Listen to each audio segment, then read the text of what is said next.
The Mystery of the Blue Train. By Agatha Christie. The Mystery of the Blue Train. Chapter 1. The Man with the White Hair. It was close on midnight when a man crossed the Place de la Concorde.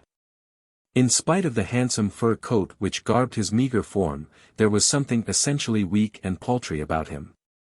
A little man with a face like a rat. A man, one would say, who could never play a conspicuous part or rise to prominence in any sphere. And yet, in leaping to such a conclusion, an onlooker would have been wrong. For this man, negligible and inconspicuous as he seemed, played a prominent part in the destiny of the world. In an empire where rats ruled, he was the king of the rats. Even now, an embassy awaited his return. But he had business to do first, business of which the embassy was not officially cognizant. His face gleamed white and sharp in the moonlight. There was the least hint of a curve in the thin nose. His father had been a Polish Jew, a journeyman tailor. It was business such as his father would have loved that took him abroad tonight. He came to the Seine, crossed it, and entered one of the less reputable quarters of Paris.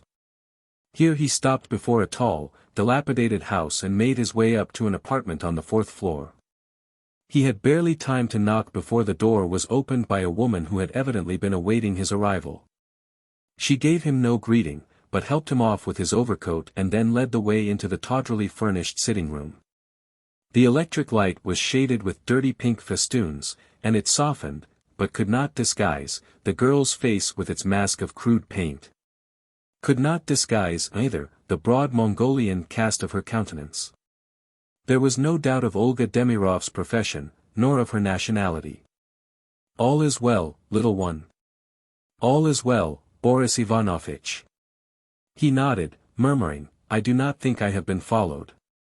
But there was anxiety in his tone. He went to the window, drawing the curtains aside slightly, and peering carefully out. He started away violently. "There are two men, on the opposite pavement. It looks to me," he broke off and began gnawing at his nails, a habit he had when anxious. The Russian girl was shaking her head with a slow, reassuring action. "They were here before you came. All the same, it looks to me as though they were watching this house." "Possibly," she admitted indifferently. "But then, what of it? Even if they know, it will not be you they will follow from here." A thin, cruel smile came to his lips. "No," he admitted, "that is true." He mused for a minute or two, and then observed. "This damned American, he can look after himself as well as anybody." "I suppose so." He went again to the window. "Tough customers," he muttered, with a chuckle. "Known to the police, I fear. Well, well, I wish Brother Apache good hunting." Olga Demirov shook her head. "If the American is the kind of man they say he is, it will take more than a couple of cowardly Apaches to get the better of him." She paused. "I wonder."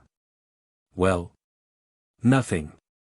Only twice this evening a man has passed along this street, a man with white hair." "What of it?" "This. As he passed those two men, he dropped his glove. One of them picked it up and returned it to him. A threadbare device."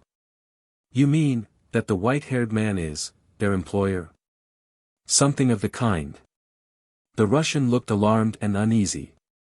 "You are sure, the parcel is safe? It has not been tampered with?" "There has been too much talk, much too much talk." He gnawed his nails again. "Judge for yourself." She bent to the fireplace, deftly removing the coals. Underneath, from amongst the crumpled balls of newspaper, she selected from the very middle an oblong package wrapped round with grimy newspaper, and handed it to the man. "Ingenious," he said, with a nod of approval. "The apartment has been searched twice. The mattress on my bed was ripped open." "It is as I said," he muttered. "There has been too much talk. This haggling over the price, it was a mistake." He had unwrapped the newspaper. Inside was a small brown paper parcel. This in turn he unwrapped, verified the contents, and quickly wrapped it up once more. As he did so, an electric bell rang sharply. "The American is punctual," said Olga, with a glance at the clock. She left the room. In a minute she returned ushering in a stranger, a big, broad-shouldered man whose transatlantic origin was evident. His keen glance went from one to the other. "XXIX?" he inquired politely. "I am he," said Boris. "I must apologize for the unconventionality of this meeting place. But secrecy is urgent. I cannot afford to be connected with this business in any way." "Is that so?" said the American politely. "I have your word, have I not, that no details of this transaction will be made public?" "That is one of the conditions of sale." The American nodded. "That has already been agreed upon," he said indifferently. "Now, perhaps, you will produce the goods. You have the money, in notes?" "Yes," replied the other. He did not, however, make any attempt to produce it. After a moment's hesitation, XXIX gestured towards the small parcel on the table. The American took it up and unrolled the wrapping paper. The contents he took over to a small electric lamp and submitted them to a very thorough examination. Satisfied, he drew from his pocket a thick leather wallet and extracted from it a wad of notes. These he handed to the Russian, who counted them carefully. "All right?" "I thank you, monsieur. Everything is correct." "Ah," said the other. He slipped the brown paper parcel negligently into his pocket. He bowed to Olga. "Good evening, mademoiselle." "Good evening, XXIX." He went out, shutting the door behind him. The eyes of the two in the room met. The man passed his tongue over his dry lips. "I wonder, will he ever get back to his hotel?" he muttered. By common accord, they both turned to the window.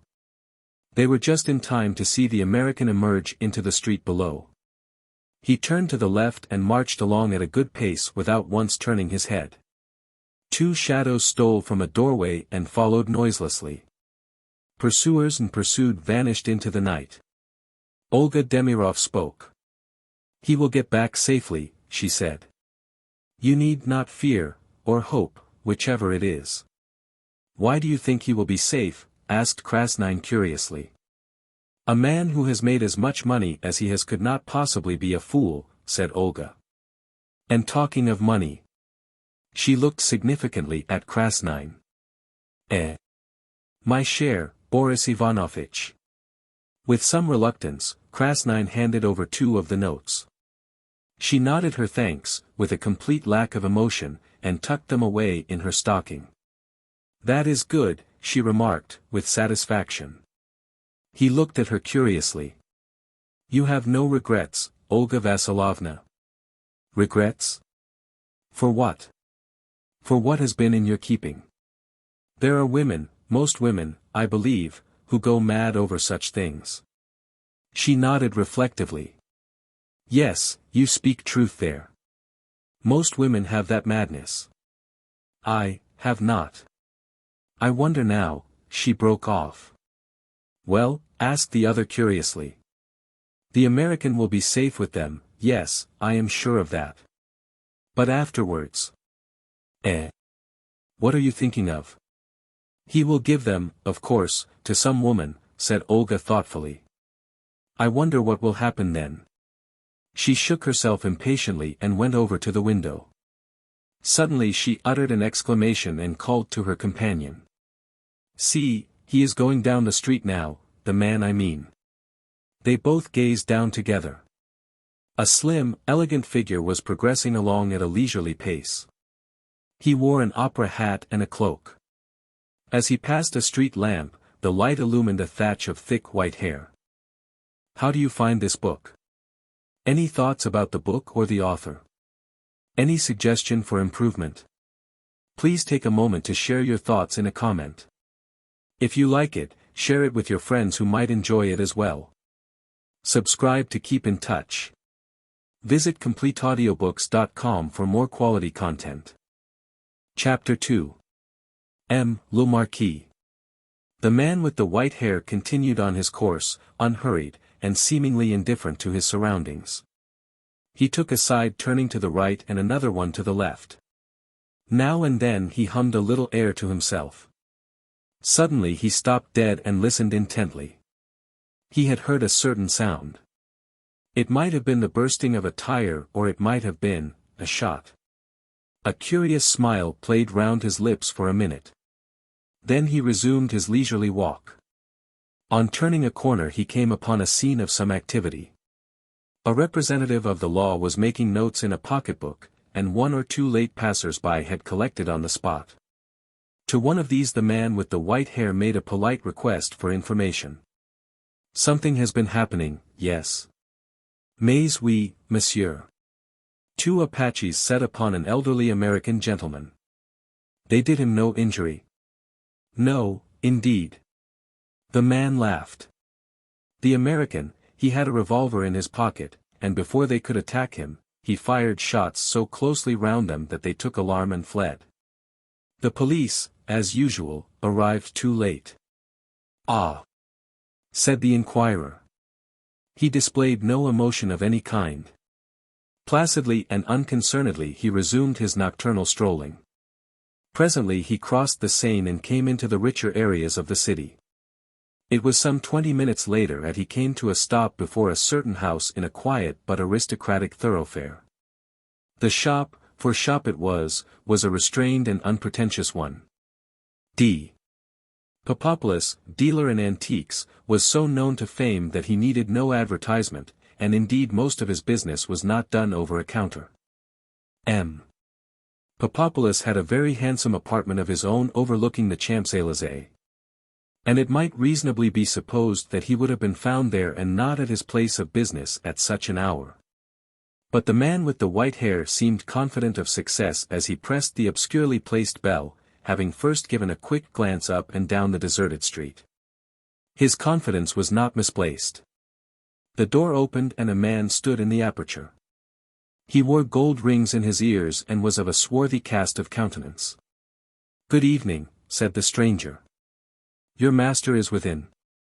"The master is here, but he does not see chance visitors at this time of night," growled the other. "I think he will see me." "Tell him that his friend M. Le Marquis is here." The man opened the door a little wider and allowed the visitor to enter. The man who gave his name as M. Le Marquis had shielded his face with his hand as he spoke. When the manservant returned with the information that M. Papopolous would be pleased to receive the visitor, a further change had taken place in the stranger's appearance. The manservant must have been very unobservant or very well trained, for he betrayed no surprise at the small black satin mask which hid the other's features. Leading the way to a door at the end of the hall, he opened it and announced in a respectful murmur, "M. Le Marquis." The figure which rose to receive this strange guest was an imposing one. There was something venerable and patriarchal about M. Papopolous. He had a high domed forehead and a beautiful white beard. His manner had in it something ecclesiastical and benign. "My dear friend," said M. Papopolous. He spoke in French and his tones were rich and unctuous. "I must apologize," said the visitor, "for the lateness of the hour." "Not at all." "Not at all," said M. Papopolous, "an interesting time of night. You have had, perhaps, an interesting evening?" "Not personally," said M. Le Marquis. "Not personally," repeated M. Papopolous, "No, no, of course not." "And there is news, eh?" He cast a sharp glance sideways at the other, a glance that was not ecclesiastical or benign in the least. "There is no news. The attempt failed. I hardly expected anything else." "Quite so," said M. Papopolous, "anything crude." He waved his hand to express his intense distaste for crudity in any form. There was indeed nothing crude about M. Papopolous nor about the goods he handled. He was well known in most European courts, and kings called him Demetrius in a friendly manner. He had the reputation for the most exquisite discretion. That, together with the nobility of his aspect, had carried him through several very questionable transactions. The direct attack, said M. Papopolous. He shook his head. It answers sometimes, but very seldom. The other shrugged his shoulders. It saves time, he remarked, and to fail costs nothing, or next to nothing. The other plan will not fail. Ah, said M. Papopolous, looking at him keenly. The other nodded slowly. I have great confidence in your reputation, said the antique dealer. M. Le Marquis smiled gently. I think I may say, he murmured, that your confidence will not be misplaced.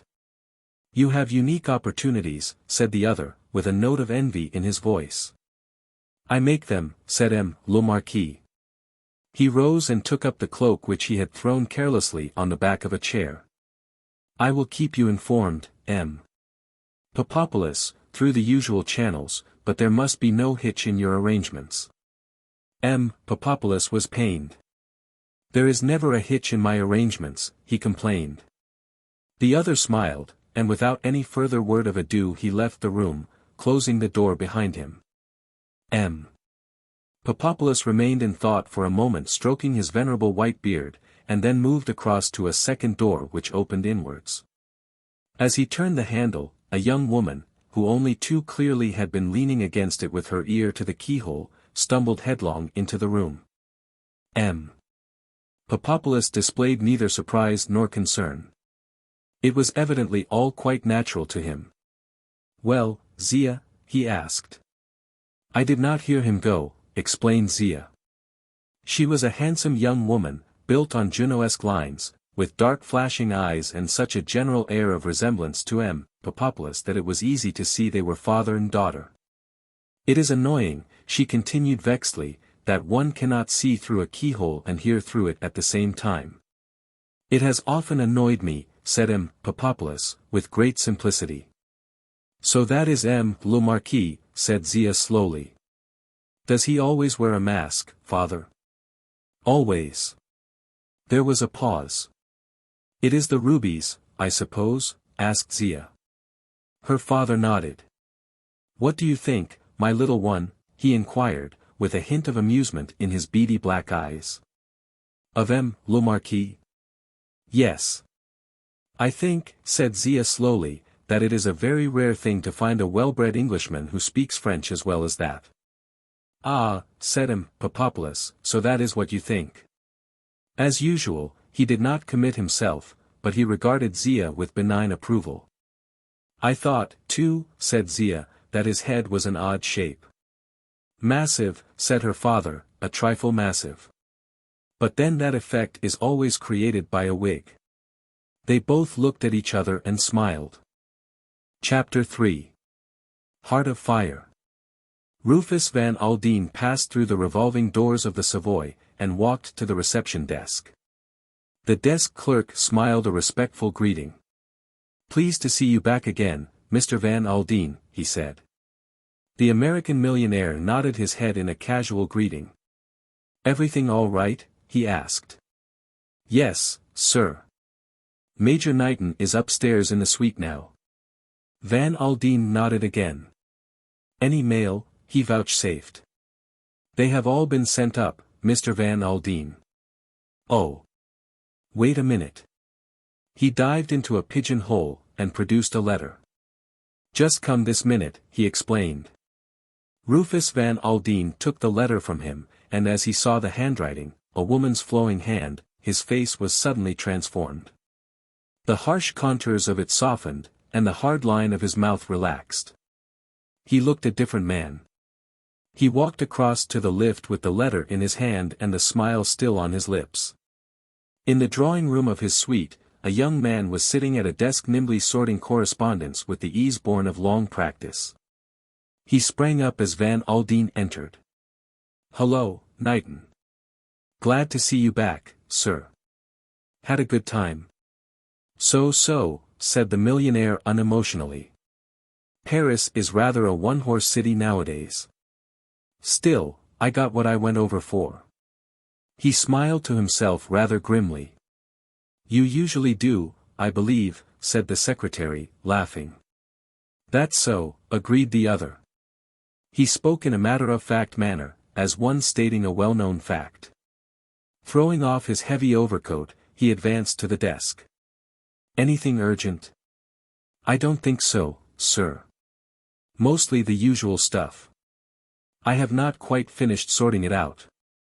Van Aldin nodded briefly. He was a man who seldom expressed either blame or praise. His methods with those he employed were simple. He gave them a fair trial and dismissed promptly those who were inefficient. His selections of people were unconventional.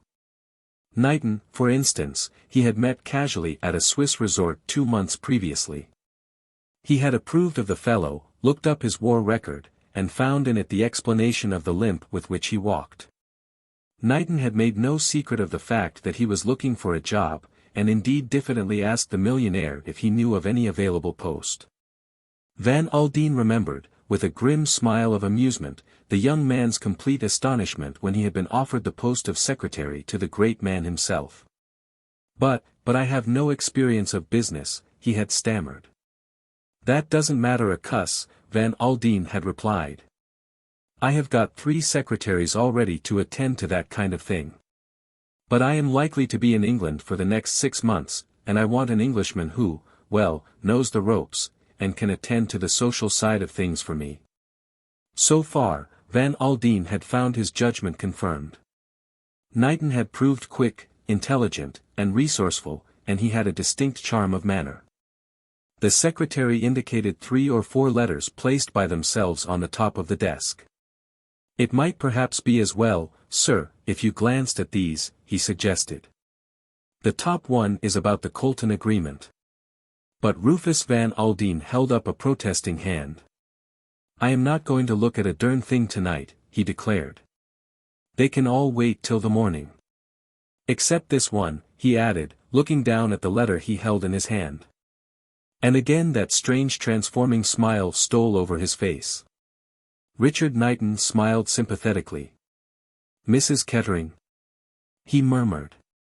"She rang up yesterday and today. She seems very anxious to see you at once, sir." "Does she, now?" The smile faded from the millionaire's face. He ripped open the envelope which he held in his hand and took out the enclosed sheet. As he read it his face darkened, his mouth set grimly in the line which Wall Street knew so well, and his brows knit themselves ominously. Knighton turned tactfully away, and went on opening letters and sorting them. A muttered oath escaped the millionaire, and his clenched fist hit the table sharply. "I'll not stand for this," he muttered to himself. "Poor little girl, it's a good thing she has her old father behind her." He walked up and down the room for some minutes, his brows drawn together in a scowl. Knighton still bent assiduously over the desk. Suddenly Van Aldin came to an abrupt halt. He took up his overcoat from the chair where he had thrown it. "Are you going out again, sir?" "Yes, I'm going round to see my daughter. If Colton's people ring up, tell them to go to the devil," said Van Aldin. "Very well," said the secretary unemotionally. Van Aldin had his overcoat on by now. Cramming his hat upon his head, he went towards the door. He paused with his hand upon the handle. "You are a good fellow, Knighton," he said. "You don't worry me when I am rattled." Knighton smiled a little, but made no reply. "Ruth is my only child," said Van Aldin, "and there is no one on this earth who knows quite what she means to me." A faint smile irradiated his face. He slipped his hand into his pocket. "Care to see something, Knighton?" He came back towards the secretary. From his pocket he drew out a parcel carelessly wrapped in brown paper. He tossed off the wrapping and disclosed a big, shabby, red velvet case. In the center of it were some twisted initials surmounted by a crown. He snapped the case open, and the secretary drew in his breath sharply. Against the slightly dingy white of the interior, the stones glowed like blood. "My God!" "Sir," said Knighton. Are they real?" Van Aldin laughed a quiet little cackle of amusement. "I don't wonder at your asking that. Amongst these rubies are the 3 largest in the world. Katherine of Russia wore them, Knighton. That center one there is known as Heart of Fire. It's perfect, not a flaw in it. But, the secretary murmured, they must be worth a fortune. For $500,000, said Van Aldin nonchalantly, and that is apart from the historical interest. And you carry them about, like that, loose in your pocket? Van Aldin laughed amusedly. I guess so. You see, they are my little present for Ruthie. The secretary smiled discreetly. I can understand now Mrs. Kettering's anxiety over the telephone, he murmured. But Van Aldin shook his head. The hard look returned to his face. You are wrong there, he said. She doesn't know about these. They are my little surprise for her. He shut the case, and began slowly to wrap it up again. It's a hard thing, Knighton, he said, how little one can do for those one loves. I can buy a good portion of the earth for Ruth, if it would be any use to her, but it isn't. I can hang these things round her neck and give her a moment or two's pleasure, maybe, but... He shook his head. When a woman is not happy in her home. He left the sentence unfinished. The secretary nodded discreetly. He knew, none better, the reputation of the Honorable Derek Kettering. Van Aldin sighed. Slipping the parcel back in his coat pocket, he nodded to Knighton and left the room. Chapter 4. In Curzon Street. The Honorable Mrs. Derek Kettering lived in Curzon Street. The butler who opened the door recognized Rufus Van Aldin at once and permitted himself a discreet smile of greeting. He led the way upstairs to the big double drawing room on the first floor. A woman who was sitting by the window started up with a cry.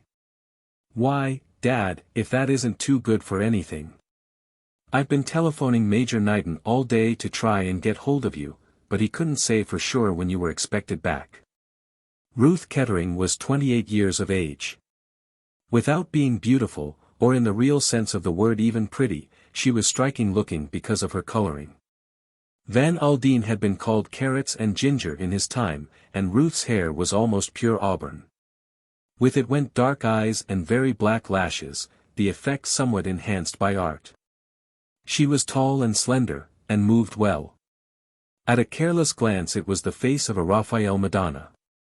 Only if one looked closely did one perceive the same line of jaw and chin as in Van Aldin's face, bespeaking the same hardness and determination. It suited the man, but suited the woman less well. From her childhood upward Ruth Van Aldin had been accustomed to having her own way, and anyone who had ever stood up against her soon realized that Rufus Van Aldin's daughter never gave in. Knighton told me you'd phoned him, said Van Aldin. I only got back from Paris half an hour ago. What's all this about Derek? Ruth Kettering flushed angrily. It's unspeakable. It's beyond all limits, she cried. He doesn't seem to listen to anything I say. There was bewilderment as well as anger in her voice. He'll listen to me, said the millionaire grimly. Ruth went on. I've hardly seen him for the last month. He goes about everywhere with that woman. With what woman? Mirelle. She dances at the Parthenon, you know. Van Aldin nodded. I was down at Leconbury last week. I spoke to Lord Leconbury. He was awfully sweet to me, sympathized entirely. He said he'd give Derek a good talking to. Ah, said Van Aldin. What do you mean by, ah? Dad? Just what you think I mean, Ruthie. Poor old Leconbury is a washout. Of course he sympathized with you, of course he tried to soothe you down. Having got his son and heir married to the daughter of one of the richest men in the States, he naturally doesn't want to mess the thing up. But he's got one foot in the grave already, everyone knows that, and anything he may say will cut darned little ice with Derek. Can't you do anything, Dad? Urged Ruth, after a minute or two. I might, said the millionaire. He waited a second reflectively, and then went on, there are several things I might do, but there's only one that will be any real good. How much pluck have you got, Ruthie? She stared at him. He nodded back at her. I mean just what I say. Have you got the grit to admit to all the world that you've made a mistake? There's only one way out of this mess, Ruthie. Cut your losses and start afresh. You mean? Divorce. Divorce. Van Aldin smiled drily. You say that word, Ruth, as though you'd never heard it before. And yet your friends are doing it all round you every day. Oh. I know that. But. She stopped, biting her lip. Her father nodded comprehendingly. I know, Ruth. You're like me, you can't bear to let go. But I've learnt, and you've got to learn, that there are times when it's the only way. I might find ways of whistling Derek back to you, but it would all come to the same in the end. He's no good, Ruth, he's rotten through and through. And mind you, I blame myself for ever letting you marry him. But you were kind of set on having him, and he seemed in earnest about turning over a new leaf, and well, I'd crossed you once, honey. He did not look at her as he said the last words. Had he done so, he might have seen the swift color that came up in her face. You did, she said in a hard voice. I was too darned soft-hearted to do it a second time. I can't tell you how I wish I had, though. You've led a poor kind of life for the last few years, Ruth. It has not been very agreeable, agreed Mrs. Kettering. That's why I say to you that this thing has got to stop. He brought his hand down with a bang on the table. You may have a hankering after the fellow still. Cut it out. Face facts. Derek Kettering married you for your money. That's all there is to it. Get rid of him, Ruth. Ruth Kettering looked down at the ground for some moments, then she said, without raising her head. Supposing he doesn't consent? Van Aldin looked at her in astonishment. He won't have a say in the matter. She flushed and bit her lip. No, no, of course not. I only meant. She stopped. Her father eyed her keenly. What did you mean? I meant, she paused, choosing her words carefully. He mayn't take it lying down. The millionaire's chin shot out grimly. You mean he'll fight the case? Let him. But, as a matter of fact, you're wrong. He won't fight. Any solicitor he consults will tell him he hasn't a leg to stand upon. You don't think, she hesitated, I mean, out of sheer spite against me, he might, well, try to make it awkward. Her father looked at her in some astonishment. Fight the case, you mean? He shook his head. Very unlikely. You see, he would have to have something to go upon. Mrs. Kettering did not answer. Van Aldin looked at her sharply. Come, Ruth, out with it. There's something troubling you, what is it? Nothing, nothing at all. But her voice was unconvincing. You are dreading the publicity, eh? Is that it? You leave it to me. I'll put the whole thing through so smoothly that there will be no fuss at all. Very well, Dad, if you really think it's the best thing to be done. Got a fancy for the fellow still, Ruth? Is that it? No. The word came with no uncertain emphasis. Van Aldin seemed satisfied. He patted his daughter on the shoulder. It will be all right, little girl.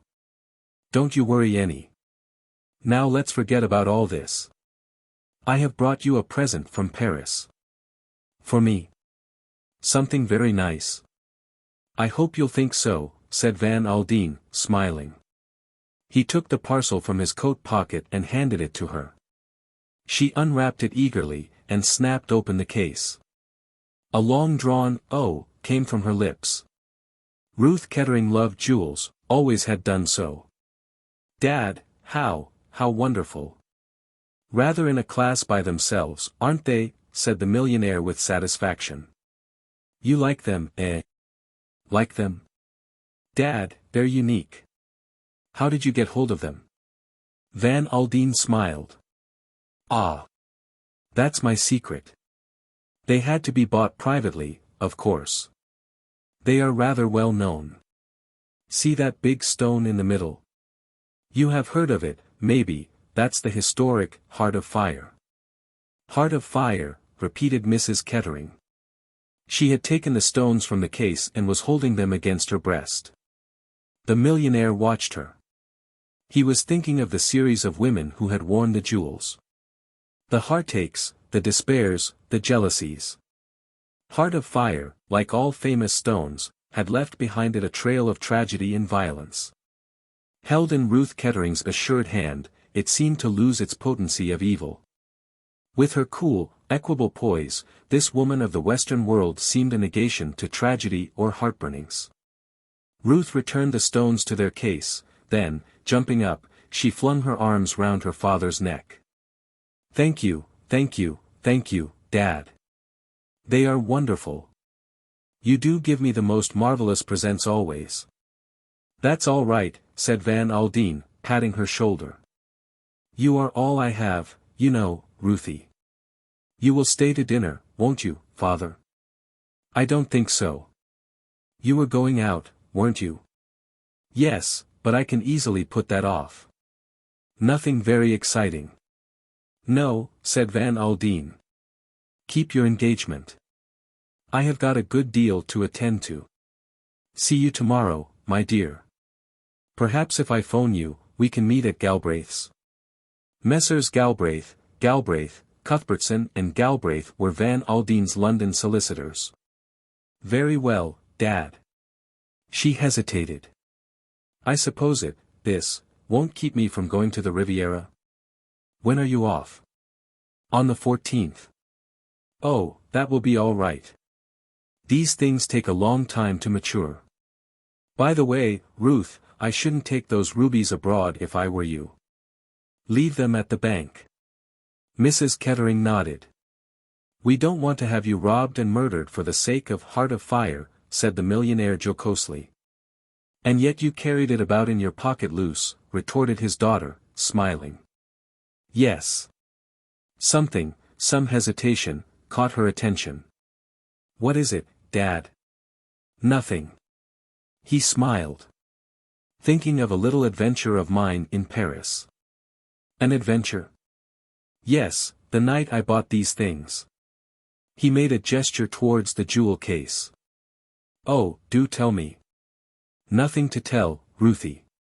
Some Apache fellows got a bit fresh and I shot at them and they got off. That's all. She looked at him with some pride. You're a tough proposition, Dad. You bet I am, Ruthie. He kissed her affectionately and departed.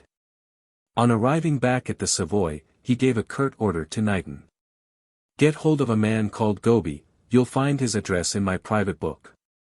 He's to be here tomorrow morning at 9:30. Yes, sir. I also want to see Mr. Kettering. Run him to earth for me if you can. Try his club, at any rate, get hold of him somehow, and arrange for me to see him here tomorrow morning.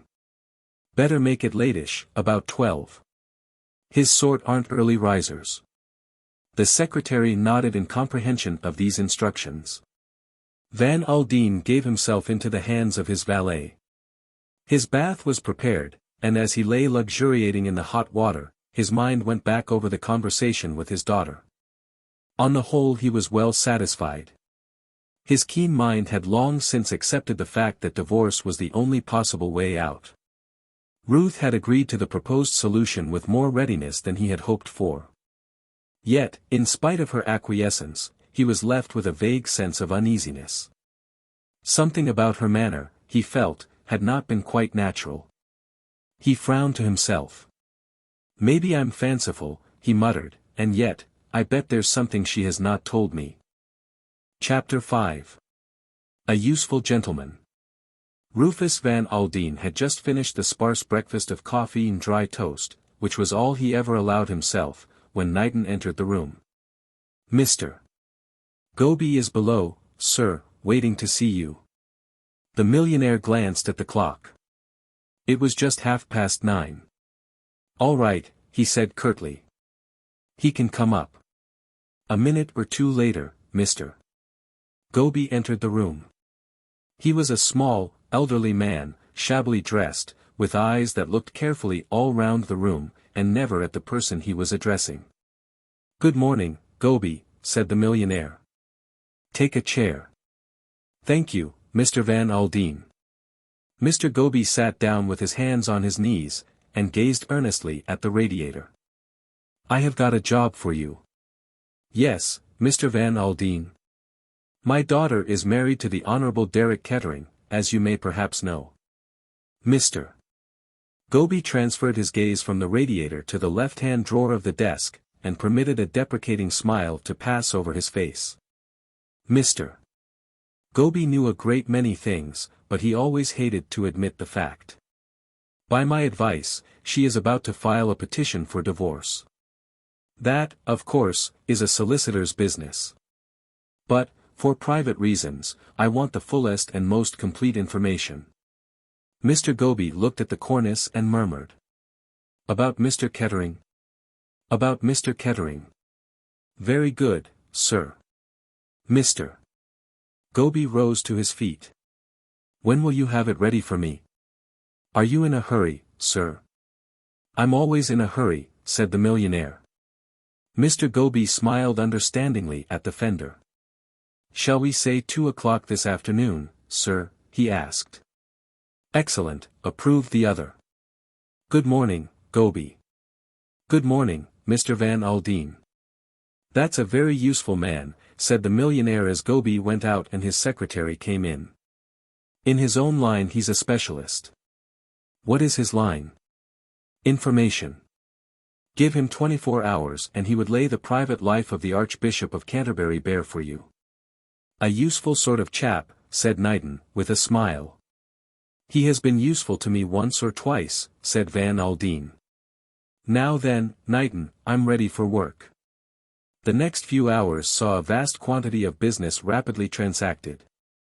It was 12:30 when the telephone bell rang, and Mr. Van Aldin was informed that Mr. Kettering had called. Knighton looked at Van Aldin, and interpreted his brief nod. "Ask Mr. Kettering to come up, please." The secretary gathered up his papers and departed. He and the visitor passed each other in the doorway, and Derek Kettering stood aside to let the other go out.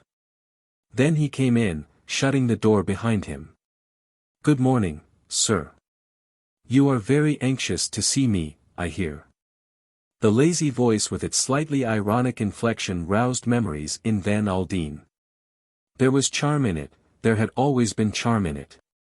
He looked piercingly at his son-in-law. Derek Kettering was 34, lean of build, with a dark, narrow face, which had even now something indescribably boyish in it. "Come in," said Van Aldin curtly. "Sit down." Kettering flung himself lightly into an armchair. He looked at his father-in-law with a kind of tolerant amusement. "Not seen you for a long time, sir," he remarked pleasantly. "About 2 years, I should say." "Seen Ruth yet?" "I saw her last night," said Van Aldin. "Looking very fit, isn't she?" said the other lightly. "I didn't know you had had much opportunity of judging," said Van Aldin drily.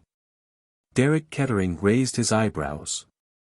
"Oh, we sometimes meet at the same night-club, you know," he said airily. "I am not going to beat about the bush," Van Aldin said curtly. "I have advised Ruth to file a petition for divorce." Derek Kettering seemed unmoved. "How drastic," he murmured. "Do you mind if I smoke, sir?" He lit a cigarette, and puffed out a cloud of smoke as he added nonchalantly. "And what did Ruth say?" "Ruth proposes to take my advice," said her father. "Does she really?"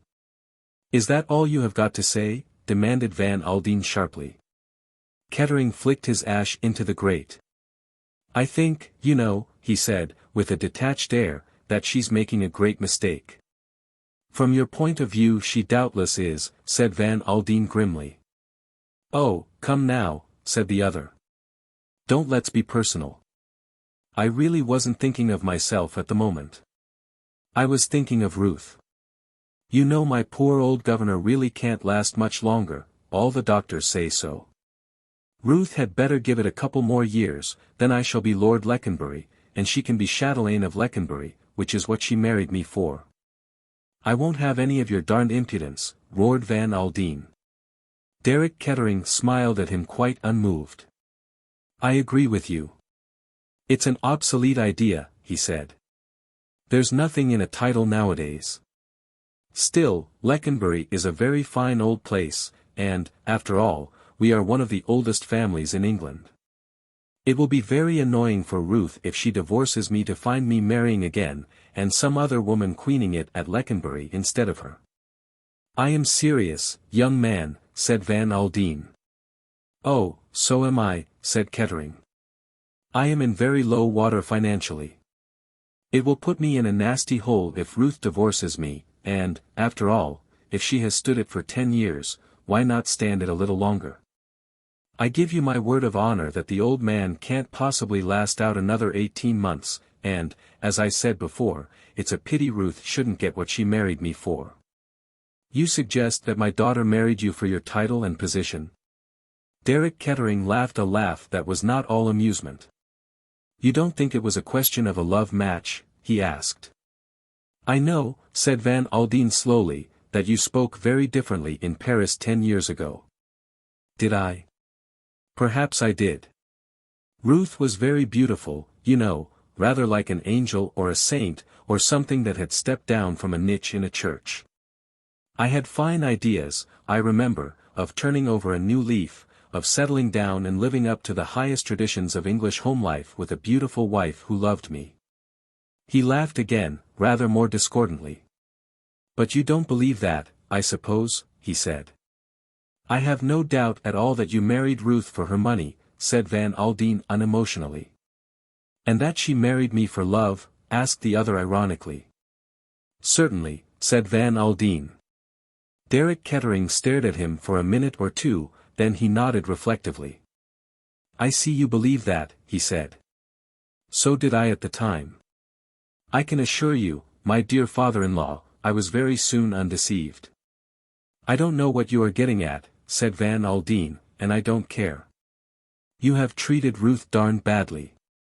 Oh, I have, agreed Kettering lightly, but she's tough, you know. She's your daughter. Underneath the pink and white softness of her she's as hard as granite. You have always been known as a hard man, so I have been told, but Ruth is harder than you are.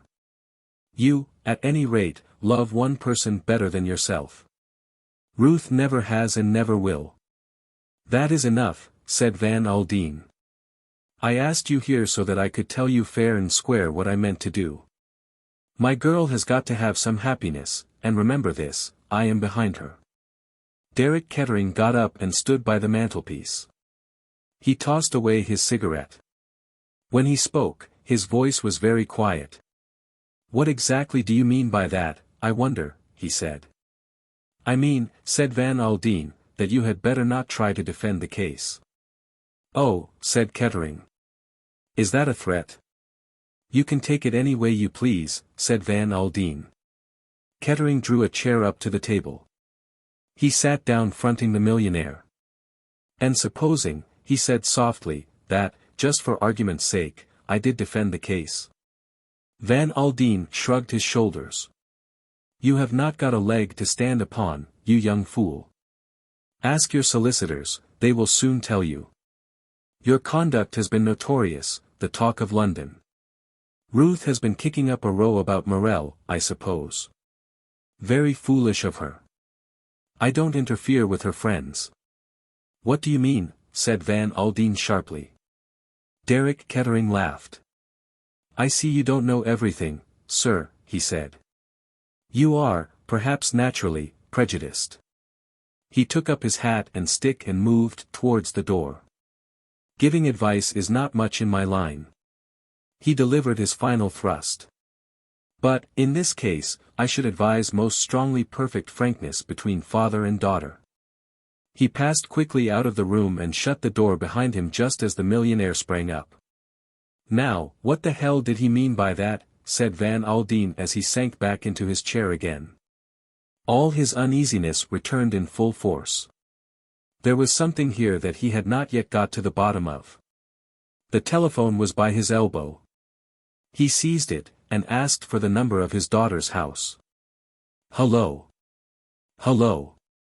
Is that Mayfair 81907? Mrs. Kettering in? Oh, she's out, is she?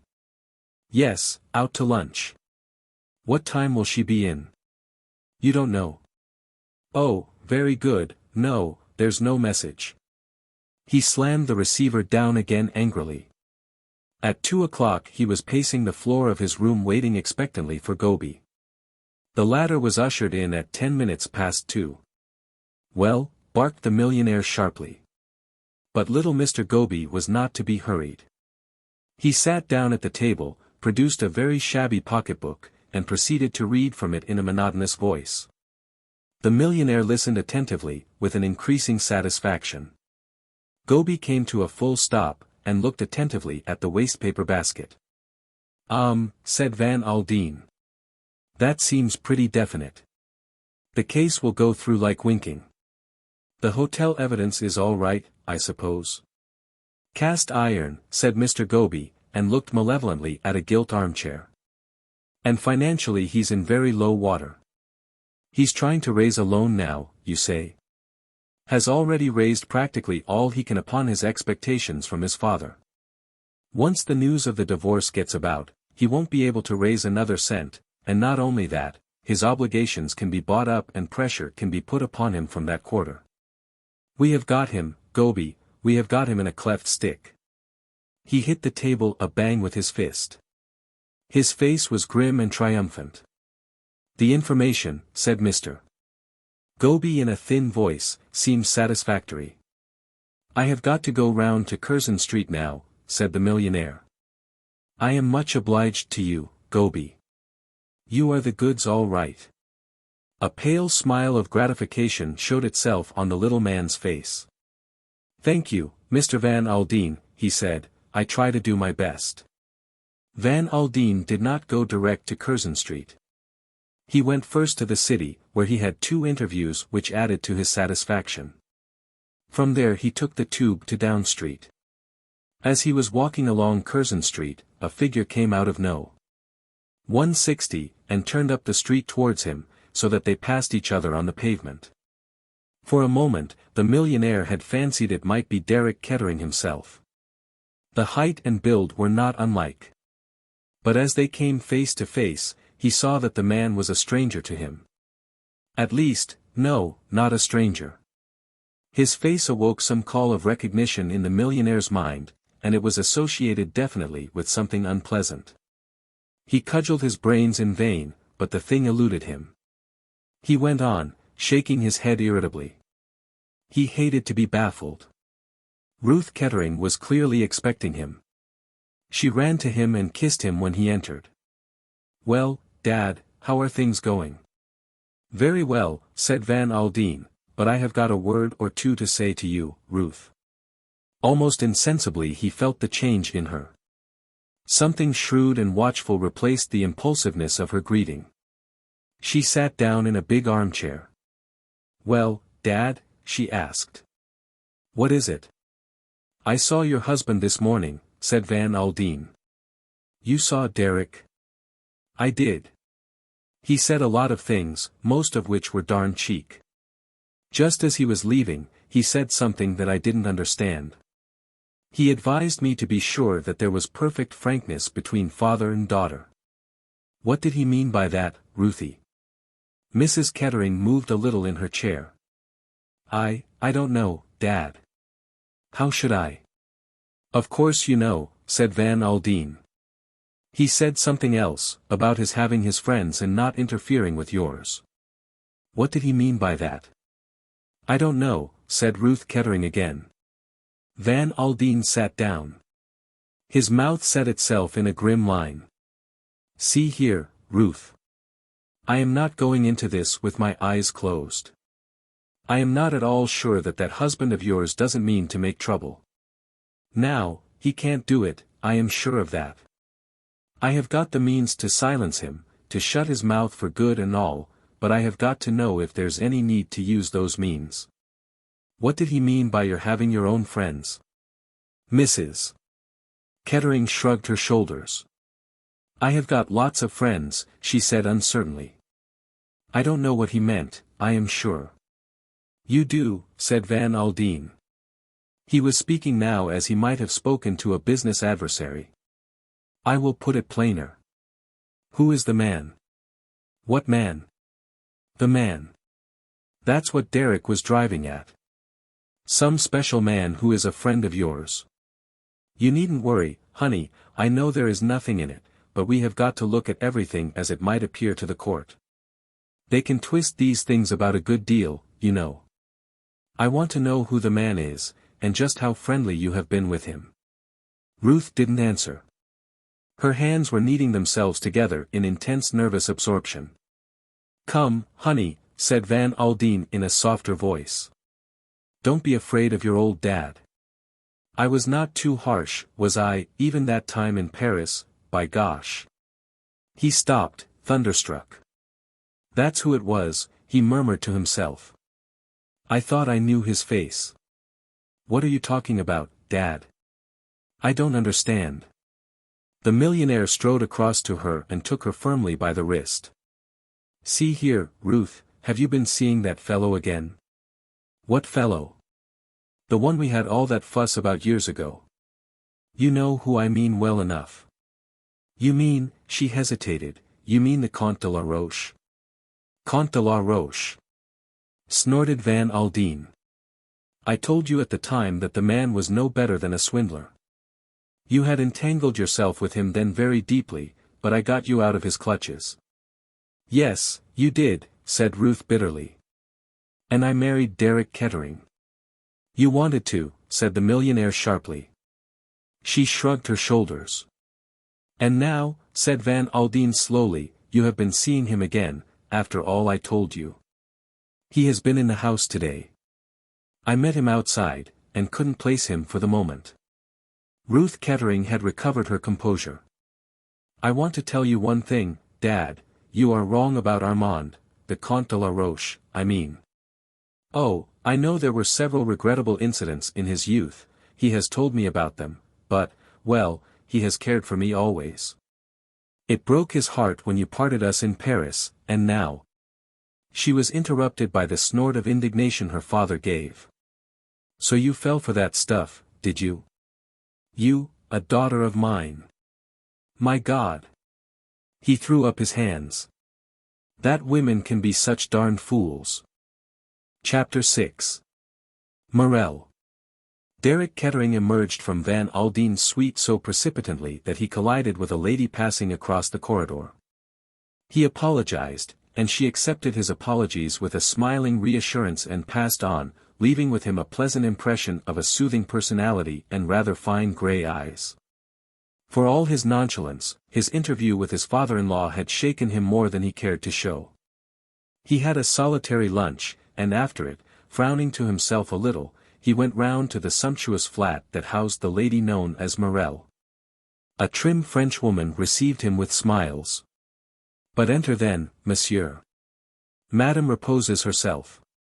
He was ushered into the long room with its eastern setting which he knew so well. Mirelle was lying on the divan, supported by an incredible number of cushions, all in varying shades of amber, to harmonize with the yellow ochre of her complexion. The dancer was a beautifully made woman, and if her face, beneath its mask of yellow, was in truth somewhat haggard, it had a bizarre charm of its own. And her orange lips smiled invitingly at Derek Kettering. He kissed her, and flung himself into a chair. What have you been doing with yourself? Just got up, I suppose. The orange mouth widened into a long smile. No, said the dancer. I have been at work. She flung out a long, pale hand towards the piano, which was littered with untidy music scores. Ambrose has been here. He has been playing me the new opera. Kettering nodded without paying much attention. He was profoundly uninterested in Claude Ambrose and the latter's operatic setting of Ibsen's Peer Gynt. So was Mirelle, for that matter, regarding it merely as a unique opportunity for her own presentation as Anitra. It is a marvelous dance, she murmured. I shall put all the passion of the desert into it.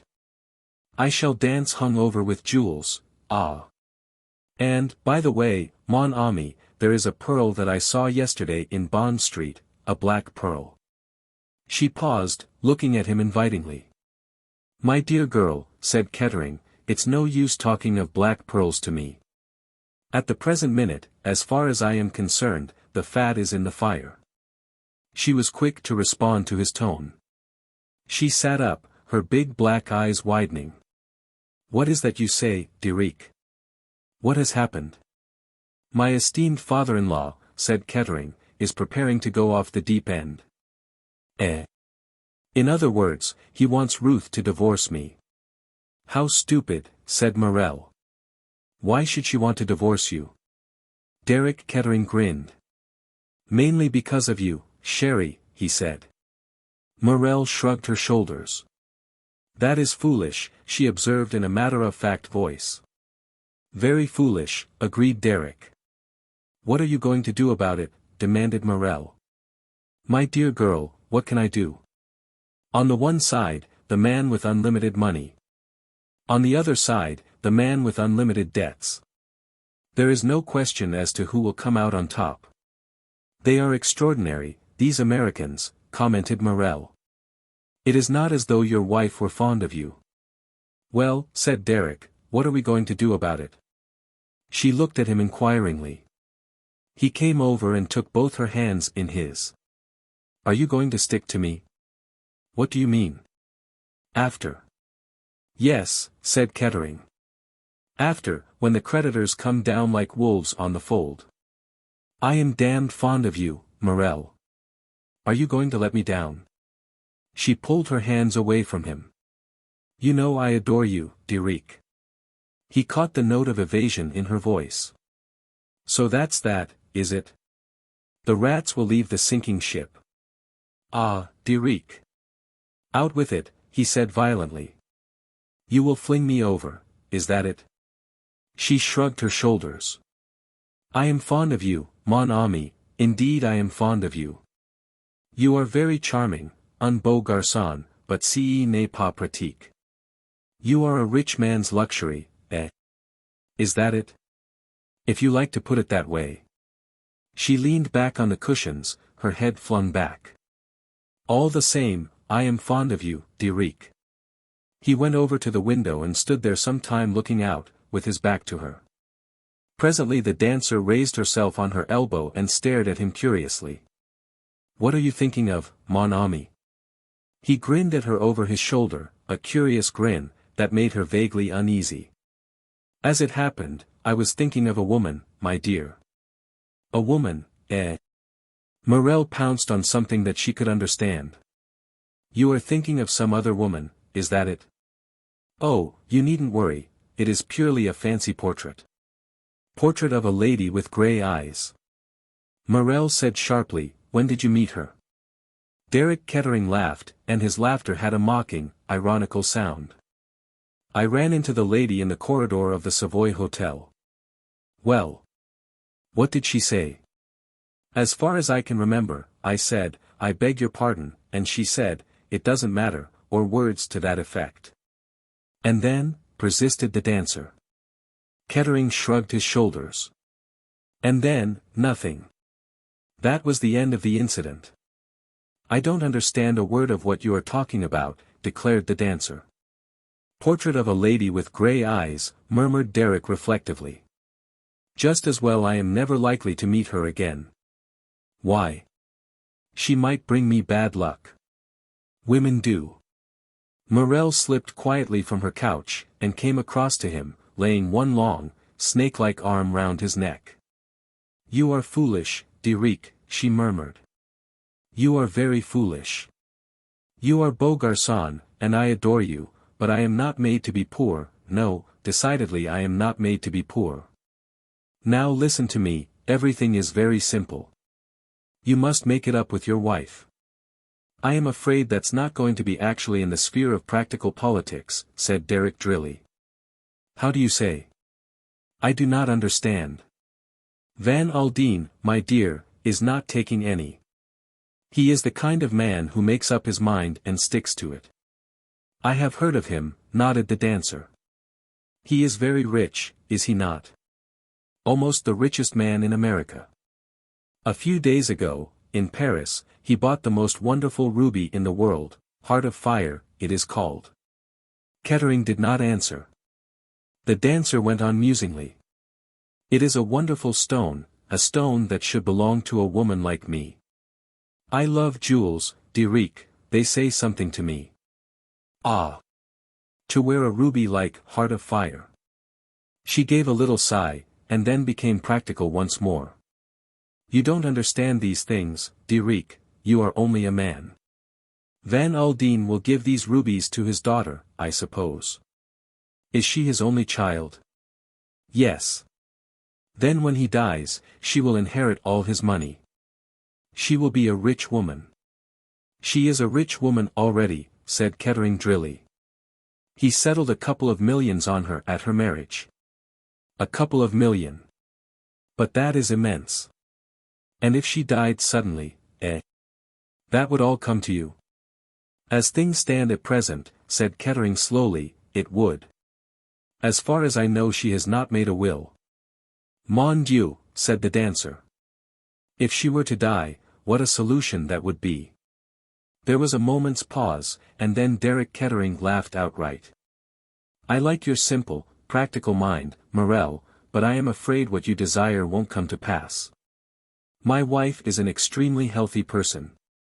Eh bien, said Mirelle, there are accidents. He looked at her sharply but did not answer. She went on. But you are right, mon ami, we must not dwell on possibilities. See now, my little Diric, there must be no more talk of this divorce. Your wife must give up the idea. And if she won't? The dancer's eyes narrowed to slits. I think she will, my friend. She is one of those who would not like the publicity. There are one or two pretty stories that she would not like her friends to read in the newspapers. What do you mean? Asked Kettering sharply. Mirelle laughed, her head thrown back. Parbleu. I mean the gentleman who calls himself the Comte de la Roche. I know all about him. I am Parisienne, you remember. He was her lover before she married you, was he not? Kettering took her sharply by the shoulders. That is a damned lie, he said, and please remember that, after all, you are speaking of my wife. Mirelle was a little sobered. You are extraordinary, you English, she complained. All the same, I dare say that you may be right. The Americans are so cold, are they not? But you will permit me to say, mon ami, that she was in love with him before she married you, and her father stepped in and sent the Comte about his business. And the little mademoiselle, she wept many tears. But she obeyed.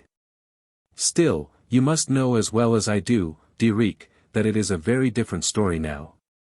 She sees him nearly every day, and on the 14th she goes to Paris to meet him.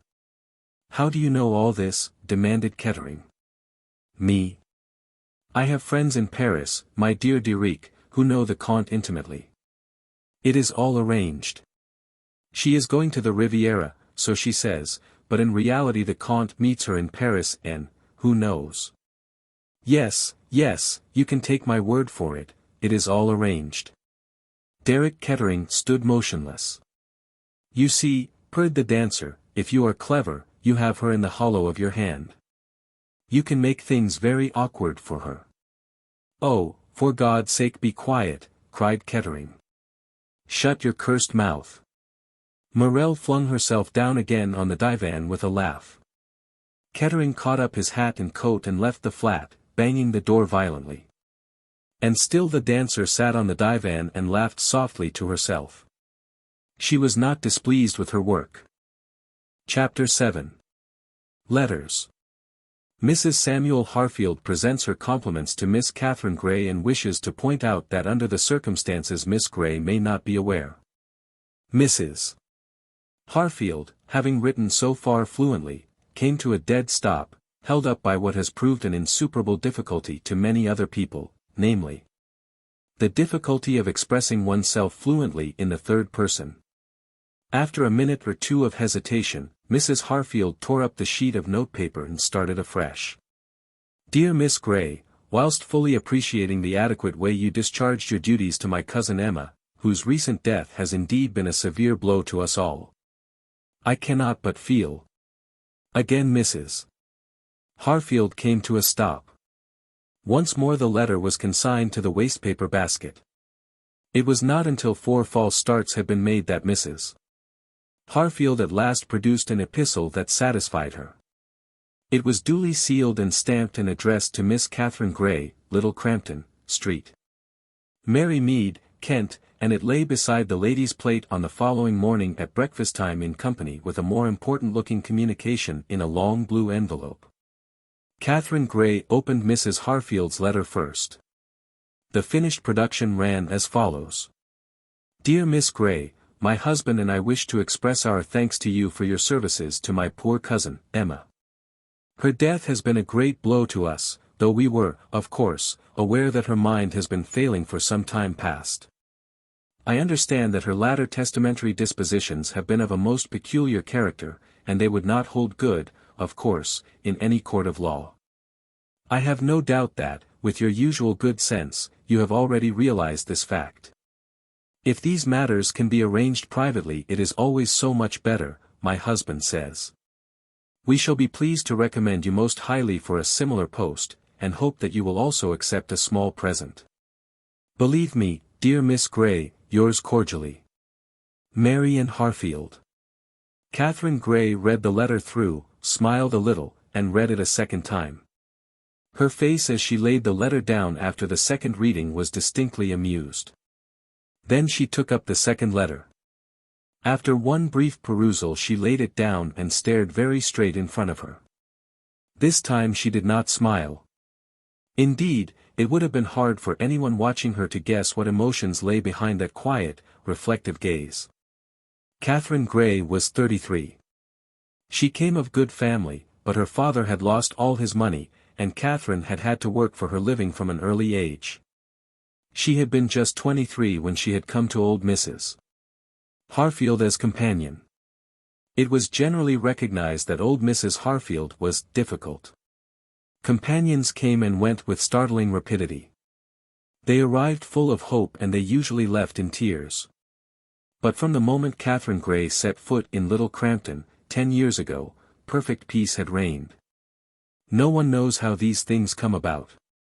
Snake charmers, they say, are born, not made.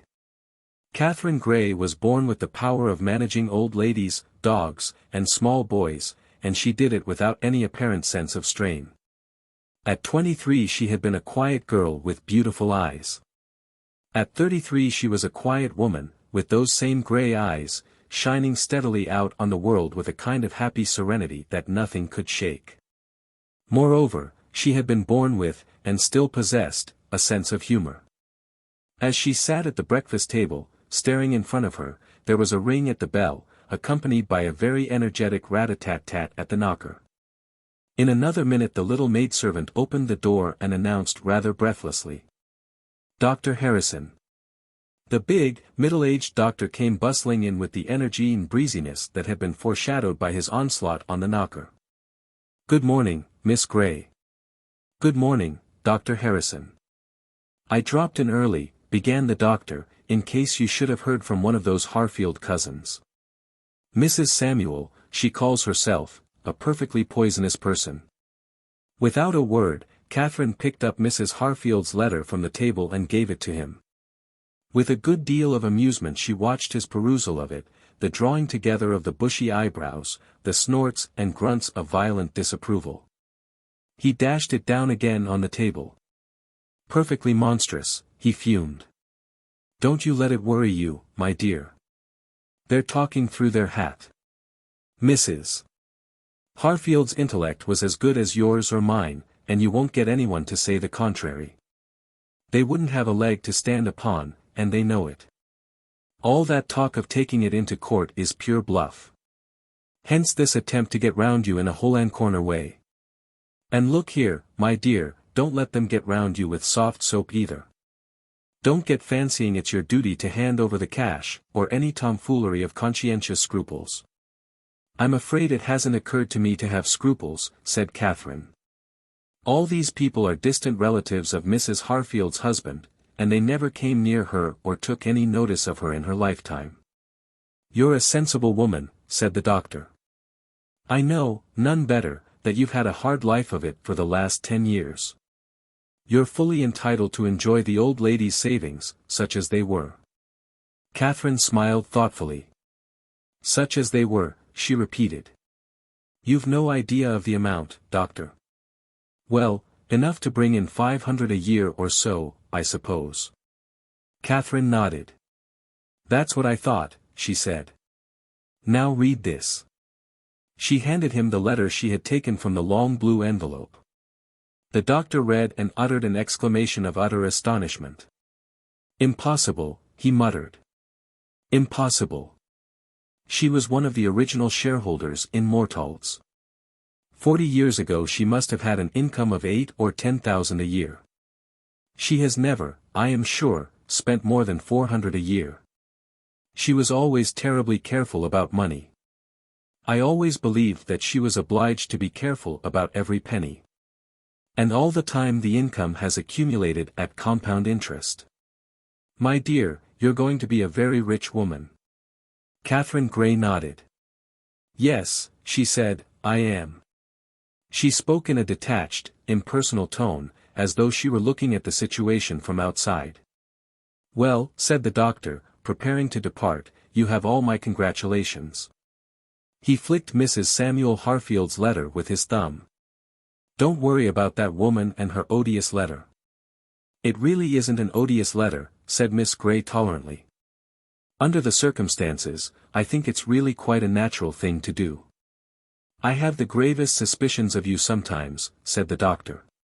Why? The things that you find perfectly natural. Catherine Grey laughed. Dr. Harrison retailed the great news to his wife at lunchtime. She was very excited about it. Fancy old Mrs. Harfield, with all that money. I'm glad she left it to Catherine Grey. That girl's a saint. The doctor made a wry face. Saints I always imagined must have been difficult people. Catherine Grey is too human for a saint. She's a saint with a sense of humor, said the doctor's wife, twinkling. And, though I don't suppose you've ever noticed the fact, she's extremely good-looking. Catherine Grey? The doctor was honestly surprised. She's got very nice eyes, I know. Oh, you men, cried his wife. Blind as bats. Catherine's got all the makings of a beauty in her. All she wants is clothes. Clothes? What's wrong with her clothes? She always looks very nice. Mrs. Harrison gave an exasperated sigh, and the doctor rose preparatory to starting on his rounds. You might look in on her, Polly, he suggested. I'm going to, said Mrs. Harrison promptly. She made her call about 3 o'clock. My dear, I'm so glad, she said warmly, as she squeezed Catherine's hand. And everyone in the village will be glad too. It's very nice of you to come and tell me, said Katherine. I hoped you would come in because I wanted to ask about Johnny. Oh. Johnny. Well. Johnny was Mrs. Harrison's youngest son. In another minute she was off, retailing a long history in which Johnny's adenoids and tonsils bulked largely. Katherine listened sympathetically. Habits die hard. Listening had been her portion for 10 years now. My dear, I wonder if I ever told you about the naval ball at Portsmouth. When Lord Charles admired my gown. And composedly, kindly, Katherine would reply, I rather think you have, Mrs. Harfield, but I've forgotten about it. Won't you tell it me again? And then the old lady would start off full swing, with numerous corrections, and stops, and remembered details. And half of Catherine's mind would be listening, saying the right things mechanically when the old lady paused. Now, with the same curious feeling of duality to which she was accustomed. She listened to Mrs. Harrison. At the end of half an hour, the latter recalled herself suddenly. I've been talking about myself all this time, she exclaimed. And I came here to talk about you and your plans. I don't know that I've got any yet. My dear, you're not going to stay on here. Katherine smiled at the horror in the other's tone. No, I think I want to travel. I've never seen much of the world, you know. I should think not. It must have been an awful life for you cooped up here all these years. I don't know, said Katherine. It gave me a lot of freedom. She caught the other's gasp, and reddened a little. It must sound foolish, saying that. Of course, I hadn't much freedom in the downright physical sense. I should think not, breathed Mrs. Harrison, remembering that Katherine had seldom had that useful thing, a day off. But in a way, being tied physically gives you lots of scope mentally. You're always free to think. I've had a lovely feeling always of mental freedom. Mrs. Harrison shook her head. I can't understand that. Oh. You would if you'd been in my place. But, all the same, I feel I want a change. I want things to happen. Oh. Not to me, I don't mean that. But to be in the midst of things, exciting things, even if I'm only the looker-on. You know, things don't happen in St. Mary Mead. They don't indeed, said Mrs. Harrison, with fervor. I shall go to London first, said Katherine. I have to see the solicitors, anyway. After that, I shall go abroad, I think. Very nice. But, of course, first of all. Yes. I must get some clothes. Exactly what I said to Arthur this morning, cried the doctor's wife. You know, Katherine, you could look positively beautiful if you tried. Miss Grey laughed unaffectedly. Oh. I don't think you could ever make a beauty out of me, she said sincerely. But I shall enjoy having some really good clothes. I'm afraid I'm talking about myself an awful lot. Mrs. Harrison looked at her shrewdly. It must be quite a novel experience for you, she said drily. Katherine went to say goodbye to old Miss Viner before leaving the village. Miss Viner was 2 years older than Mrs. Harfield, and her mind was mainly taken up with her own success in outliving her dead friend. You wouldn't have thought I'd have outlasted Jane Harfield, would you? She demanded triumphantly of Katherine. We were at school together, she and I. And here we are, she taken, and I left. Who would have thought it? You've always eaten brown bread for supper, haven't you? Murmured Katherine mechanically. Fancy you're remembering that, my dear. Yes. If Jane Harfield had had a slice of brown bread every evening and taken a little stimulant with her meals, she might be here today. The old lady paused, nodding her head triumphantly. Then added in sudden remembrance. And so you've come into a lot of money, I hear. Well. Take care of it. And you're going up to London to have a good time. Don't think you'll get married, though, my dear, because you won't. You're not the kind to attract the men. And, besides, you're getting on. How old are you now? 33, Katherine told her. Well, remarked Miss Viner doubtfully, that's not so very bad. You've lost your first freshness, of course. I'm afraid so, said Katherine, much entertained. But you're a very nice girl, said Miss Viner kindly. And I'm sure there's many a man might do worse than take you for a wife instead of one of these flibbertigibbets running about nowadays showing more of their legs than the Creator ever intended them. 2. Goodbye, my dear, and I hope you'll enjoy yourself, but things are seldom what they seem in this life. Heartened by these prophecies, Katherine took her departure. Half the village came to see her off at the station, including the little maid of all work, Alice, who brought a stiff wired nosegay and cried openly. There ain't a many like her, sobbed Alice when the train had finally departed. I'm sure when Charlie went back on me with that girl from the dairy, nobody could have been kinder than Miss Grey was, and though particular about the brasses and the dust. She was always one to notice when you'd give a thing an extra rub. Cut myself in little pieces for her, I would, any day. A real lady, that's what I call her. Such was Katherine's departure from St. Mary Mead. Chapter 8. Lady Tamplin writes a letter. Well, said Lady Tamplin, well. She laid down the Continental Daily Mail and stared out across the blue waters of the Mediterranean. A branch of golden mimosa, hanging just above her head, made an effective frame for a very charming picture. A golden-haired, blue-eyed lady in a very becoming negligée. That the golden hair owed something to art, as did the pink and white complexion, was undeniable, but the blue of the eyes was nature's gift. And at 44 Lady Tamplin could still rank as a beauty. Charming as she looked, Lady Tamplin was, for once, not thinking of herself. That is to say, she was not thinking of her appearance. She was intent on graver matters. Lady Tamplin was a well-known figure on the Riviera, and her parties at the Villa Marguerite were justly celebrated. She was a woman of considerable experience, and had had 4 husbands.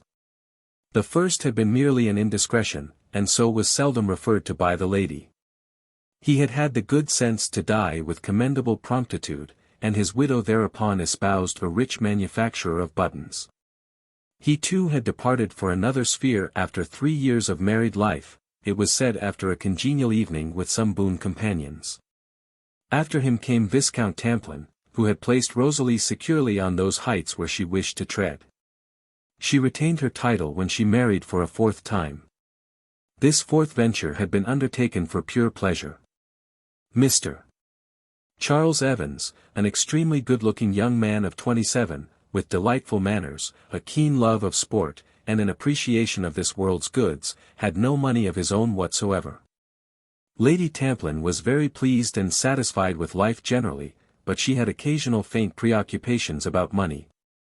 The button manufacturer had left his widow a considerable fortune, but, as Lady Tamplin was wont to say, what with one thing and another, one thing being the depreciation of stocks owing to the war, and the other the extravagances of the late Lord Tamplin, she was still comfortably off.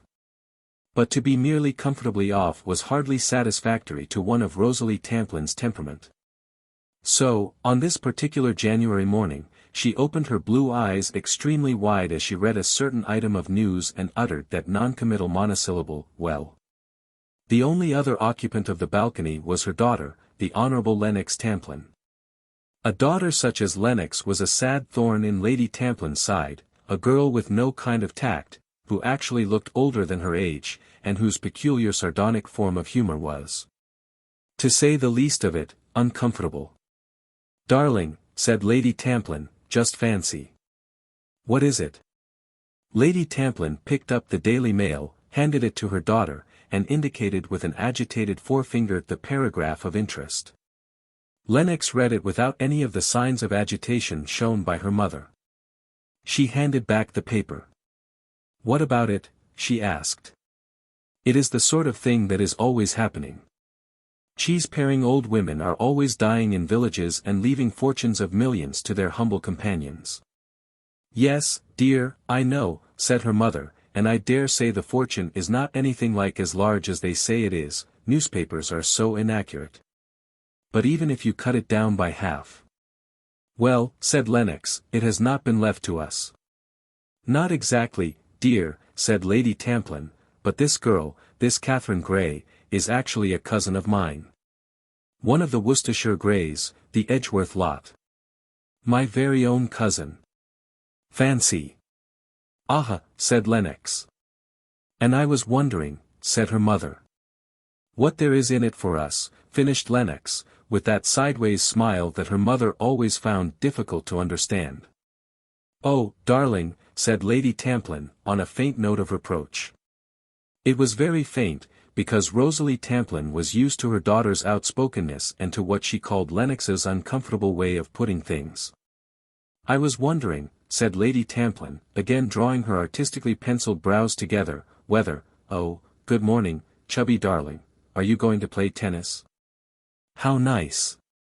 Chubby, thus addressed, smiled kindly at her, remarked perfunctorily, "How topping you look in that peach-colored thing," and drifted past them and down the steps. "The dear thing," said Lady Tamplin, looking affectionately after her husband. "Let me see, what was I saying? Ah!" She switched her mind back to business once more. "I was wondering." Oh, for God's sake get on with it. That is the third time you have said that. Well, dear, said Lady Tamplin, I was thinking that it would be very nice if I wrote to dear Katherine and suggested that she should pay us a little visit out here. Naturally, she is quite out of touch with society. It would be nicer for her to be launched by one of her own people. An advantage for her and an advantage for us. How much do you think you would get her to cough up? Asked Lennox. Her mother looked at her reproachfully and murmured. We should have to come to some financial arrangement, of course. What with one thing and another, the war, your poor father. And chubby now, said Lennox. He is an expensive luxury if you like. She was a nice girl as I remember her, murmured Lady Tamplin, pursuing her own line of thought, quiet, never wanted to shove herself forward, not a beauty, and never a manhunter.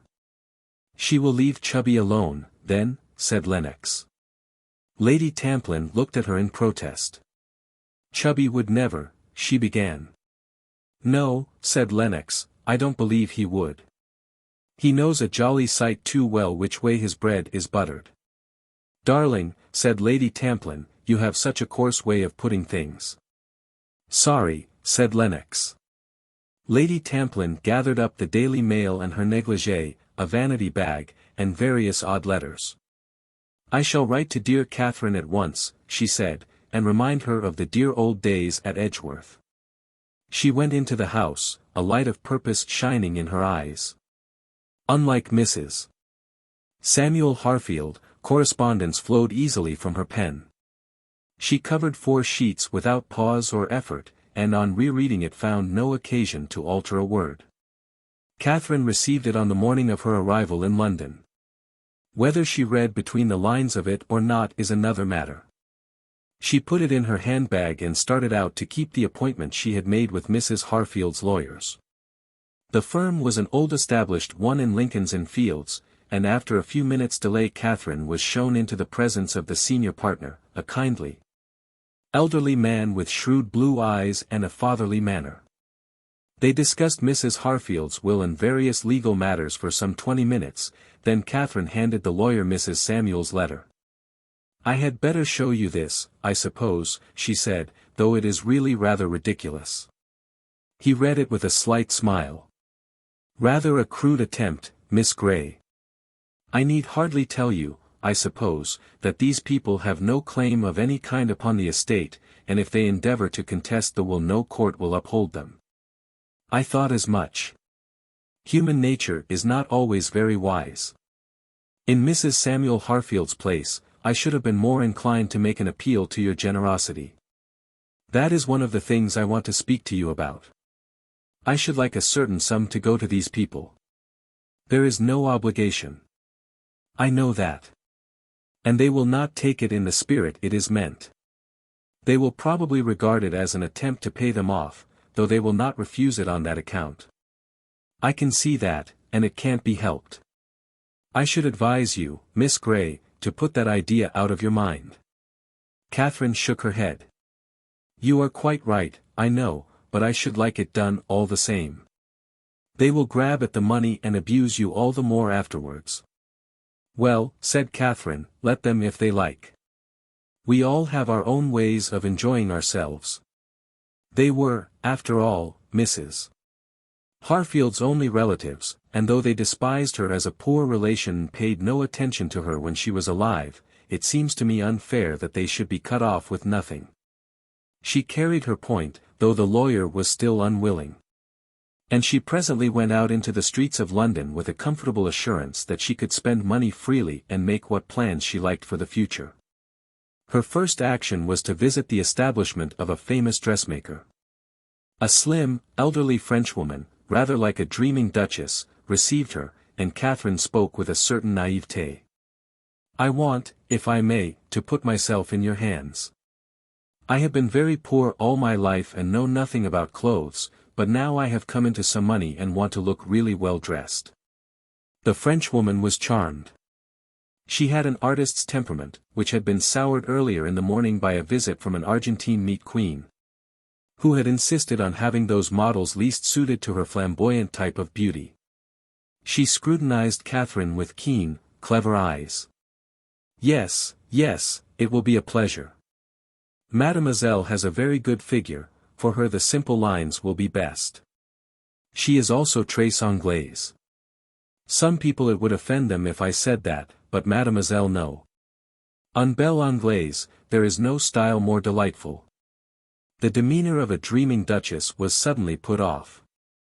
She screamed out directions to various mannequins.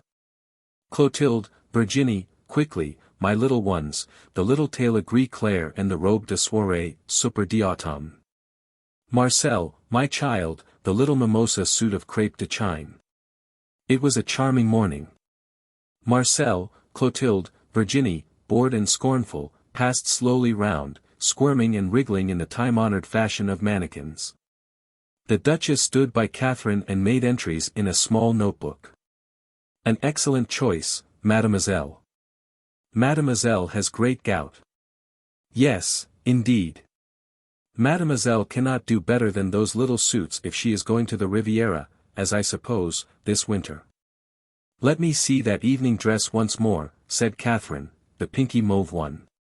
Virginie appeared, circling slowly. That is the prettiest of all, said Katherine, as she surveyed the exquisite draperies of mauve and grey and blue. What do you call it? Super d'automne. Yes, yes, that is truly the dress of Mademoiselle. What was there in these words that came back to Katherine with a faint feeling of sadness after she had left the dressmaking establishment? Super d'automne, that is truly the dress of Mademoiselle. Autumn, yes, it was autumn for her. She who had never known spring or summer, and would never know them now. Something she had lost never could be given to her again. These years of servitude in St. Mary Mead, and all the while life passing by. I am an idiot, said Katherine. I am an idiot. What do I want? Why, I was more contented a month ago than I am now. She drew out from her handbag the letter she had received that morning from Lady Tamplin. Katherine was no fool. She understood the nuances of that letter as well as anybody, and the reason of Lady Tamplin's sudden show of affection towards a long-forgotten cousin was not lost upon her. It was for profit and not for pleasure that Lady Tamplin was so anxious for the company of her dear cousin.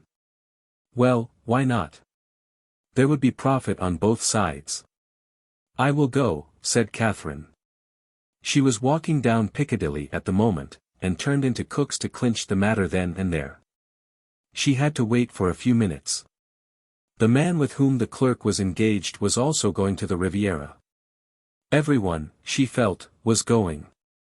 Well, for the first time in her life, she, too, would be doing what everybody did. The man in front of her turned abruptly, and she stepped into his place.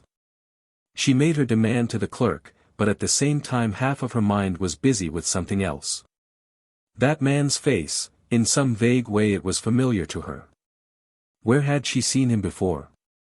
Suddenly she remembered. It was in the Savoy outside her room that morning. She had collided with him in the passage. Rather an odd coincidence that she should run into him twice in a day. She glanced over her shoulder, rendered uneasy by something, she knew not what. The man was standing in the doorway looking back at her.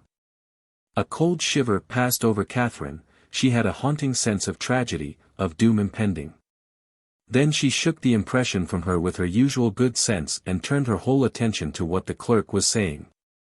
Chapter 9. An offer refused. It was rarely that Derek Kettering allowed his temper to get the better of him. An easygoing insouciance was his chief characteristic, and it had stood him in good stead in more than one tight corner.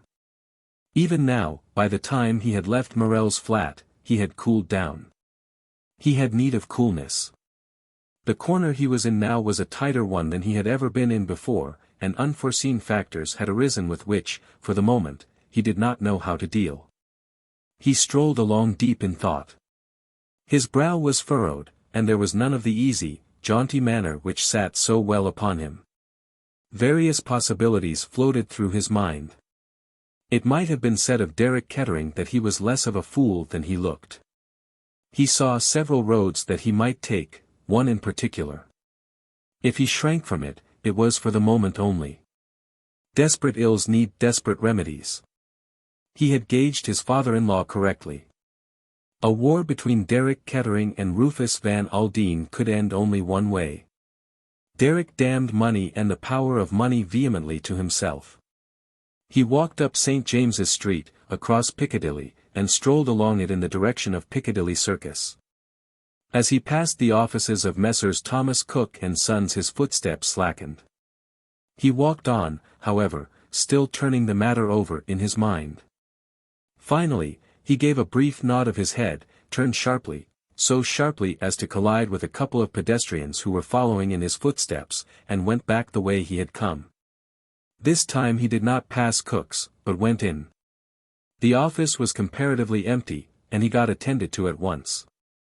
"I want to go to Nice next week. Will you give me particulars?" "What date, sir?" "The 14th. "What is the best train?" "Well, of course, the best train is what they call the Blue Train. You avoid the tiresome customs business at Calais." Derek nodded. He knew all this, none better. "The 14th, murmured the clerk, "that is rather soon. The Blue Train is nearly always all booked up." "See if there is a berth left," said Derek. If there is not, he left the sentence unfinished, with a curious smile on his face. The clerk disappeared for a few minutes, and presently returned. "That is all right, sir. Still 3 berths left. I will book you one of them." "What name?" "Pavitt," said Derek. He gave the address of his rooms in Jermyn Street. The clerk nodded, finished writing it down, wished Derek good morning politely, and turned his attention to the next client. "I want to go to Nice, on the 14th.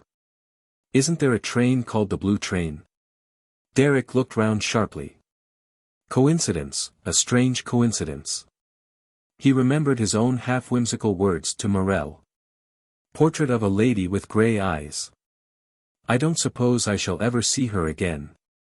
But he had seen her again, and, what was more, she proposed to travel to the Riviera on the same day as he did. Just for a moment a shiver passed over him. In some ways he was superstitious. He had said, half-laughingly, that this woman might bring him bad luck. Suppose that should prove to be true. From the doorway he looked back at her as she stood talking to the clerk. For once his memory had not played him false. A lady in every sense of the word. Not very young, not singularly beautiful. But with something, grey eyes that might perhaps see too much. He knew as he went out of the door that in some way he was afraid of this woman. He had a sense of fatality. He went back to his rooms in Jermyn Street and summoned his man. "Take this cheque, Pavitt, cash it first thing in the morning, and go round to Cook in Piccadilly. They will have some tickets there booked in your name, pay for them, and bring them back." "Very good, sir." Pavitt withdrew. Derek strolled over to a side table and picked up a handful of letters. They were of a type only too familiar. Bills, small bills and large bills, one and all pressing for payment. The tone of the demands was still polite. Derek knew how soon that polite tone would change if certain news became public property. He flung himself moodily into a large, leather-covered chair. A damned hole, that was what he was in. Yes, a damned hole. And ways of getting out of that damned hole were not too promising. Pavitt appeared with a discreet cough. "A gentleman to see you, sir, Major Knighton." "Knighton, eh?"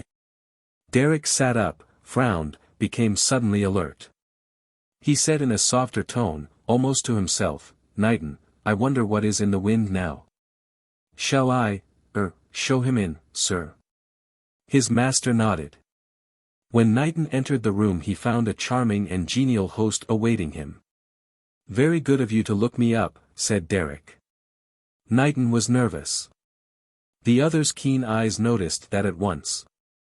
The errand on which the secretary had come was clearly distasteful to him. He replied almost mechanically to Derek's easy flow of conversation. He declined a drink, and, if anything, his manner became stiffer than before.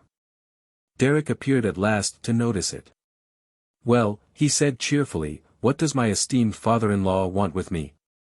You have come on his business, I take it." Knighton did not smile in reply. "I have, yes," he said carefully.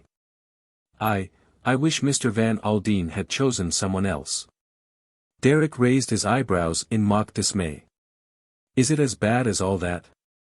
"I am not very thin-skinned, I can assure you, Knighton." "No," said Knighton, "but this." He paused.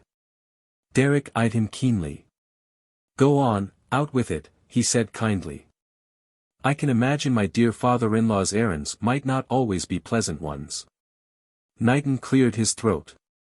He spoke formally in tones that he strove to render free of embarrassment. "I am directed by Mr. Van Aldin to make you a definite offer." "An offer?" For a moment Derek showed his surprise. Knighton's opening words were clearly not what he had expected. He offered a cigarette to Knighton, lit one himself, and sank back in his chair, murmuring in a slightly sardonic voice. "An offer? That sounds rather interesting. Shall I go on?" "Please." "You must forgive my surprise, but it seems to me that my dear father-in-law has rather climbed down since our chat this morning. And climbing down is not what one associates with strong men, Napoleons of finance, etc. I think it shows that he finds his position weaker than he thought it." Knighton listened politely to the easy, mocking voice, but no sign of any kind showed itself on his rather stolid countenance. He waited until Derek had finished, and then he said quietly, "I will state the proposition in the fewest possible words." "Go on." Knighton did not look at the other. His voice was curt and matter-of-fact. "The matter is simply this. Mrs. Kettering, as you know, is about to file a petition for divorce. If the case goes undefended you will receive 100,000 on the day that the decree is made absolute." Derek, in the act of lighting his cigarette, suddenly stopped dead. 100,000, he said sharply.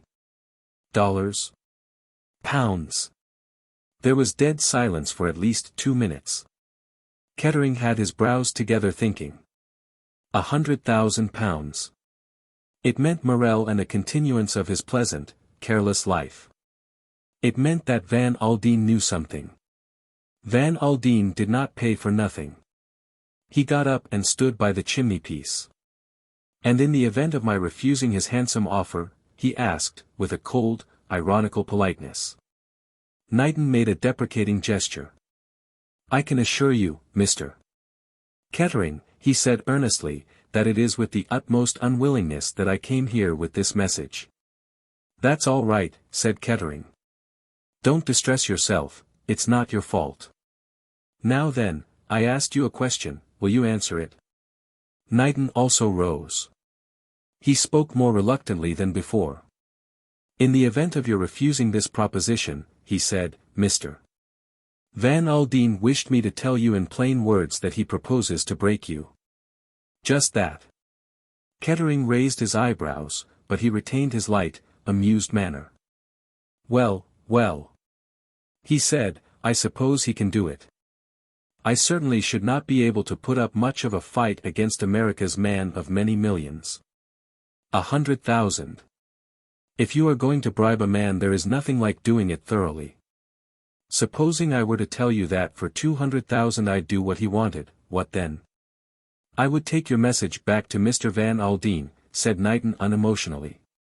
"Is that your answer?" "No," said Derek, "funnily enough it is not. You can go back to my father-in-law and tell him to take himself and his bribes to hell. Is that clear?" "Perfectly," said Knighton. He got up, hesitated, and then flushed. You will allow me to say, Mr. Kettering, that I am glad you have answered as you have." Derek did not reply.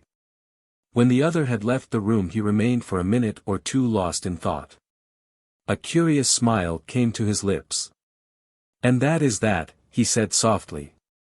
Chapter 10. On the Blue Train. "Dad." Mrs. Kettering started violently. Her nerves were not completely under control this morning. Very perfectly dressed in a long mink coat and a little hat of Chinese lacquer red, she had been walking along the crowded platform of Victoria deep in thought. And her father's sudden appearance and hearty greeting had an unlooked-for effect upon her. "Why, Ruth, how you jumped. I didn't expect to see you, I suppose, Dad. You said goodbye to me last night and said you had a conference this morning."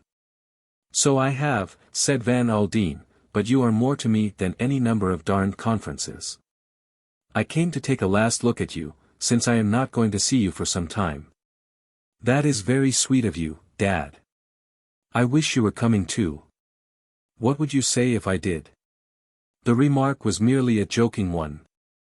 He was surprised to see the quick color of flame in Ruth's cheeks. For a moment he almost thought he saw dismay flash out of her eyes. She laughed uncertainly and nervously. "Just for a moment I really thought you meant it," she said. "Would you have been pleased?" "Of course." She spoke with exaggerated emphasis. "Well," said Van Aldin, "that's good." "It isn't really for very long, Dad," continued Ruth. "You know, you are coming out next month." "Ah," said Van Aldin unemotionally, "sometimes I guess I will go to one of these big guys in Harley Street and have him tell me that I need sunshine and change of air right away." "Don't be so lazy," cried Ruth, "next month is ever so much nicer than this month out there. You have got all sorts of things you can't possibly leave just now." "Well, that's so, I suppose," said Van Aldin, with a sigh. "You had better be getting on board this train of yours, Ruth. Where is your seat?" Ruth Kettering looked vaguely up at the train. At the door of one of the Pullman cars a thin, tall woman dressed in black was standing, Ruth Kettering's maid. She drew aside as her mistress came up to her. "I have put your dressing case under your seat, madam, in case you should need it. Shall I take the rugs, or will you require one?" "No, no, I shan't want one." "Better go and find your own seat now, Mason." "Yes, madam." The maid departed. Van Aldin entered the Pullman car with Ruth. She found her seat, and Van Aldin deposited various papers and magazines on the table in front of her. The seat opposite to her was already taken, and the American gave a cursory glance at its occupant. He had a fleeting impression of attractive gray eyes and a neat traveling costume. He indulged in a little more desultory conversation with Ruth, the kind of talk peculiar to those seeing other people off by train. Presently, as whistles blew, he glanced at his watch. "I had best be clearing out of here. Goodbye, my dear. Don't worry, I will attend to things." "Oh, father." He turned back sharply. There had been something in Ruth's voice, something so entirely foreign to her usual manner, that he was startled. It was almost a cry of despair. She had made an impulsive movement towards him, but in another minute she was mistress of herself once more. "Till next month," she said cheerfully. 2 minutes later the train started. Ruth sat very still, biting her underlip and trying hard to keep the unaccustomed tears from her eyes. She felt a sudden sense of horrible desolation.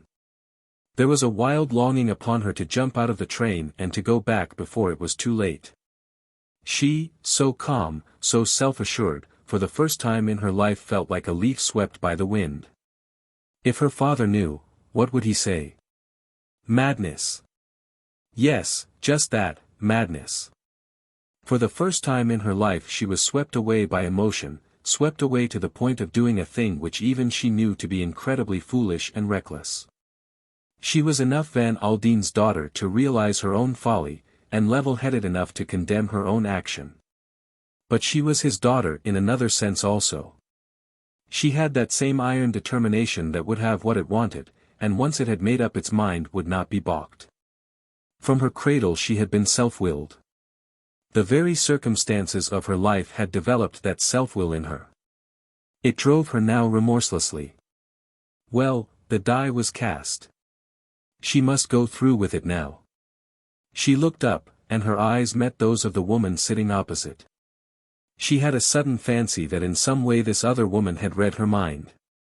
She saw in those grey eyes understanding and, yes, compassion. It was only a fleeting impression.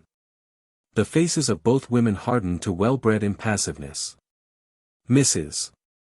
Kettering took up a magazine, and Catherine Grey looked out of the window and watched a seemingly endless vista of depressing streets and suburban houses. Ruth found an increasing difficulty in fixing her mind on the printed page in front of her. In spite of herself, 1,000 apprehensions preyed on her mind. What a fool she had been! What a fool she was! Like all cool and self-sufficient people, when she did lose her self-control she lost it thoroughly. It was too late. Was it too late? Oh, for someone to speak to, for someone to advise her. She had never before had such a wish. She would have scorned the idea of relying on any judgment other than her own, but now, what was the matter with her? Panic. Yes, that would describe it best, panic. She, Ruth Kettering, was completely and utterly panic-stricken. She stole a covert glance at the figure opposite. If only she knew someone like that, some nice, cool, calm, sympathetic creature. That was the sort of person one could talk to. But you can't, of course, confide in a stranger. And Ruth smiled to herself a little at the idea. She picked up the magazine again. Really she must control herself.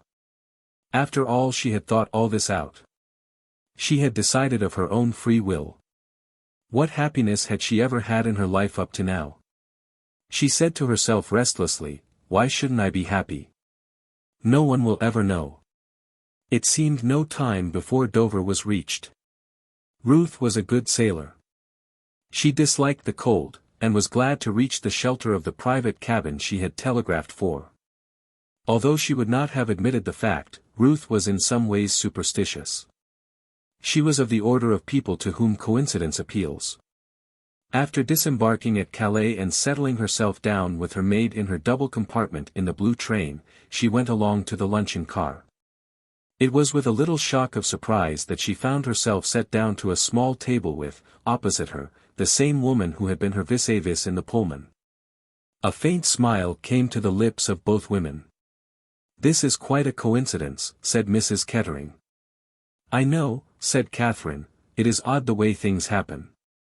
A flying attendant shot up to them with the wonderful velocity always displayed by the Compagnie Internationale de Wagonslits and deposited 2 cups of soup. By the time the omelette succeeded the soup they were chatting together in friendly fashion. "It will be heavenly to get into the sunshine," sighed Ruth.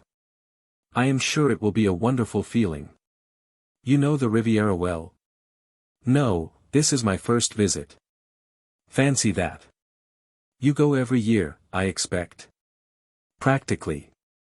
January and February in London are horrible. I have always lived in the country. They are not very inspiring months there either. Mostly mud." "What made you suddenly decide to travel?" "Money," said Katherine. "For 10 years I have been a paid companion with just enough money of my own to buy myself strong country shoes. Now I have been left what seems to me a fortune, though I dare say it would not seem so much to you. Now I wonder why you said that it would not seem so to me." Katherine laughed. "I don't really know. I suppose one forms impressions without thinking of it. I put you down in my own mind as one of the very rich of the earth. It was just an impression. I dare say I am wrong." "No," said Ruth, "you are not wrong." She had suddenly become very grave. "I wish you would tell me what other impressions you formed about me." Ruth swept on disregarding the other's embarrassment. "Oh, please, don't be conventional. I want to know. As we left Victoria I looked across at you, and I had the sort of feeling that you, well, understood what was going on in my mind." "I can assure you I am not a mind reader," said Katherine smiling. "No, but will you tell me, please, just what you thought?" Ruth's eagerness was so intense and so sincere that she carried her point. "I will tell you if you like, but you must not think me impertinent." I thought that for some reason you were in great distress of mind, and I was sorry for you. You are right. You are quite right. I am in terrible trouble. I should like to tell you something about it, if I may. Oh, dear, Katherine thought to herself, how extraordinarily alike the world seems to be everywhere. People were always telling me things in St. Mary Mead, and it is just the same thing here, and I don't really want to hear anybody's troubles. She replied politely. Do tell me. They were just finishing their lunch. Ruth gulped down her coffee, rose from her seat, and quite oblivious of the fact that Katherine had not begun to sip her coffee, said, Come to my compartment with me. They were two single compartments with a communicating door between them.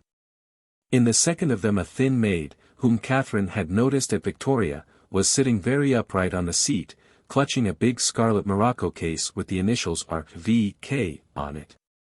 Mrs. Kettering pulled the communicating door to and sank down on the seat. Katherine sat down beside her. I am in trouble and I don't know what to do. There is a man whom I am fond of, very fond of indeed. We cared for each other when we were young, and we were thrust apart most brutally and unjustly. Now we have come together again. Yes. I am going to meet him now. Oh. I dare say you think it is all wrong, but you don't know the circumstances. My husband is impossible. He has treated me disgracefully. Yes, said Katherine again. What I feel so badly about is this. I have deceived my father, it was he who came to see me off at Victoria today. He wishes me to divorce my husband, and, of course, he has no idea that I am going to meet this other man. He would think it extraordinarily foolish. Well, don't you think it is? I suppose it is. Ruth Kettering looked down at her hands, they were shaking violently. But I can't draw back now. Why not? It is all arranged, and it would break his heart. Don't you believe it, said Katherine robustly, hearts are pretty tough. He will think I have no courage, no strength of purpose. It seems to me an awfully silly thing that you are going to do, said Katherine. I think you realize that yourself. Ruth Kettering buried her face in her hands. I don't know. Ever since I left Victoria I have had a horrible feeling of something that is coming to me very soon, that I can't escape. She clutched convulsively at Katherine's hand. You must think I am mad talking to you like this, but I tell you I know something horrible is going to happen. Don't think it, said Katherine, try to pull yourself together. You could send your father a wire from Paris, if you like, and he would come to you at once. The other brightened. Yes, I could do that. Dear old Dad. It is queer, but I never knew until today how terribly fond of him I am.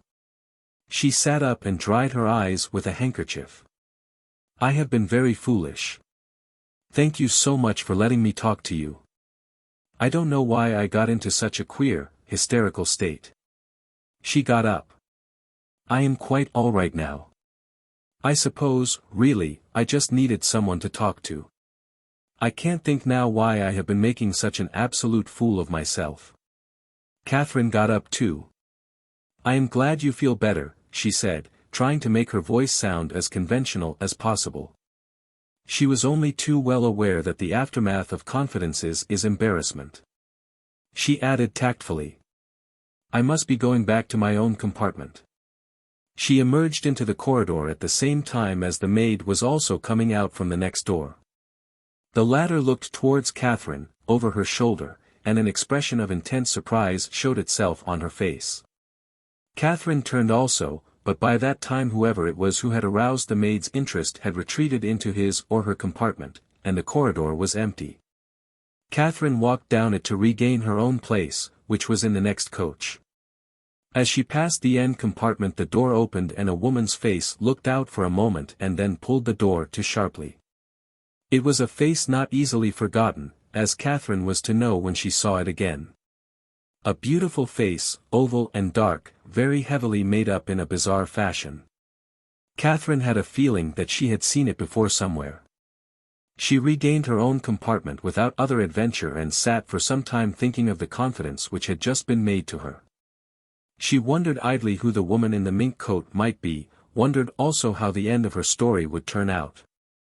If I had stopped anyone from making an idiot of themselves, I suppose I have done good work, she thought to herself. But who knows? That is the kind of woman who is hard-headed and egotistical all her life, and it might be good for her to do the other sort of thing for a change. Oh, well, I don't suppose I shall ever see her again. She certainly won't want to see me again. That is the worst of letting people tell you things. They never do. She hoped that she would not be given the same place at dinner. She reflected, not without humor, that it might be awkward for both of them. Leaning back with her head against a cushion, she felt tired and vaguely depressed. They had reached Paris, and the slow journey round the Cincha, with its interminable stops and waits, was very wearisome.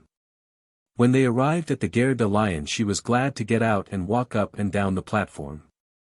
The keen cold air was refreshing after the steam-heated train. She observed with a smile that her friend of the mink coat was solving the possible awkwardness of the dinner problem in her own way. A dinner basket was being handed up and received through the window by the maid. When the train started once more, and dinner was announced by a violent ringing of bells, Katherine went along to it much relieved in mind. Her vis-a-vis tonight was of an entirely different kind, a small man, distinctly foreign in appearance, with a rigidly waxed mustache and an egg-shaped head which he carried rather on one side. Katherine had taken in a book to dinner with her. She found the little man's eyes fixed upon it with a kind of twinkling amusement. "I see, madam, that you have a Roman policier. You are fond of such things." "They amuse me," Katherine admitted. The little man nodded with the air of complete understanding. "They have a good sale always, so I am told." "Now why is that, mademoiselle? I ask of you as a student of human nature, why should that be?" Katherine felt more and more amused. "Perhaps they give one the illusion of living an exciting life," she suggested. He nodded gravely. "Yes, there is something in that.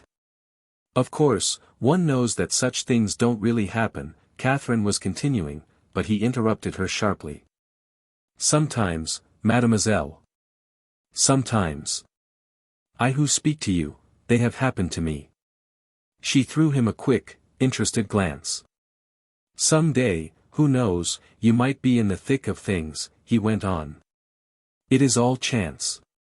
"I don't think it is likely," said Katherine. "Nothing of that kind ever happens to me." He leaned forward. "Would you like it to?"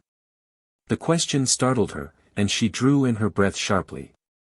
"It is my fancy, perhaps," said the little man, as he dexterously polished one of the forks, "but I think that you have a yearning in you for interesting happenings." "Eh bien, mademoiselle, all through my life I have observed one thing, all one wants one gets. Who knows?" His face screwed itself up comically. "You may get more than you bargain for." "Is that a prophecy?" asked Katherine, smiling as she rose from the table. The little man shook his head. "I never prophesy," he declared pompously. "It is true that I have the habit of being always right, but I do not boast of it. Good night, mademoiselle, and may you sleep well." Katherine went back along the train amused and entertained by her little neighbor. She passed the open door of her friend's compartment and saw the conductor making up the bed. The lady in the mink coat was standing looking out of the window. The second compartment, as Katherine saw through the communicating door, was empty, with rugs and bags heaped up on the seat. The maid was not there. Katherine found her own bed prepared, and since she was tired, she went to bed and switched off her light about 9:30. She woke with a sudden start. How much time had passed she did not know. Glancing at her watch, she found that it had stopped. A feeling of intense uneasiness pervaded her and grew stronger moment by moment. At last she got up, threw her dressing gown round her shoulders, and stepped out into the corridor. The whole train seemed wrapped in slumber. Katherine let the window down and sat by it for some minutes, drinking in the cool night air and trying vainly to calm her uneasy fears. She presently decided that she would go along to the end and ask the conductor for the right time so that she could set her watch. She found, however, that his little chair was vacant. She hesitated for a moment and then walked through into the next coach. She looked down the long, dim line of the corridor and saw, to her surprise, that a man was standing with his hand on the door of the compartment occupied by the lady in the mink coat. That is to say, she thought it was the compartment. Probably, however, she was mistaken. He stood there for a moment or two with his back to her, seeming uncertain and hesitating in his attitude. Then he slowly turned, and with an odd feeling of fatality. Katherine recognized him as the same man whom she had noticed twice before, once in the corridor of the Savoy Hotel and once in Cook's offices. Then he opened the door of the compartment and passed in, drawing it to behind him. An idea flashed across Katherine's mind. Could this be the man of whom the other woman had spoken, the man she was journeying to meet? Then Katherine told herself that she was romancing. In all probability she had mistaken the compartment. She went back to her own carriage. 5 minutes later the train slackened speed. There was the long plaintive hiss of the Westinghouse brake, and a few minutes later the train came to a stop at Lyons. Chapter 11. Murder. Katherine wakened the next morning to brilliant sunshine. She went along to breakfast early, but met none of her acquaintances of the day before. When she returned to her compartment it had just been restored to its daytime appearance by the conductor, a dark man with a drooping mustache and melancholy face. "Madam is fortunate," he said. "The sun shines." It is always a great disappointment to passengers when they arrive on a grey morning. "I should have been disappointed, certainly," said Katherine. The man prepared to depart. "We are rather late, madam," he said. "I will let you know just before we get to Nice." Katherine nodded. She sat by the window, entranced by the sunlit panorama. The palm trees, the deep blue of the sea, the bright yellow mimosa came with all the charm of novelty to the woman who for 14 years had known only the drab winters of England. When they arrived at Cannes, Katherine got out and walked up and down the platform. She was curious about the lady in the mink coat, and looked up at the windows of her compartment. The blinds were still drawn down, the only ones to be so on the whole train. Katherine wondered a little, and when she re-entered the train she passed along the corridor and noticed that these two compartments were still shuttered and closed. The lady of the mink coat was clearly no early riser. Presently the conductor came to her and told her that in a few minutes the train would arrive at Nice. Katherine handed him a tip. The man thanked her, but still lingered. There was something odd about him. Katherine, who had at first wondered whether the tip had not been big enough, was now convinced that something far more serious was amiss. His face was of a sickly pallor, he was shaking all over, and looked as if he had been frightened out of his life. He was eyeing her in a curious manner. Presently he said abruptly, "Madam will excuse me, but is she expecting friends to meet her at Nice?" "Probably," said Katherine. "Why?" But the man merely shook his head and murmured something that Katherine could not catch and moved away, not reappearing until the train came to rest at the station. When he started handing her belongings down from the window, Katherine stood for a moment or two on the platform rather at a loss, but a fair young man with an ingenuous face came up to her and said rather hesitatingly, "Miss Grey, is it not?" Katherine said that it was, and the young man beamed upon her seraphically and murmured, "I am Chubby, you know, Lady Tamplin's husband. I expect she mentioned me, but perhaps she forgot. Have you got your billet de bagages? I lost mine when I came out this year, and you would not believe the fuss they made about it. Regular French red tape." Katherine produced it, and was just about to move off beside him when a very gentle and insidious voice murmured in her ear, "A little moment, madam, if you please." Katherine turned to behold an individual who made up for insignificance of stature by a large quantity of gold lace and uniform. The individual explained. There were certain formalities. Madam would perhaps be so kind as to accompany him. The regulations of the police, he threw up his arms. Absurd, doubtless, but there it was. Mr. Chubby Evans listened with a very imperfect comprehension, his French being of a limited order. So like the French, murmured Mr. Evans. He was one of those staunch patriotic Britons who, having made a portion of a foreign country their own, strongly resent the original inhabitants of it. Always up to some silly dodge or other. They've never tackled people on the station before, though. This is something quite new. I suppose you'll have to go. Katherine departed with her guide. Somewhat to her surprise, he led her towards a siding where a coach of the departed train had been shunted. He invited her to mount into this, and, preceding her down the corridor, held aside the door of one of the compartments. In it was a pompous-looking official personage, and with him a nondescript being who appeared to be a clerk. The pompous-looking personage rose politely, bowed to Katherine, and said, "You will excuse me, madam, but there are certain formalities to be complied with." "Madam speaks French, I trust." "Sufficiently, I think, monsieur," replied Katherine in that language. "That is good. Pray be seated, madam. I am M. Cox, the commissary of police." He blew out his chest importantly, and Katherine tried to look sufficiently impressed. "You wish to see my passport?" she inquired. "Here it is." The commissary eyed her keenly and gave a little grunt. "Thank you, madam," he said, taking the passport from her. He cleared his throat.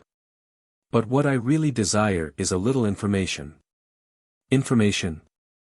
The commissary nodded his head slowly. "About a lady who has been a fellow passenger of yours. You lunched with her yesterday."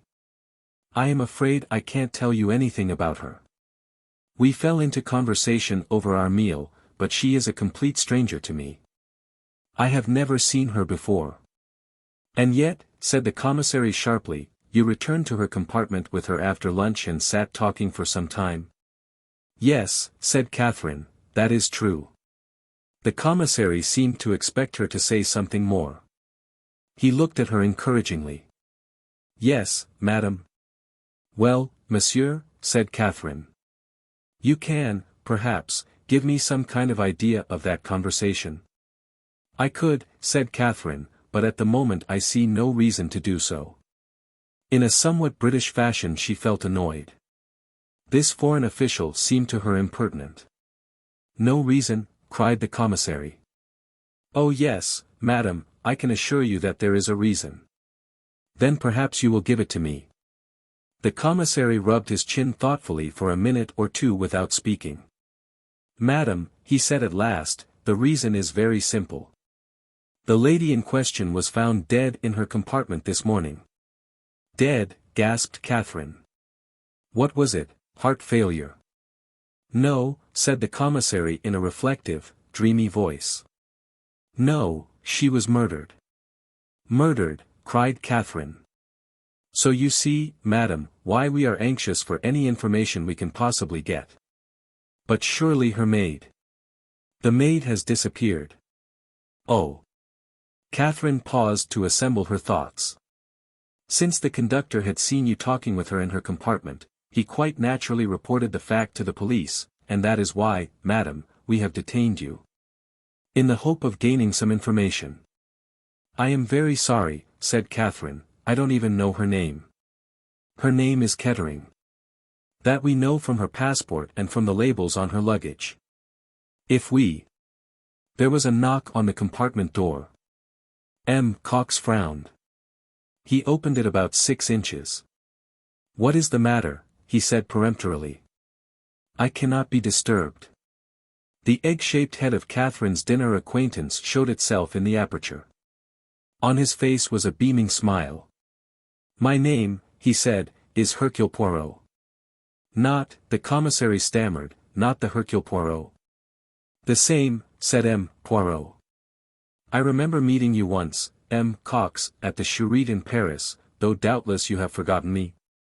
"Not at all, monsieur, not at all," declared the commissary heartily. "But enter, I pray of you. You know of this?" "Yes, I know," said Hercule Poirot. I came to see if I might be of any assistance. We should be flattered, replied the commissary promptly. Let me present you, M. Poirot, to, he consulted the passport he still held in his hand, to Mademoiselle Gray. Poirot smiled across at Katherine. It is strange, is it not, he murmured, that my words should have come true so quickly. Mademoiselle, alas, can tell us very little, said the commissary.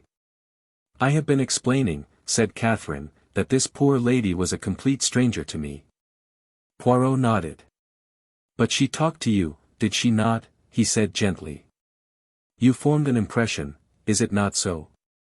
Yes, said Katherine thoughtfully. I suppose I did. And that impression was?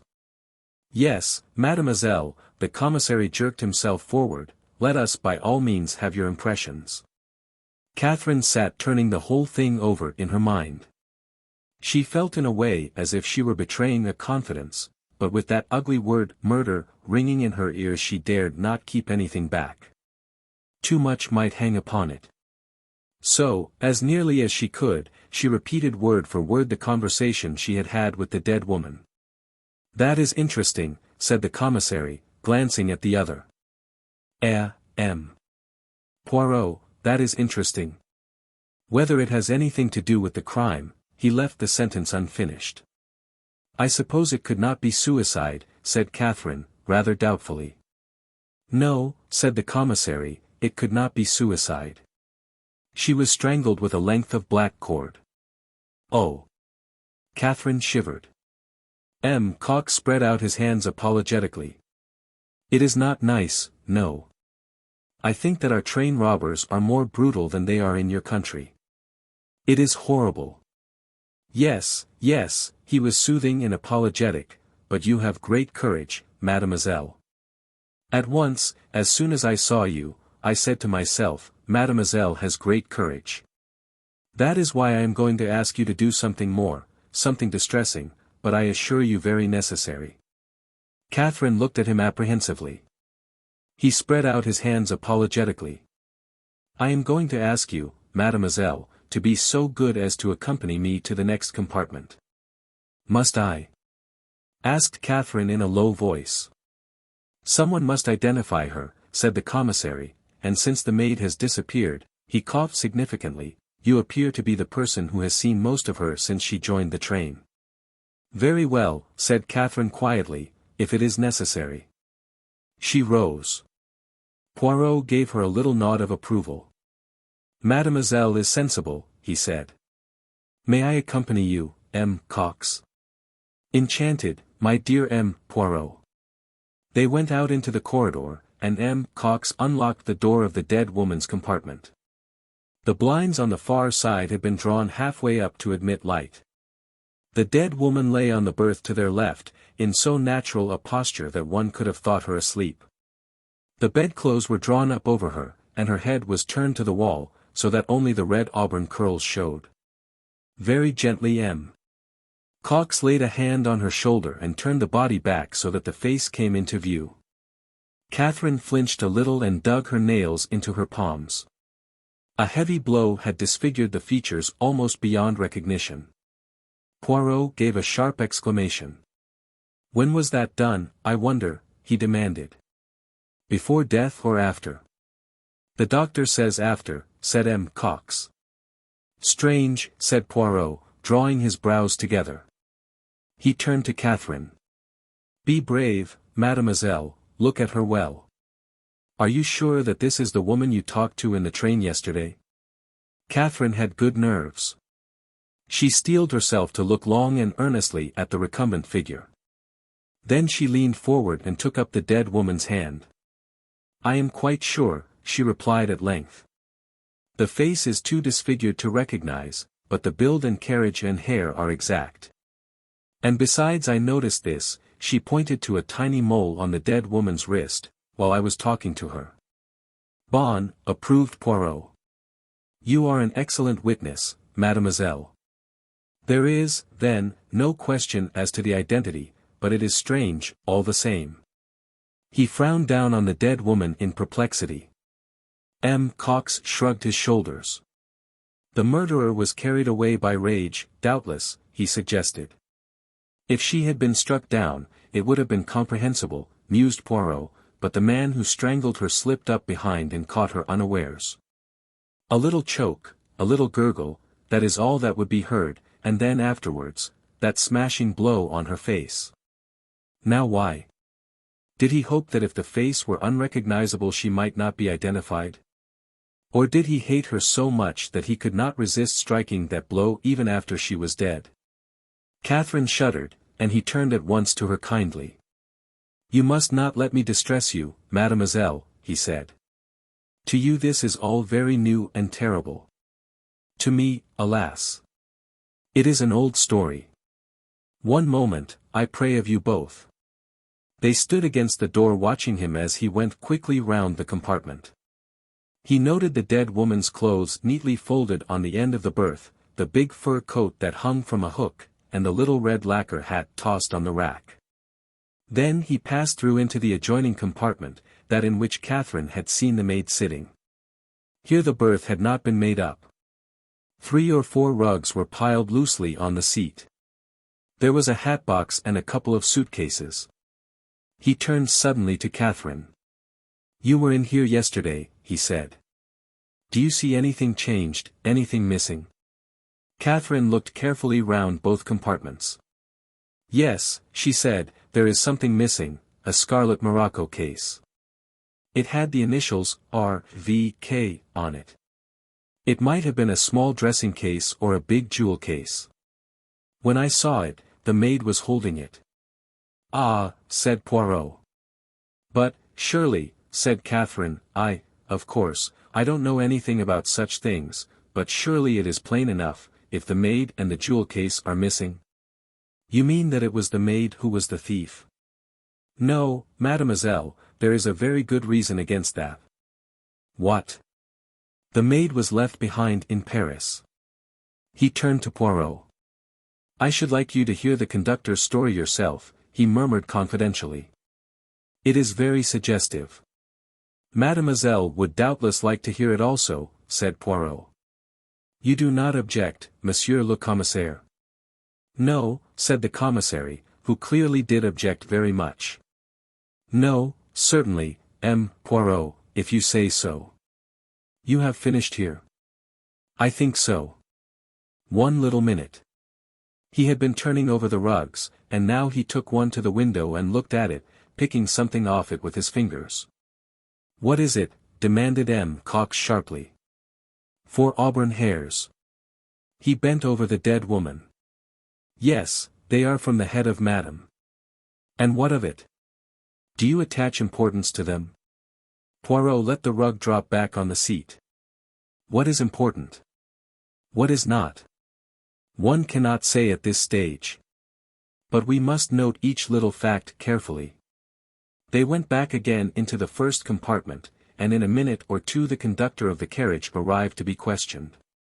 "Your name is Pierre Michel," said the commissary. "Yes, monsieur le commissaire." "I should like you to repeat to this gentleman," he indicated Poirot, "the story that you told me as to what happened in Paris." "Very good, monsieur le commissaire. It was after we had left the Gare de Lyon I came along to make the beds, thinking that Madame would be at dinner, but she had a dinner basket in her compartment. She said to me that she had been obliged to leave her maid behind in Paris, so that I only need make up one berth.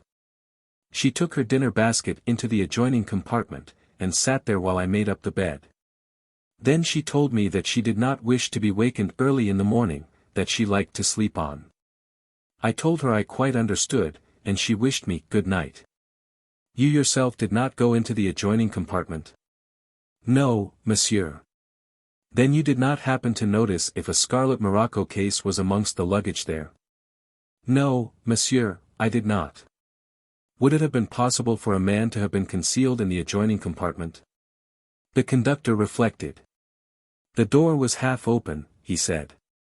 "If a man had stood behind that door I should not have been able to see him, but he would, of course, have been perfectly visible to Madame when she went in there." "Quite so," said Poirot. "Is there anything more you have to tell us?" I think that is all, monsieur. I can remember nothing else. And now this morning, prompted Poirot. As Madame had ordered, I did not disturb her. It was not until just before can that I ventured to knock at the door. Getting no reply, I opened it. The lady appeared to be in her bed asleep. I took her by the shoulder to rouse her, and then... And then you saw what had happened, volunteered Poirot. Très bien. I think I know all I want to know. I hope, Monsieur le Commissaire, it is not that I have been guilty of any negligence, said the man piteously. Such an affair to happen on the blue train. It is horrible. Console yourself, said the commissary. Everything will be done to keep the affair as quiet as possible, if only in the interests of justice. I cannot think you have been guilty of any negligence. And Monsieur le Commissaire will report as much to the company? But certainly, said M. Cox, impatiently. That will do now. The conductor withdrew. According to the medical evidence, said the commissary, the lady was probably dead before the train reached Lyons. Who then was the murderer? From Mademoiselle's story, it seems clear that somewhere on her journey she was to meet this man of whom she spoke. Her action in getting rid of the maid seems significant. Did the man join the train at Paris, and did she conceal him in the adjoining compartment? If so, they may have quarreled, and he may have killed her in a fit of rage. That is one possibility. The other, and the more likely to my mind, is that her assailant was a train robber traveling on the train. That he stole along the corridor unseen by the conductor, killed her, and went off with the red morocco case, which doubtless contained jewels of some value. In all probability he left the train at Lyons, and we have already telegraphed to the station there for full particulars of anyone seen leaving the train. Or he might have come on to Nice, suggested Poirot. He might, agreed the commissary, but that would be a very bold course. Poirot let a minute or two go by before speaking, and then he said. In the latter case you think the man was an ordinary train robber? The commissary shrugged his shoulders. It depends. We must get hold of the maid. It is possible that she has the red morocco case with her. If so, then the man of whom she spoke to Mademoiselle may be concerned in the case, and the affair is a crime of passion. I myself think the solution of a train robber is the more probable. These bandits have become very bold of late. Poirot looked suddenly across at Katherine. And you, Mademoiselle, he said, you heard and saw nothing during the night? Nothing, said Katherine. Poirot turned to the commissary. We need detain Mademoiselle no longer, I think, he suggested. The latter nodded. She will leave us her address, he said. Katherine gave him the name of Lady Tamplin's villa. Poirot made her a little bow. You permit that I see you again, Mademoiselle, he said. Or have you so many friends that your time will be all taken up? On the contrary, said Katherine, I shall have plenty of leisure, and I shall be very pleased to see you again. Excellent, said Poirot, and gave her a little friendly nod. This shall be a Roman policier à nous. We will investigate this affair together. Chapter 12. At the Villa Marguerite. Then you were really in the thick of it all, said Lady Tamplin enviously. My dear, how thrilling. She opened her china blue eyes very wide and gave a little sigh. A real murder, said Mr. Evans gloatingly. Of course Chubby had no idea of anything of the kind, went on Lady Tamplin. He simply could not imagine why the police wanted you. My dear, what an opportunity. I think, you know, yes, I certainly think something might be made out of this. A calculating look rather marred the ingenuousness of the blue eyes. Katherine felt slightly uncomfortable. They were just finishing lunch, and she looked in turn at the three people sitting round the table. Lady Tamplin, full of practical schemes, Mr. Evans, beaming with naive appreciation, and Lennox with a queer crooked smile on her dark face. Marvelous luck, murmured Chubby. I wish I could have gone along with you, and seen all the exhibits. His tone was wistful and childlike. Katherine said nothing. The police had laid no injunctions of secrecy upon her, and it was clearly impossible to suppress the bare facts or try to keep them from her hostess. But she did rather wish it had been possible to do so. "Yes," said Lady Tamplin, coming suddenly out of her reverie, "I do think something might be done. A little account, you know, cleverly written up. An eyewitness, a feminine touch, how I chatted with the dead woman, little thinking, that sort of thing, you know." "Rot," said Lennox. "You have no idea," said Lady Tamplin in a soft, wistful voice, "what newspapers will pay for a little titbit. Written, of course, by someone of really unimpeachable social position. You would not like to do it yourself, I dare say, Katherine dear, but just give me the bare bones of it, and I will manage the whole thing for you. Mr. de Havilland is a special friend of mine. We have a little understanding together. A most delightful man, not at all reporterish. How does the idea strike you, Katherine?" "I would much prefer to do nothing of the kind," said Katherine bluntly. Lady Tamplin was rather disconcerted at this uncompromising refusal. She sighed and turned to the elucidation of further details. "A very striking-looking woman, you said. I wonder now who she could have been. You didn't hear her name?" "It was mentioned," Katherine admitted, "but I can't remember it. You see, I was rather upset." "I should think so," said Mr. Evans, "it must have been a beastly shock." It is to be doubted whether, even if Katherine had remembered the name, she would have admitted the fact. Lady Tamplin's remorseless cross-examination was making her restive. Lennox, who was observant in her own way, noticed this, and offered to take Katherine upstairs to see her room. She left her there, remarking kindly before she went, "You mustn't mind mother. She would make a few pennies profit out of her dying grandmother if she could." Lennox went down again to find her mother and her stepfather discussing the newcomer.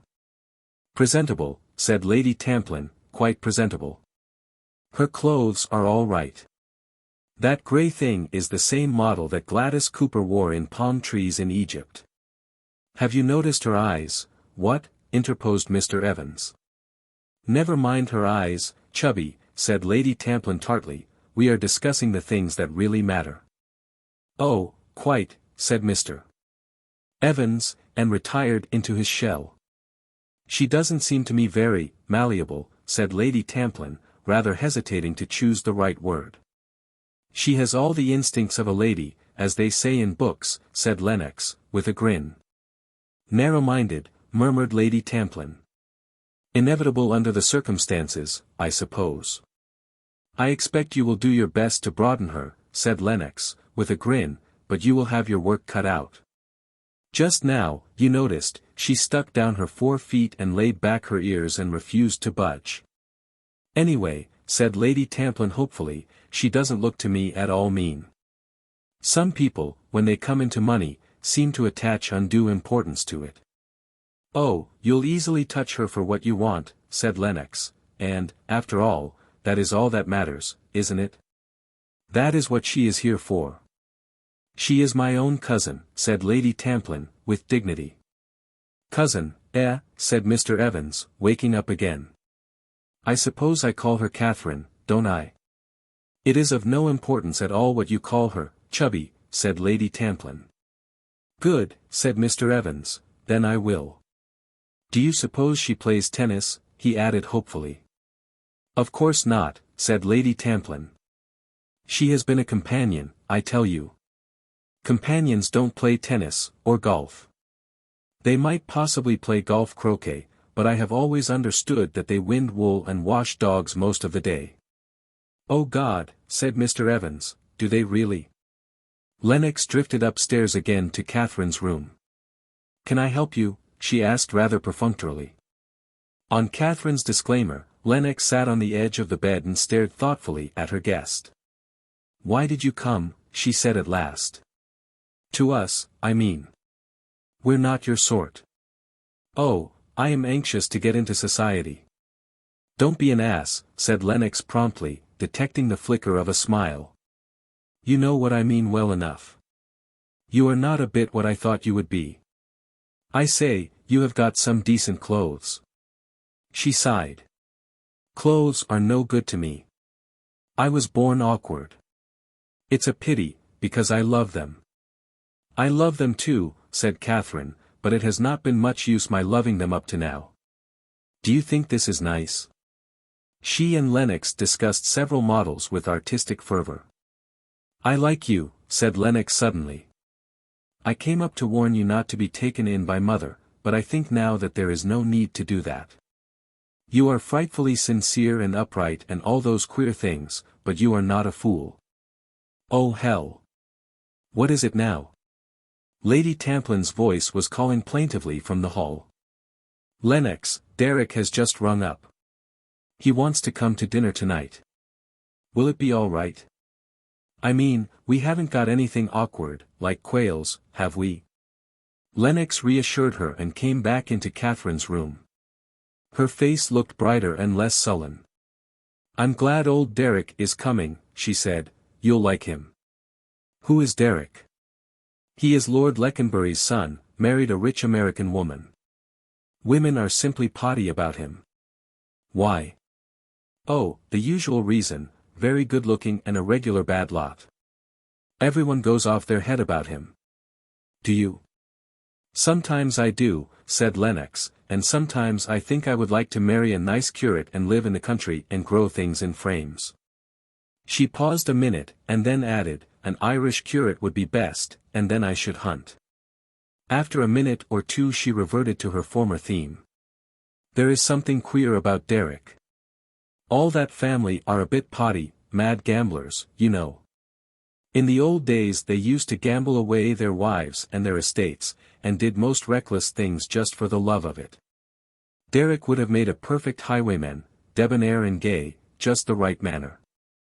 She moved to the door. Well, come down when you feel like it. Left alone, Katherine gave herself up to thought. Just at present she felt thoroughly ill at ease and jarred by her surroundings. The shock of the discovery in the train and the reception of the news by her new friends jarred upon her susceptibilities. She thought long and earnestly about the murdered woman. She had been sorry for Ruth, but she could not honestly say that she had liked her.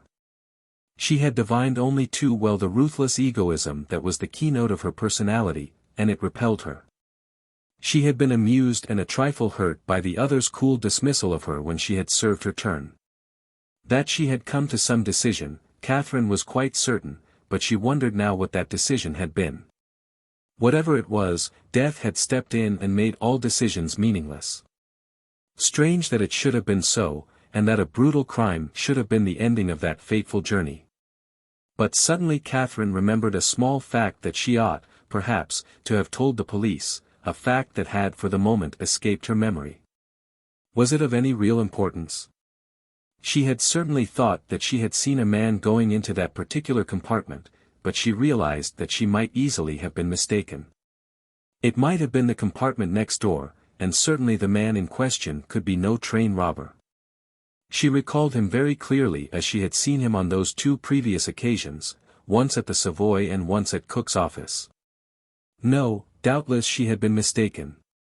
He had not gone into the dead woman's compartment, and it was perhaps as well that she had said nothing to the police. She might have done incalculable harm by doing so. She went down to join the others on the terrace outside. Through the branches of mimosa, she looked out over the blue of the Mediterranean, and, whilst listening with half an ear to Lady Tamplin's chatter, she was glad that she had come. This was better than St. Mary Mead. That evening she put on the mauvey pink dress that went by the name of Super d'Automne, and after smiling at her reflection in the mirror, went downstairs with, for the first time in her life, a faint feeling of shyness.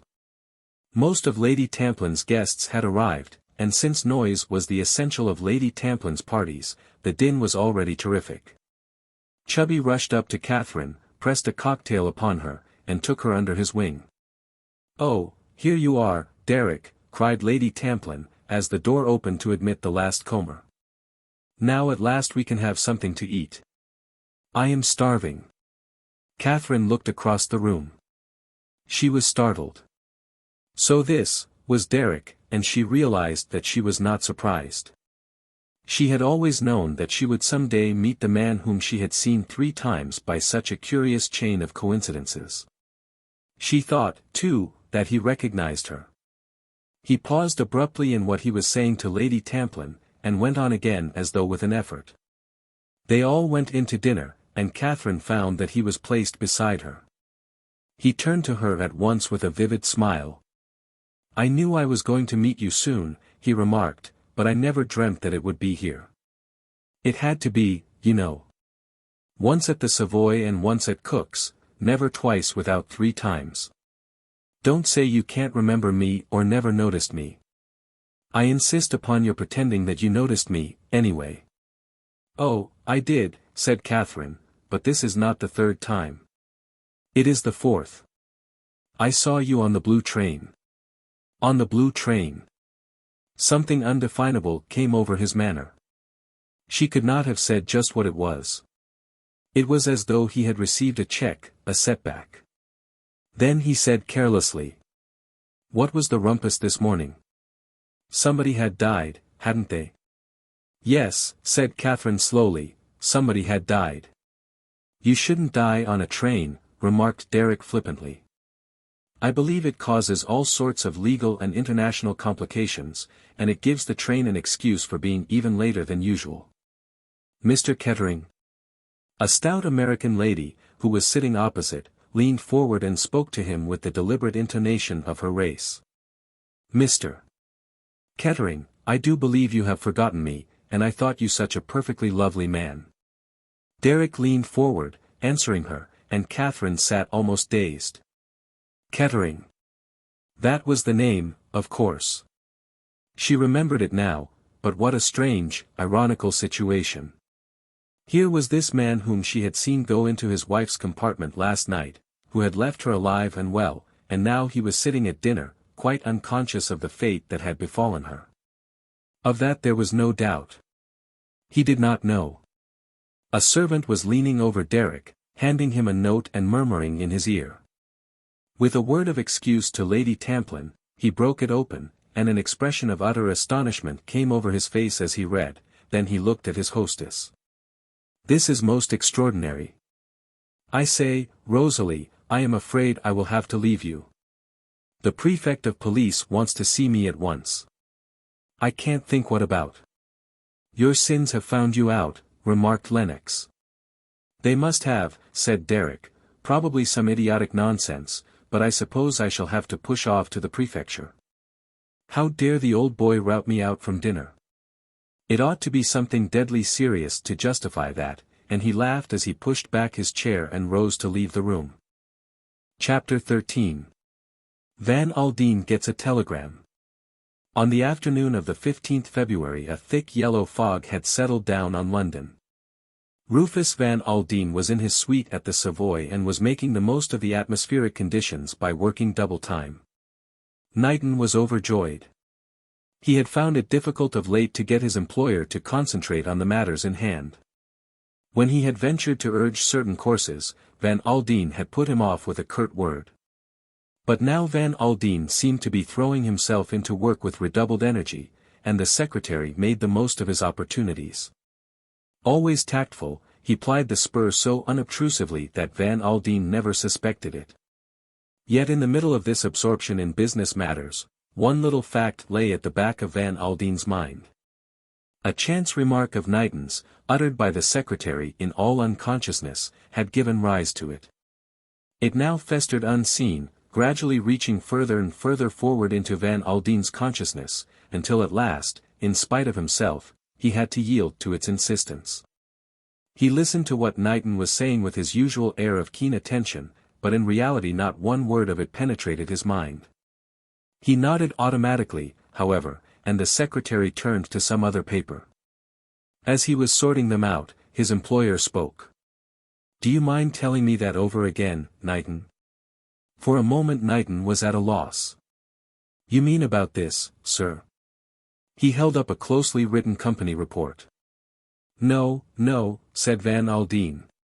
"What you told me about seeing Ruth's maid in Paris last night. I can't make it out. You must have been mistaken. I can't have been mistaken, sir, I actually spoke to her. Well, tell me the whole thing again. Knighton complied. I had fixed up the deal with Bartheimers, he explained, and had gone back to the Ritz to pick up my traps preparatory to having dinner and catching the 9 o'clock train from the Gare du Nord. At the reception desk I saw a woman whom I was quite sure was Mrs. Kettering's maid. I went up to her and asked if Mrs. Kettering was staying there. Yes, yes, said Van Aldin. Of course. Naturally. And she told you that Ruth had gone on to the Riviera and had sent her to the Ritz to await further orders there? Exactly that, sir. It is very odd, said Van Aldin. Very odd, indeed, unless the woman had been impertinent or something of that kind. In that case, objected Knighton, surely Mrs. Kettering would have paid her down a sum of money, and told her to go back to England. She would hardly have sent her to the Ritz. No, muttered the millionaire, that's true. He was about to say something further, but checked himself. He was fond of Knighton and liked and trusted him, but he could hardly discuss his daughter's private affairs with his secretary. He had already felt hurt by Ruth's lack of frankness, and this chance information which had come to him did nothing to allay his misgivings. Why had Ruth got rid of her maid in Paris? What possible object or motive could she have had in so doing? He reflected for a moment or two on the curious combination of chance. How should it have occurred to Ruth, except as the wildest coincidence, that the first person that the maid should run across in Paris should be her father's secretary? Ah, but that was the way things happened. That was the way things got found out. He winced at the last phrase, it had arisen with complete naturalness to his mind. Was there then, something to be found out? He hated to put this question to himself, he had no doubt of the answer. The answer was, he was sure of it, Armand de la Roche. It was bitter to Van Aldin that a daughter of his should be gulled by such a man. Yet he was forced to admit that she was in good company, that other well-bred and intelligent women had succumbed just as easily to the Count's fascination. Men saw through him, women did not. He sought now for a phrase that would allay any suspicion that his secretary might have felt. Ruth is always changing her mind about things at a moment's notice, he remarked, and then he added in a would-be careless tone, the maid didn't give any reason for this change of plan. Knighton was careful to make his voice as natural as possible as he replied. She said, sir, that Mrs. Kettering had met a friend unexpectedly. Is that so? The secretary's practiced ears caught the note of strain underlying the seemingly casual tone. Oh, I see. Man or woman? I think she said a man, sir. Van Aldin nodded. His worst fears were being realized. He rose from his chair, and began pacing up and down the room, a habit of his when agitated. Unable to contain his feelings any longer, he burst forth. There is one thing no man can do, and that is to get a woman to listen to reason. Somehow or other, they don't seem to have any kind of sense. Talk of woman's instinct, why, it is well known all the world over that a woman is the surest mark for any rascally swindler. Not 1 in 10 of them knows a scoundrel when she meets one, they can be preyed on by any good-looking fellow with a soft side to his tongue. If I had my way. He was interrupted. A page-boy entered with a telegram. Van Aldin tore it open, and his face went a sudden chalky white. He caught hold of the back of a chair to steady himself, and waved the page-boy from the room. What's the matter, sir? Knighton had risen in concern. Ruth, said Van Aldin hoarsely. Mrs. Kettering. Killed. An accident to the train. Van Aldin shook his head. No. From this it seems she has been robbed as well. They don't use the word, Knighton, but my poor girl has been murdered. Oh, my God, sir. Van Aldin tapped the telegram with his forefinger.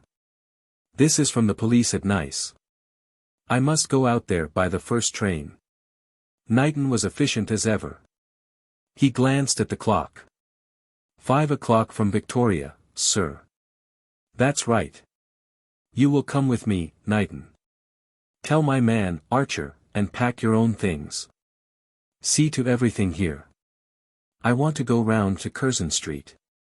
The telephone rang sharply, and the secretary lifted the receiver. Yes, who is it? Then to Van Aldin. Mr. Goby, sir. Goby? I can't see him now. No, wait, we have plenty of time. Tell them to send him up. Van Aldin was a strong man. Already he had recovered that iron calm of his. Few people would have noticed anything amiss in his greeting to Mr. Goby. I am pressed for time, Goby. Got anything important to tell me? Mr. Goby coughed. The movements of Mr. Kettering, sir. You wish them reported to you? Yes, well. Mr. Kettering, sir, left London for the Riviera yesterday morning. What? Something in his voice must have startled Mr. Goby. That worthy gentleman departed from his usual practice of never looking at the person to whom he was talking, and stole a fleeting glance at the millionaire. What train did he go on? Demanded Van Aldin. The blue train, sir. Mr. Goby coughed again and spoke to the clock on the mantelpiece. Mademoiselle Mirelle, the dancer from the Parthenon, went by the same train. Chapter 14. Ada Mason's Story. I cannot repeat to you often enough, monsieur, our horror, our consternation, and the deep sympathy we feel for you. Thus M. Courage, the Juge d'instruction, addressed Van Aldin. M. Cox, the commissary, made sympathetic noises in his throat.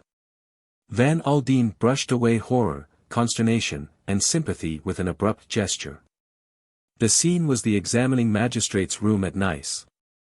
Besides M. Courage, the commissary, and Van Aldin, there was a further person in the room. It was that person who now spoke. M. Van Aldin, he said, desires action, swift action. Ah! Cried the commissary, I have not yet presented you. M. Van Aldin, this is M. Hercule Poirot, you have doubtless heard of him. Although he has retired from his profession for some years now, his name is still a household word as one of the greatest living detectives. Pleased to meet you, M. Poirot, said Van Aldin, falling back mechanically on a formula that he had discarded some years ago.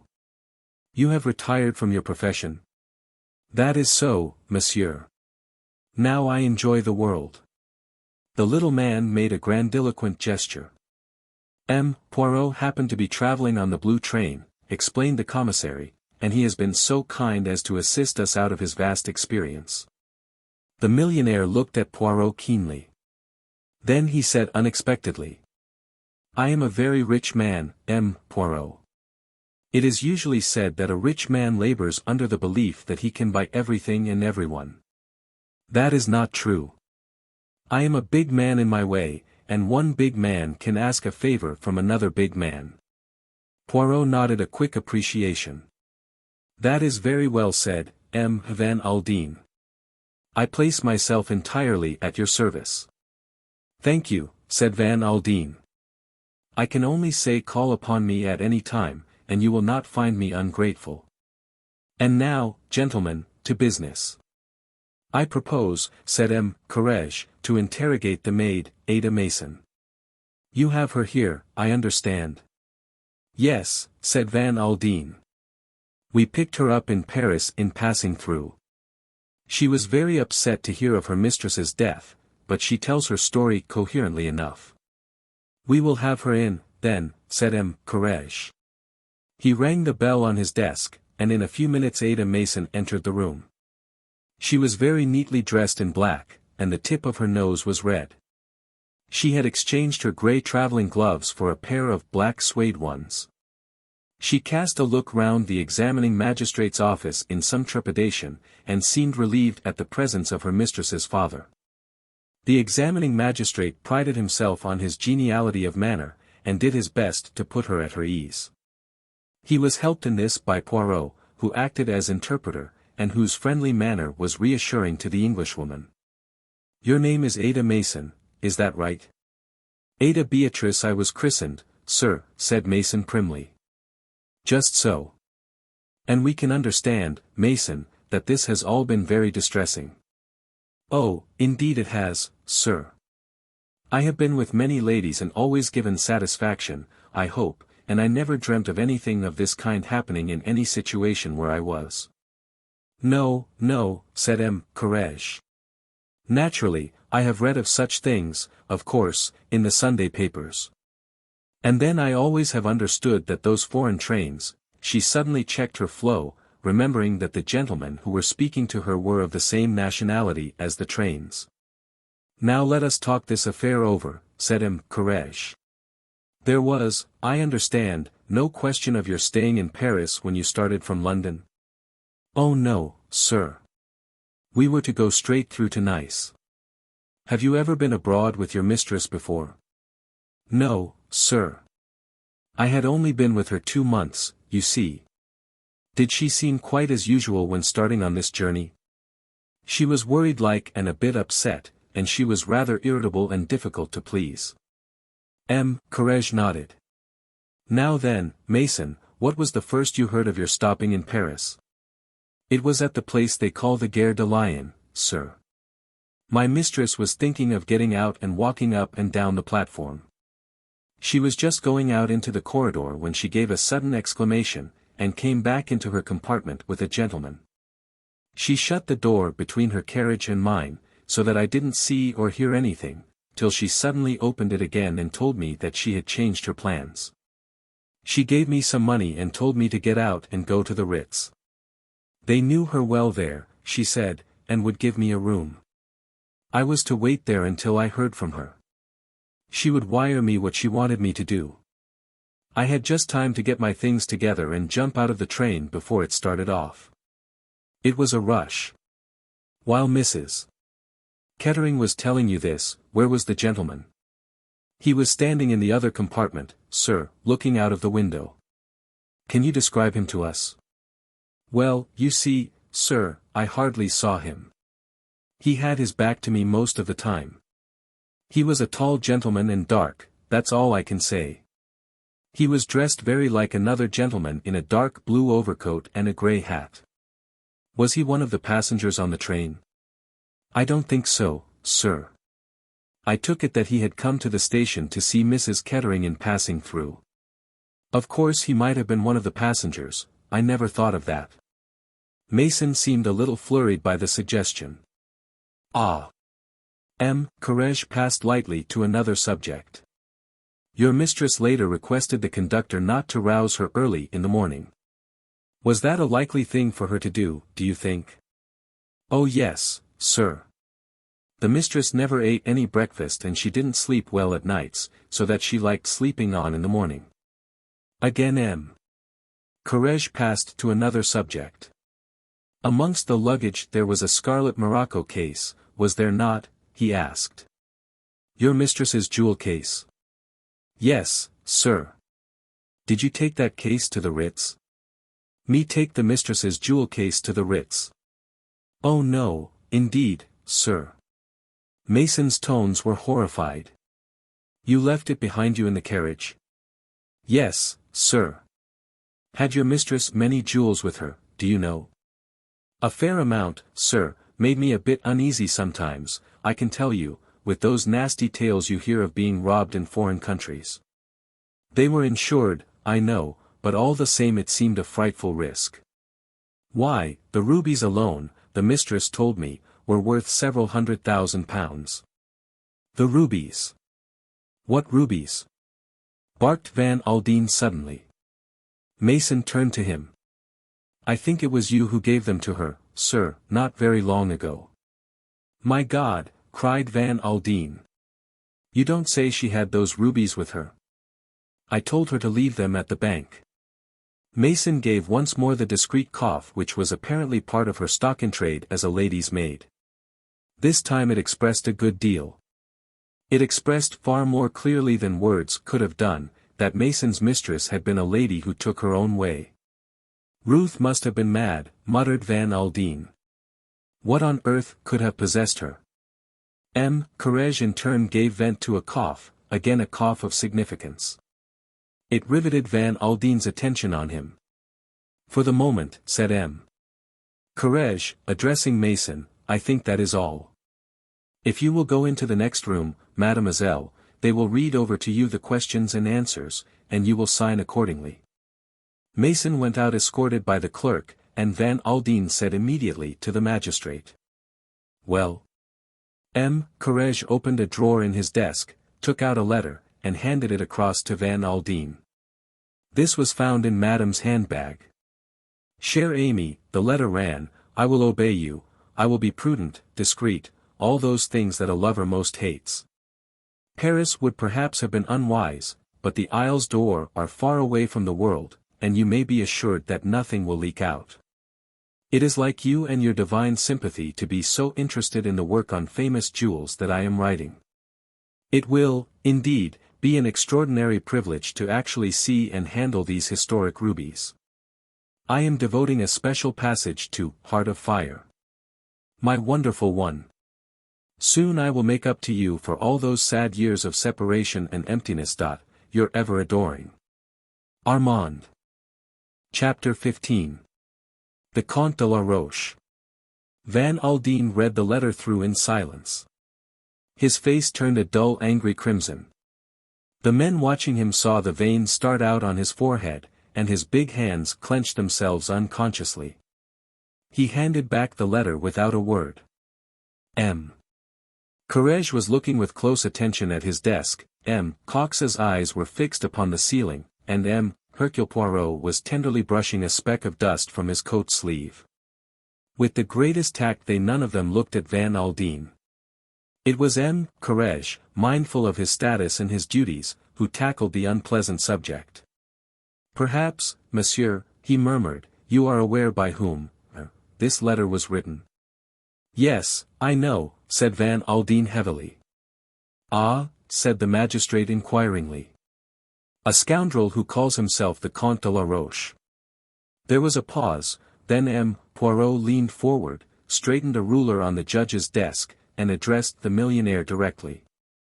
Van Aldin, we are all sensible, deeply sensible, of the pain it must give you to speak of these matters, but believe me, monsieur, it is not the time for concealments. If justice is to be done, we must know everything. If you will reflect a little minute you will realize the truth of that clearly for yourself. Van Aldin was silent for a moment or two, then almost reluctantly he nodded his head in agreement. You are quite right, Poirot, he said. Painful as it is, I have no right to keep anything back. The commissary gave a sigh of relief, and the examining magistrate leaned back in his chair and adjusted a pince-nez on his long thin nose. Perhaps you will tell us in your own words, Van Aldin, he said, all that you know of this gentleman. It began 11 or 12 years ago, in Paris. My daughter was a young girl then, full of foolish, romantic notions, like all young girls are. Unknown to me, she made the acquaintance of this Comte de la Roche. You have heard of him, perhaps? The commissary and Poirot nodded in assent. He calls himself the Comte de la Roche, continued Van Aldin, but I doubt if he has any right to the title. You would not have found his name in the Almanach de Gotha, agreed the commissary. I discovered as much, said Van Aldin. The man was a good-looking, plausible scoundrel, with a fatal fascination for women. Ruth was infatuated with him, but I soon put a stop to the whole affair. The man was no better than a common swindler. You are quite right, said the commissary. The Comte de la Roche is well known to us. If it were possible, we should have laid him by the heels before now, but ma foi. It is not easy, the fellow is cunning, his affairs are always conducted with ladies of high social position. If he obtains money from them under false pretenses or as the fruit of blackmail, eh bien. Naturally they will not prosecute. To look foolish in the eyes of the world, oh no, that would never do, and he has an extraordinary power over women. That is so, said the millionaire heavily. Well, as I told you, I broke the affair up pretty sharply. I told Ruth exactly what he was, and she had, perforce, to believe me. About a year afterwards, she met her present husband and married him. As far as I knew, that was the end of the matter. But only a week ago, I discovered, to my amazement, that my daughter had resumed her acquaintance with the Comte de la Roche. She had been meeting him frequently in London and Paris. I remonstrated with her on her imprudence, for I may tell you gentlemen that, on my insistence, she was preparing to bring a suit for divorce against her husband. "That is interesting," murmured Poirot softly, his eyes on the ceiling. Van Aldin looked at him sharply, and then went on. "I pointed out to her the folly of continuing to see the Comte under the circumstances. I thought she agreed with me." The examining magistrate coughed delicately. "But according to this letter," he began, and then stopped. Van Aldin's jaw set itself squarely. "I know. It's no good mincing matters. However unpleasant, we have got to face facts. It seems clear that Ruth had arranged to go to Paris and meet de la Roche there. After my warnings to her, however, she must have written to the Count suggesting a change of rendezvous. The Isles d'Or," said the commissary thoughtfully, "are situated just opposite Hyères, a remote and idyllic spot." Van Aldin nodded. "My God! How could Ruth be such a fool?" he exclaimed bitterly. "All this talk about writing a book on jewels. Why, he must have been after the rubies from the first." "There are some very famous rubies," said Poirot, "originally part of the crown jewels of Russia. They are unique in character, and their value is almost fabulous. There has been a rumor that they have lately passed into the possession of an American. Are we right in concluding, monsieur, that you were the purchaser?" "Yes," said Van Aldin. "They came into my possession in Paris about 10 days ago." "Pardon me, monsieur, but you have been negotiating for their purchase for some time?" "A little over 2 months." "Why?" "These things become known," said Poirot. "There is always a pretty formidable crowd on the track of jewels such as these." A spasm distorted the other's face. "I remember," he said brokenly, "a joke I made to Ruth when I gave them to her. I told her not to take them to the Riviera with her, as I could not afford to have her robbed and murdered for the sake of the jewels. My God! The things one says, never dreaming or knowing they will come true." There was a sympathetic silence, and then Poirot spoke in a detached manner. "Let us arrange our facts with order and precision. According to our present theory, this is how they run. The Comte de la Roche knows of your purchase of these jewels. By an easy stratagem he induces Madame Kettering to bring the stones with her.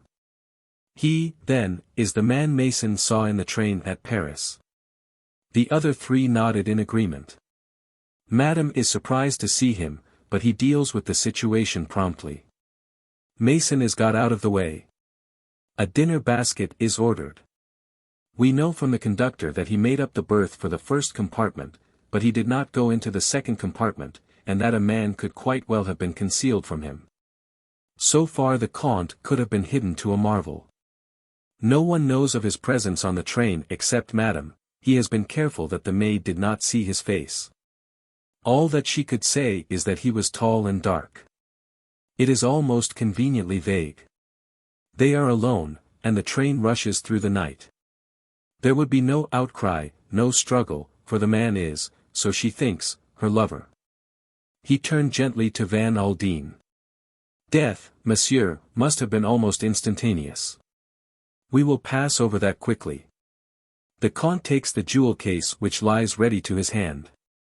Shortly afterwards the train draws into Lyons." Courage nodded his approval. "Precisely. The conductor without descends. It would be easy for our man to leave the train unseen, it would be easy to catch a train back to Paris or anywhere he pleases.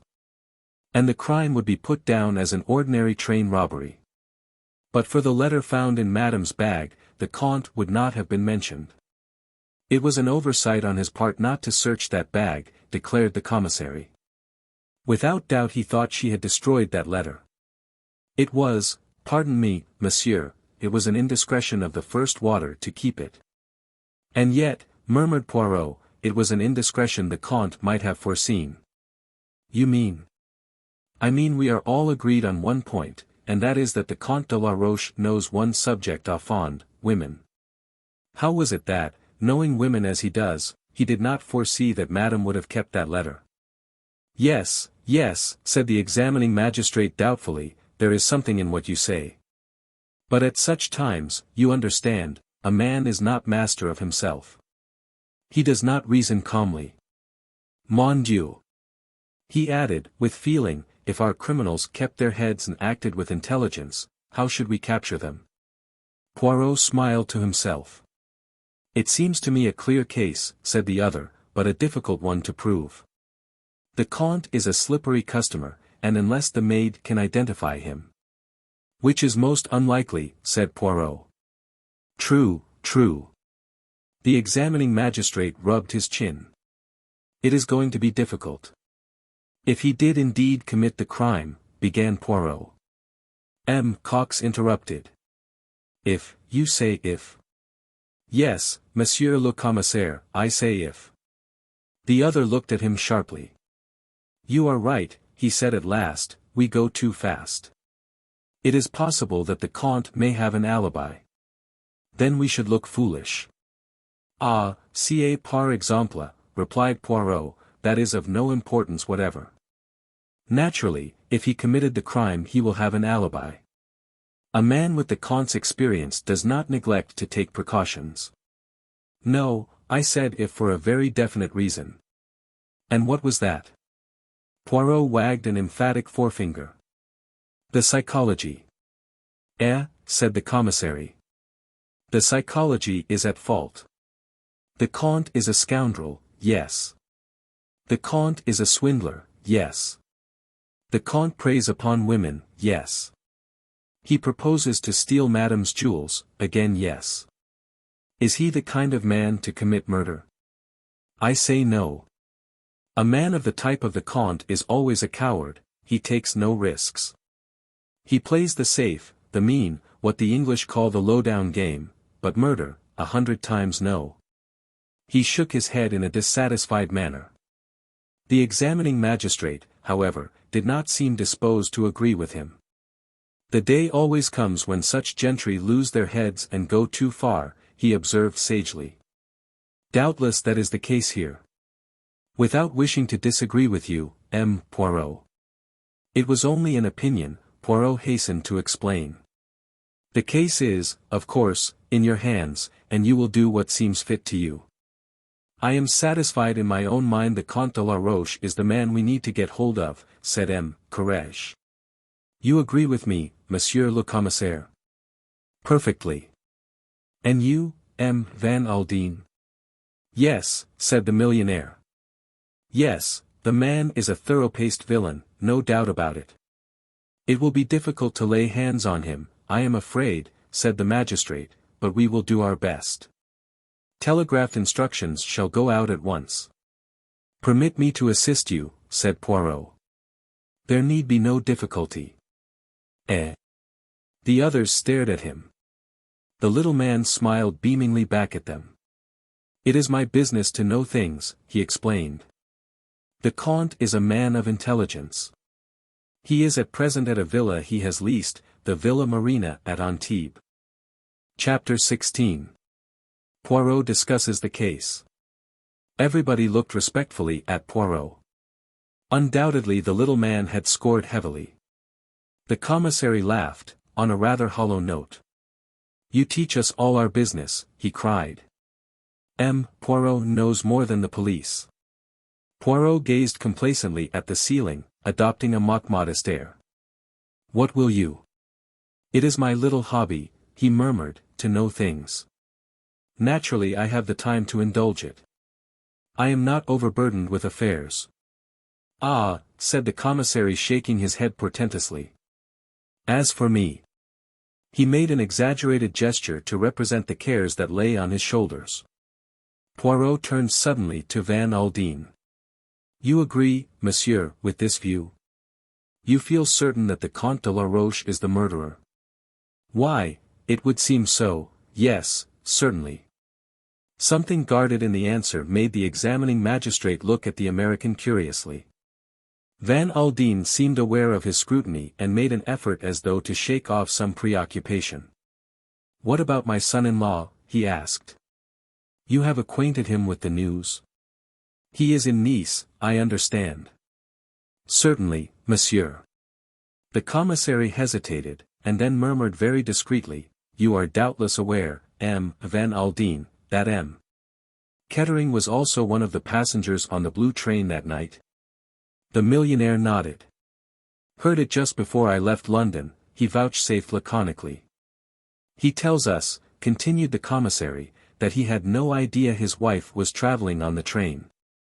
"I bet he hadn't," said Van Aldin grimly. "It would have been rather a nasty shock to him if he'd come across her on it." The three men looked at him questioningly. "I'm not going to mince matters," said Van Aldin savagely. "No one knows what my poor girl has had to put up with. Derek Kettering wasn't alone. He had a lady with him." "Ah. Mirelle, the dancer." M. Courage and the commissary looked at each other and nodded as though confirming some previous conversation. M. Courage leaned back in his chair, joined his hands, and fixed his eyes on the ceiling. "Ah," he murmured again. One wondered. He coughed. "One has heard rumors." "The lady," said M. Cox, "is very notorious." "And also," murmured Poirot softly, "very expensive." Van Aldin had gone very red in the face. He leant forward and hit the table a bang with his fist. "See here," he cried, "my son-in-law is a damned scoundrel." He glared at them, looking from one face to another. "Oh, I don't know," he went on. "Good looks and a charming, easy manner. It took me in once upon a time. I suppose he pretended to be broken-hearted when you broke the news to him, that is, if he didn't know it already." "Oh, it came as a surprise to him. He was overwhelmed."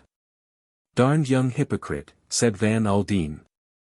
"Simulated great grief, I suppose." "And no," said the commissary cautiously. "I would not quite say that, M. Courage." The magistrate brought the tips of his fingers together, and half closed his eyes. "Shock, bewilderment, horror, these things, yes," he declared judicially.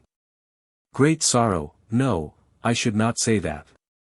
Hercule Poirot spoke once more. "Permit me to ask, M. Van Aldin, does M. Kettering benefit by the death of his wife?" "He benefits to the tune of a couple of millions," said Van Aldin. "Dollars? Pounds?" "I settled that sum on Ruth absolutely on her marriage. She made no will and leaves no children, so the money will go to her husband." "Whom she was on the point of divorcing," murmured Poirot.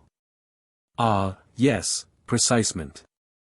The commissary turned and looked sharply at him. "Do you mean?" he began.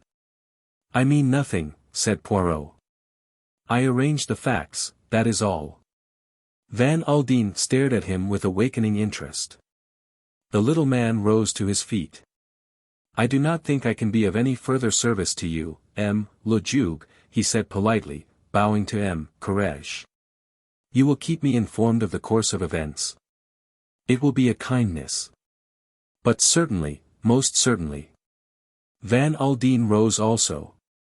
"You don't want me any more at present?" "No, monsieur, we have all the information we need for the moment." "Then I will walk a little way with M. Poirot. That is, if he does not object." "Enchanted, monsieur," said the little man, with a bow. Van Aldin lighted a large cigar, having first offered one to Poirot, who declined it and lit one of his own tiny cigarettes. A man of great strength of character, Van Aldin already appeared to be his everyday, normal self once more. After strolling along for a minute or two in silence, the millionaire spoke. "I take it, M. Poirot, that you no longer exercise your profession." "That is so, monsieur. I enjoy the world." "Yet you are assisting the police in this affair." "Monsieur, if a doctor walks along the street and an accident happens, does he say, 'I have retired from my profession, I will continue my walk,' when there is someone bleeding to death at his feet? If I had been already in Nice, and the police had sent to me and asked me to assist them, I should have refused. But this affair, the good God thrust it upon me. You were on the spot, said Van Aldin thoughtfully. You examined the compartment, did you not? Poirot nodded. Doubtless you found things that were, shall we say, suggestive to you?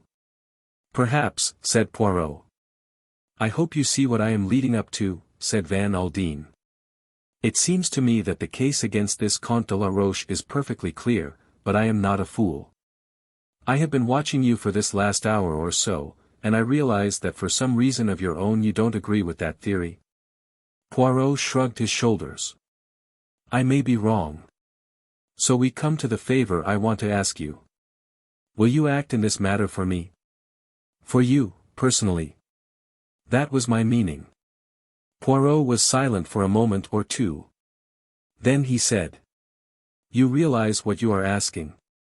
I guess so, said Van Aldin. Very well, said Poirot. I accept. But in that case, I must have frank answers to my questions. Why, certainly. That is understood. Poirot's manner changed. He became suddenly brusque and businesslike. This question of a divorce, he said. It was you who advised your daughter to bring the suit? Yes. When? About 10 days ago. I had had a letter from her complaining of her husband's behavior, and I put it to her very strongly that divorce was the only remedy. In what way did she complain of his behavior? He was being seen about with a very notorious lady, the one we have been speaking of, Mirelle. The dancer. Aha! And Madame Kettering objected? Was she very devoted to her husband? I would not say that, said Van Aldin, hesitating a little. It was not her heart that suffered, it was her pride, is that what you would say? Yes, I suppose you might put it like that. I gather that the marriage has not been a happy one from the beginning. Derek Kettering is rotten to the core, said Van Aldin. He is incapable of making any woman happy. He is, as you say in England, a bad lot. That is right, is it not? Van Aldin nodded. Très bien. You advise Madame to seek a divorce, she agrees. You consult your solicitors. When does M. Kettering get news of what is in the wind? I sent for him myself, and explained the course of action I propose to take. And what did he say? Murmured Poirot softly. Van Aldin's face darkened at the remembrance. He was infernally impudent. Excuse the question, monsieur, but did he refer to the Comte de la Roche? Not by name, growled the other unwillingly, but he showed himself cognizant of the affair. What, if I may ask, was M. Kettering's financial position at the time? How do you suppose I should know that? Asked Van Aldin, after a very brief hesitation. It seemed likely to me that you would inform yourself on that point. Well, you are quite right, I did. I discovered that Kettering was on the rocks. And now he has inherited £2 million. La vie, it is a strange thing, is it not? Van Aldin looked at him sharply. What do you mean? I moralize, said Poirot, I reflect, I speak the philosophy. But to return to where we were. Surely M. Kettering did not propose to allow himself to be divorced without making a fight for it. Van Aldin did not answer for a minute or two, then he said. I don't exactly know what his intentions were. Did you hold any further communications with him? Again a slight pause, then Van Aldin said. No. Poirot stopped dead, took off his hat, and held out his hand. I must wish you good day, monsieur. I can do nothing for you. What are you getting at? Demanded Van Aldin angrily. If you do not tell me the truth, I can do nothing. I don't know what you mean. I think you do. You may rest assured, M. Van Aldin, that I know how to be discreet. Very well, then, said the millionaire. I'll admit that I was not speaking the truth just now. I did have further communication with my son-in-law. Yes. To be exact, I sent my secretary, Major Knighton, to see him, with instructions to offer him the sum of £100,000 in cash if the divorce went through undefended. A pretty sum of money, said Poirot appreciatively, and the answer of Monsieur your son-in-law? He sent back word that I could go to hell, replied the millionaire succinctly. Ah! Said Poirot. He betrayed no emotion of any kind. At the moment he was engaged in methodically recording facts. Monsieur Kettering has told the police that he neither saw nor spoke to his wife on the journey from England. Are you inclined to believe that statement, monsieur? Yes, I am, said Van Aldin. He would take particular pains to keep out of her way, I should say. Why? Because he had got that woman with him. Mirelle? Yes. How did you come to know that fact? A man of mine, whom I had put on to watch him, reported to me that they both left by that train. I see, said Poirot. In that case, as you said before, he would not be likely to attempt to hold any communication with Madame Kettering. The little man fell silent for some time. Van Aldin did not interrupt his meditation. Chapter 17. An aristocratic gentleman. You have been to the Riviera before, Orge, said Poirot to his valet the following morning. George was an intensely English, rather wooden-faced individual. Yes, sir. I was here 2 years ago when I was in the service of Lord Edward Frampton. And today, murmured his master, you are here with Hercule Poirot. How one mounts in the world. The valet made no reply to this observation. After a suitable pause he asked. The brown lounge suit, sir. The wind is somewhat chilly today. There is a grease spot on the waistcoat, objected Poirot. A morceau of filet de sole à la Jeannette alighted there when I was lunching at the Ritz last Tuesday. There is no spot there now, sir, said George reproachfully. I have removed it. Très bien, said Poirot. I am pleased with you, Georges. Thank you, sir. There was a pause, and then Poirot murmured dreamily. Supposing, my good George, that you had been born in the same social sphere as your late master, Lord Edward Frampton, that, penniless yourself, you had married an extremely wealthy wife, but that wife proposed to divorce you, with excellent reasons, what would you do about it? I should endeavor, sir, replied George, to make her change her mind. By peaceful or by forcible methods? George looked shocked. You will excuse me, sir, he said, but a gentleman of the aristocracy would not behave like a Whitechapel coster. He would not do anything low. Would he not, Georges? I wonder now. Well, perhaps you are right. There was a knock on the door. George went to it and opened it a discreet inch or two. A low murmured colloquy went on, and then the valet returned to Poirot. A note, sir. Poirot took it. It was from M. Cox, the commissary of police. We are about to interrogate the Comte de la Roche. The Juge d'instruction begs that you will be present. Quickly, my suit, Georges. I must hasten myself. A quarter of an hour later, spick and span in his brown suit, Poirot entered the examining magistrate's room. M. Cox was already there, and both he and M. Courage greeted Poirot with polite empressement. The affair is somewhat discouraging, murmured M. Cox. It appears that the Comte arrived in Nice the day before the murder. If that is true, it will settle your affair nicely for you, responded Poirot. M. Courage cleared his throat. We must not accept this alibi without very cautious inquiry, he declared. He struck the bell upon the table with his hand. In another minute a tall dark man, exquisitely dressed, with a somewhat haughty cast of countenance, entered the room. So very aristocratic-looking was the Count, that it would have seemed sheer heresy even to whisper that his father had been an obscure corn chandler in Nantes, which, as a matter of fact, was the case. Looking at him, one would have been prepared to swear that innumerable ancestors of his must have perished by the guillotine in the French Revolution. I am here, gentlemen, said the Count haughtily. May I ask why you wish to see me? Pray be seated, Monsieur le Comte, said the examining magistrate politely. It is the affair of the death of Madame Kettering that we are investigating. The death of Madame Kettering? I do not understand. You were, acquainted with the lady, I believe, Monsieur le Comte.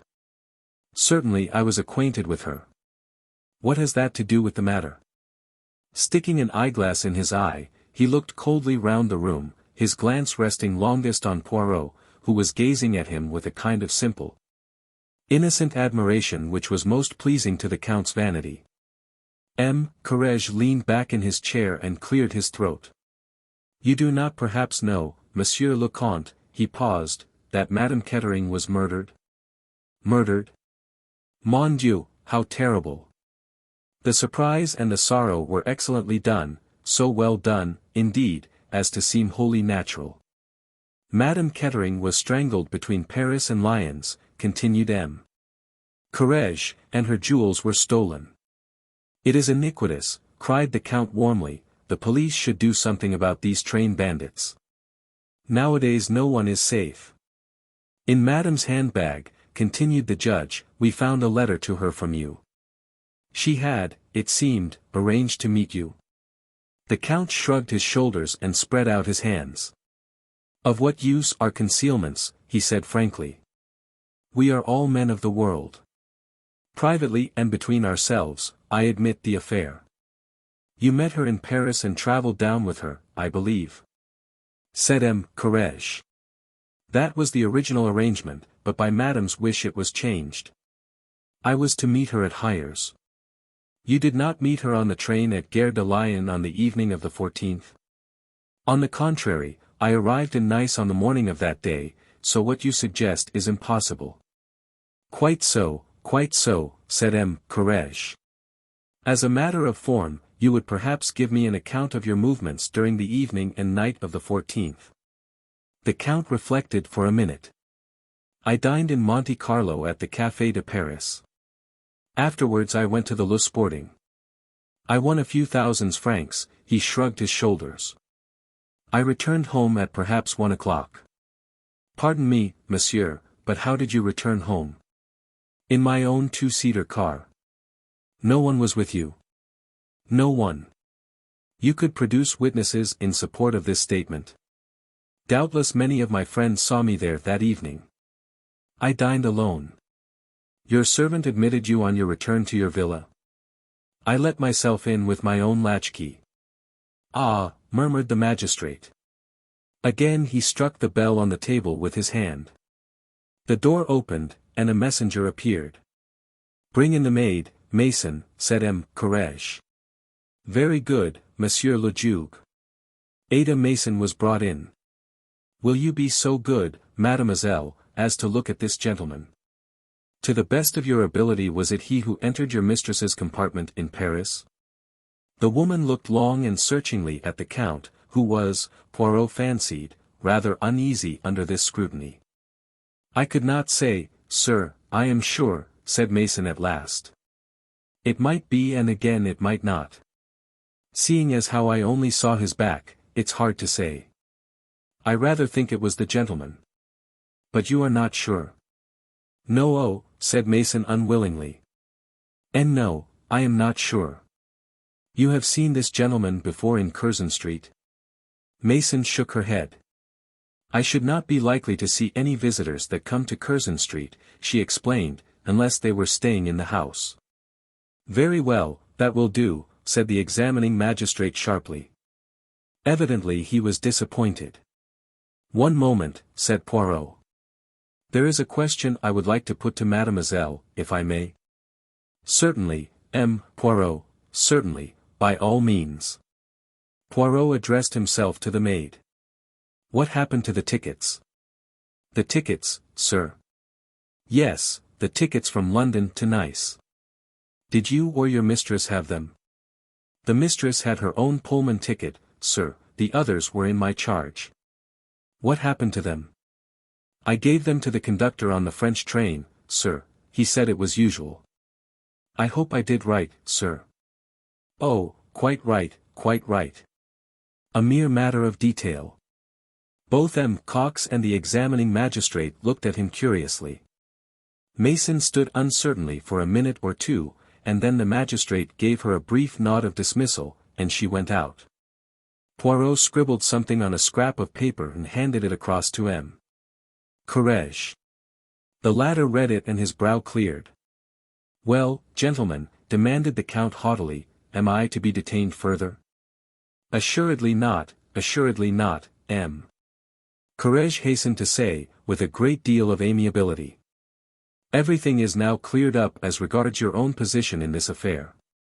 Naturally, in view of Madame's letter, we were bound to question you." The Count rose, picked up his handsome stick from the corner, and, with rather a curt bow, left the room. "And that is that," said M. Courage. "You were quite right, M. Poirot, much better to let him feel he is not suspected. 2 of my men will shadow him night and day, and at the same time we will go into the question of the alibi. It seems to me rather a fluid one." "Possibly," agreed Poirot thoughtfully. "I asked M. Kettering to come here this morning," continued the magistrate, "though really I doubt if we have much to ask him, but there are 1 or 2 suspicious circumstances." He paused, rubbing his nose. "Such as?" asked Poirot. "Well," the magistrate coughed, "this lady with whom he is said to be travelling, Mademoiselle Mirelle. She is staying at one hotel and he at another. That strikes me, as rather odd." "It looks," said M. Cox, "as though they were being careful." "Exactly," said M. Courage triumphantly, "and what should they have to be careful about?" "An excess of caution is suspicious, said Poirot. "Precisement. We might, I think," murmured Poirot, "ask M. Kettering 1 or 2 questions." The magistrate gave instructions. A moment or 2 later, Derek Kettering, debonair as ever, entered the room. "Good morning, monsieur," said the judge politely. "Good morning," said Derek Kettering curtly. "You sent for me. Has anything fresh turned up?" "Pray sit down, monsieur." Derek took a seat and flung his hat and stick on the table. "Well?" he asked impatiently. "We have, so far, no fresh data," said M. Courage cautiously. "That's very interesting," said Derek drily. "Did you send for me here in order to tell me that?" "We naturally thought, monsieur, that you would like to be informed of the progress of the case," said the magistrate severely. "Even if the progress is non-existent. We also wish to ask you a few questions." "Ask away." "You are quite sure that you neither saw nor spoke with your wife on the train?" "I've answered that already." "I did not." "You had, no doubt, your reasons." Derek stared at him suspiciously. "I did not know she was on the train," he explained, spacing his words elaborately, as though to someone dull of intellect. "That is what you say, yes," murmured M. Courage. A quick frown suffused Derek's face. "I should like to know what you are driving at." "Do you know what I think, M. Courage?" "What do you think, monsieur?" "I think the French police are vastly overrated. Surely you must have some data as to these gangs of train robbers. It's outrageous that such a thing could happen on a train de luxe like that, and that the French police should be helpless to deal with the matter." "We are dealing with it, monsieur, never fear." "Madame Kettering, I understand, did not leave a will," interposed Poirot suddenly. His fingertips were joined together, and he was looking intently at the ceiling. "I don't think she ever made one," said Kettering. "Why?" "It is a very pretty little fortune that you inherit there," said Poirot, "a very pretty little fortune." Although his eyes were still on the ceiling, he managed to see the dark flush that rose to Derek Kettering's face. "What do you mean, and who are you?" Poirot gently uncrossed his knees, withdrew his gaze from the ceiling, and looked the young man full in the face. "My name is Hercule Poirot," he said quietly, "and I am probably the greatest detective in the world." "You are quite sure that you did not see or speak to your wife on that train?" "What are you getting at?" Do you mean to insinuate that I I killed her. He laughed suddenly. I mustn't lose my temper, it's too palpably absurd. Why, if I killed her I should have had no need to steal her jewels, would I? That is true, murmured Poirot, with a rather crestfallen air. I did not think of that. If ever there were a clear case of murder and robbery this is it, said Derek Kettering. Poor Ruth, it was those damned rubies did for her. It must have got about she had them with her. There has been murder done for those same stones before now, I believe. Poirot sat up suddenly in his chair. A very faint green light glowed in his eyes. He looked extraordinarily like a sleek, well-fed cat. One more question, M. Kettering, he said.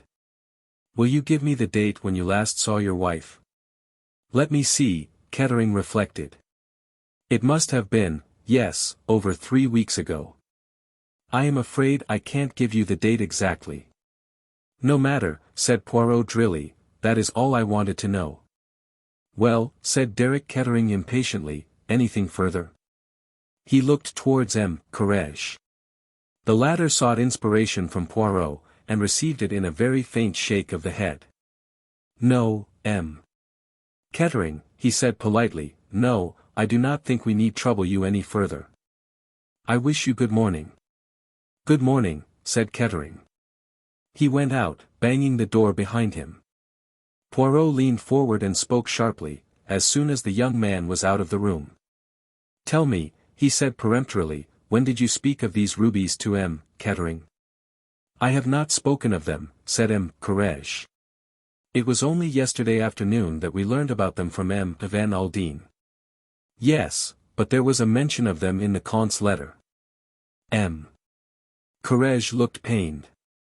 Naturally I did not speak of that letter to M. Kettering, he said in a shocked voice. It would have been most indiscreet at the present juncture of affairs. Poirot leaned forward and tapped the table. Then how did he know about them, he demanded softly. Madame could not have told him, for he has not seen her for 3 weeks. It seems unlikely that either M. Van Aldin or his secretary would have mentioned them. Their interviews with him have been on entirely different lines, and there has not been any hint or reference to them in the newspapers. He got up and took his hat and stick. And yet, he murmured to himself, our gentleman knows all about them. I wonder now, yes, I wonder. Chapter 18. Derek lunches. Derek Kettering went straight to the Negresco, where he ordered a couple of cocktails and disposed of them rapidly. Then he stared moodily out over the dazzling blue sea. He noted the passers-by mechanically, a damned dull crowd, badly dressed, and painfully uninteresting. One hardly ever saw anything worthwhile nowadays. Then he corrected this last impression rapidly, as a woman placed herself at a table a little distance away from him. She was wearing a marvelous confection of orange and black, with a little hat that shaded her face. He ordered a third cocktail, again he stared out to sea, and then suddenly he started. A well-known perfume assailed his nostrils, and he looked up to see the orange and black lady standing beside him. He saw her face now, and recognized her. It was Mirelle. She was smiling that insolent, seductive smile he knew so well. Derek, she murmured. You are pleased to see me, no? She dropped into a seat the other side of the table. But welcome me, then, stupid one, she mocked. This is an unexpected pleasure, said Derek. When did you leave London? She shrugged her shoulders. A day or 2 ago. And the Parthenon? I have, how do you say it, given them the chuck. Really? You are not very amiable, Derek. Do you expect me to be? Mirelle lit a cigarette and puffed at it for a few minutes before saying. You think, perhaps, that it is not prudent so soon.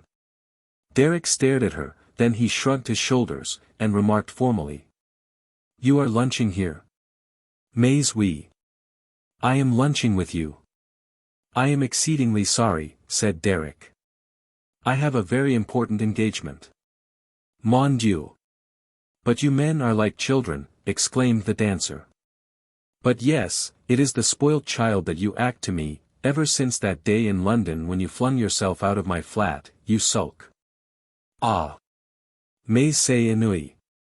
My dear girl, said Derek, I really don't know what you are talking about. We agreed in London that rats desert a sinking ship, that is all that there is to be said. In spite of his careless words, his face looked haggard and strained. Mirelle leaned forward suddenly.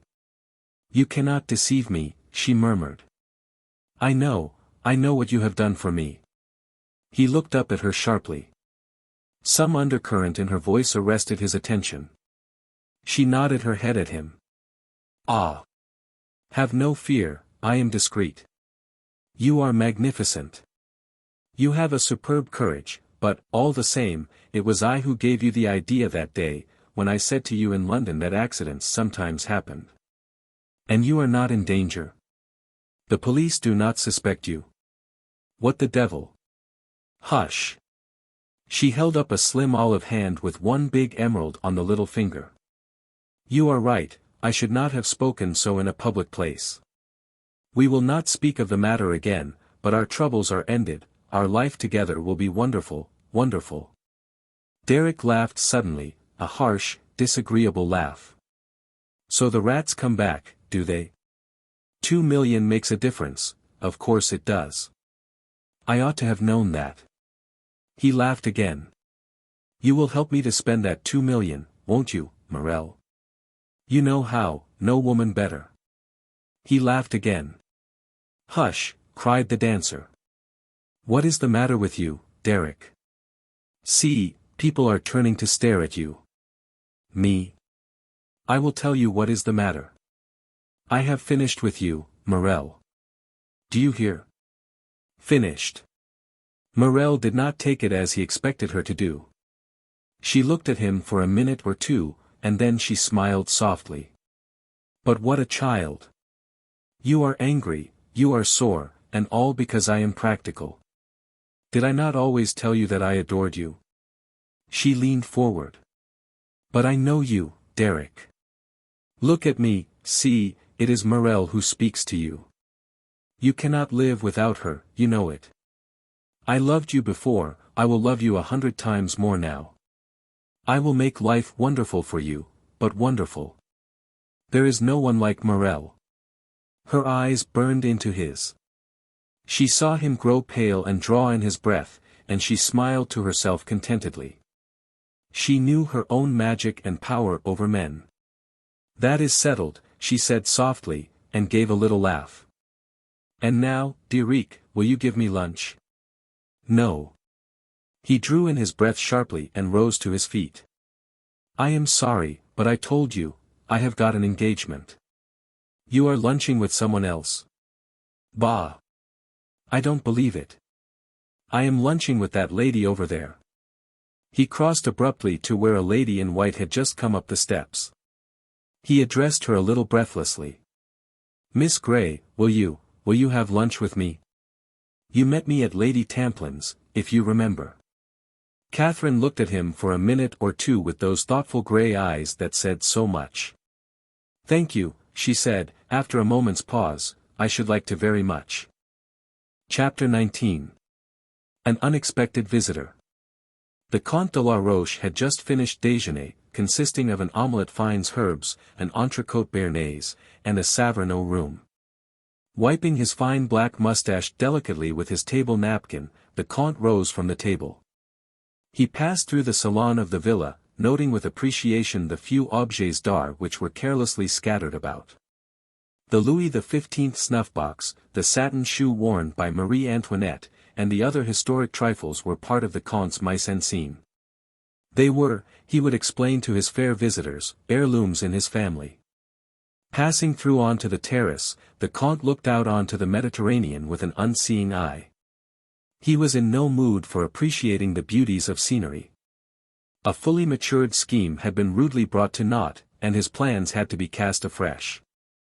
Stretching himself out in a basket chair, a cigarette held between his white fingers, the Comte pondered deeply.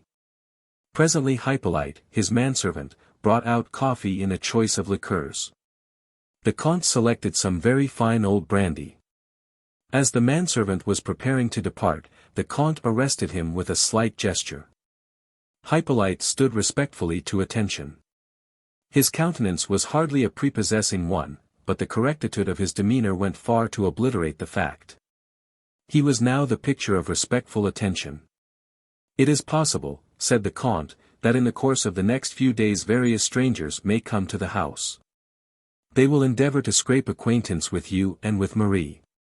They will probably ask you various questions concerning me." "Yes, Monsieur le Comte." "Perhaps this has already happened." "No, Monsieur le Comte. There have been no strangers about the place." "You are certain?" "There has been no one, Monsieur le Comte." "That is well," said the Comte drily, "nevertheless they will come, I am sure of it.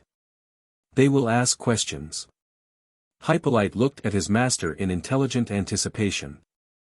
The Comte spoke slowly, without looking at Hippolyte. "As you know, I arrived here last Tuesday morning.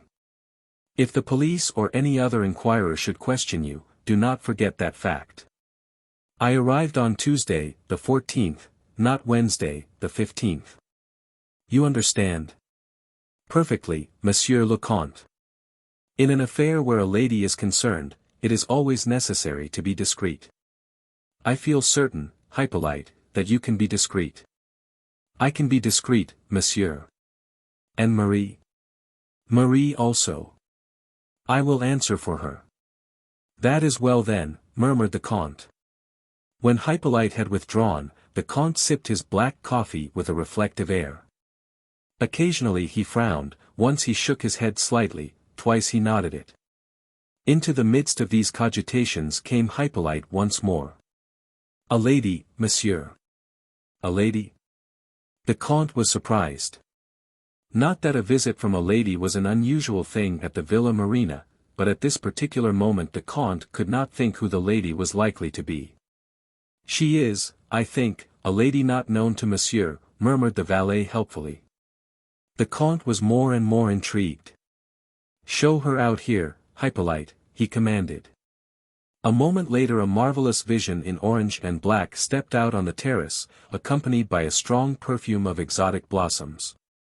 "Monsieur le Comte de la Roche." "At your service, mademoiselle," said the Comte, bowing. "My name is Mirelle. You may have heard of me." "Ah, indeed, mademoiselle, but who has not been enchanted by the dancing of Mademoiselle Mirelle? Exquisite." The dancer acknowledged this compliment with a brief mechanical smile. "My descent upon you is unceremonious," she began. "But seat yourself, I beg of you, mademoiselle," cried the Comte, bringing forward a chair. Behind the gallantry of his manner he was observing her narrowly. There were very few things that the Comte did not know about women. True, his experience had not lain much in ladies of Mirelle's class, who were themselves predatory. He and the dancer were, in a sense, birds of a feather. His arts, the Comte knew, would be thrown away on Mirelle. She was a Parisienne, and a shrewd one. Nevertheless, there was one thing that the Comte could recognize infallibly when he saw it. He knew at once that he was in the presence of a very angry woman, and an angry woman, as the Comte was well aware, always says more than is prudent.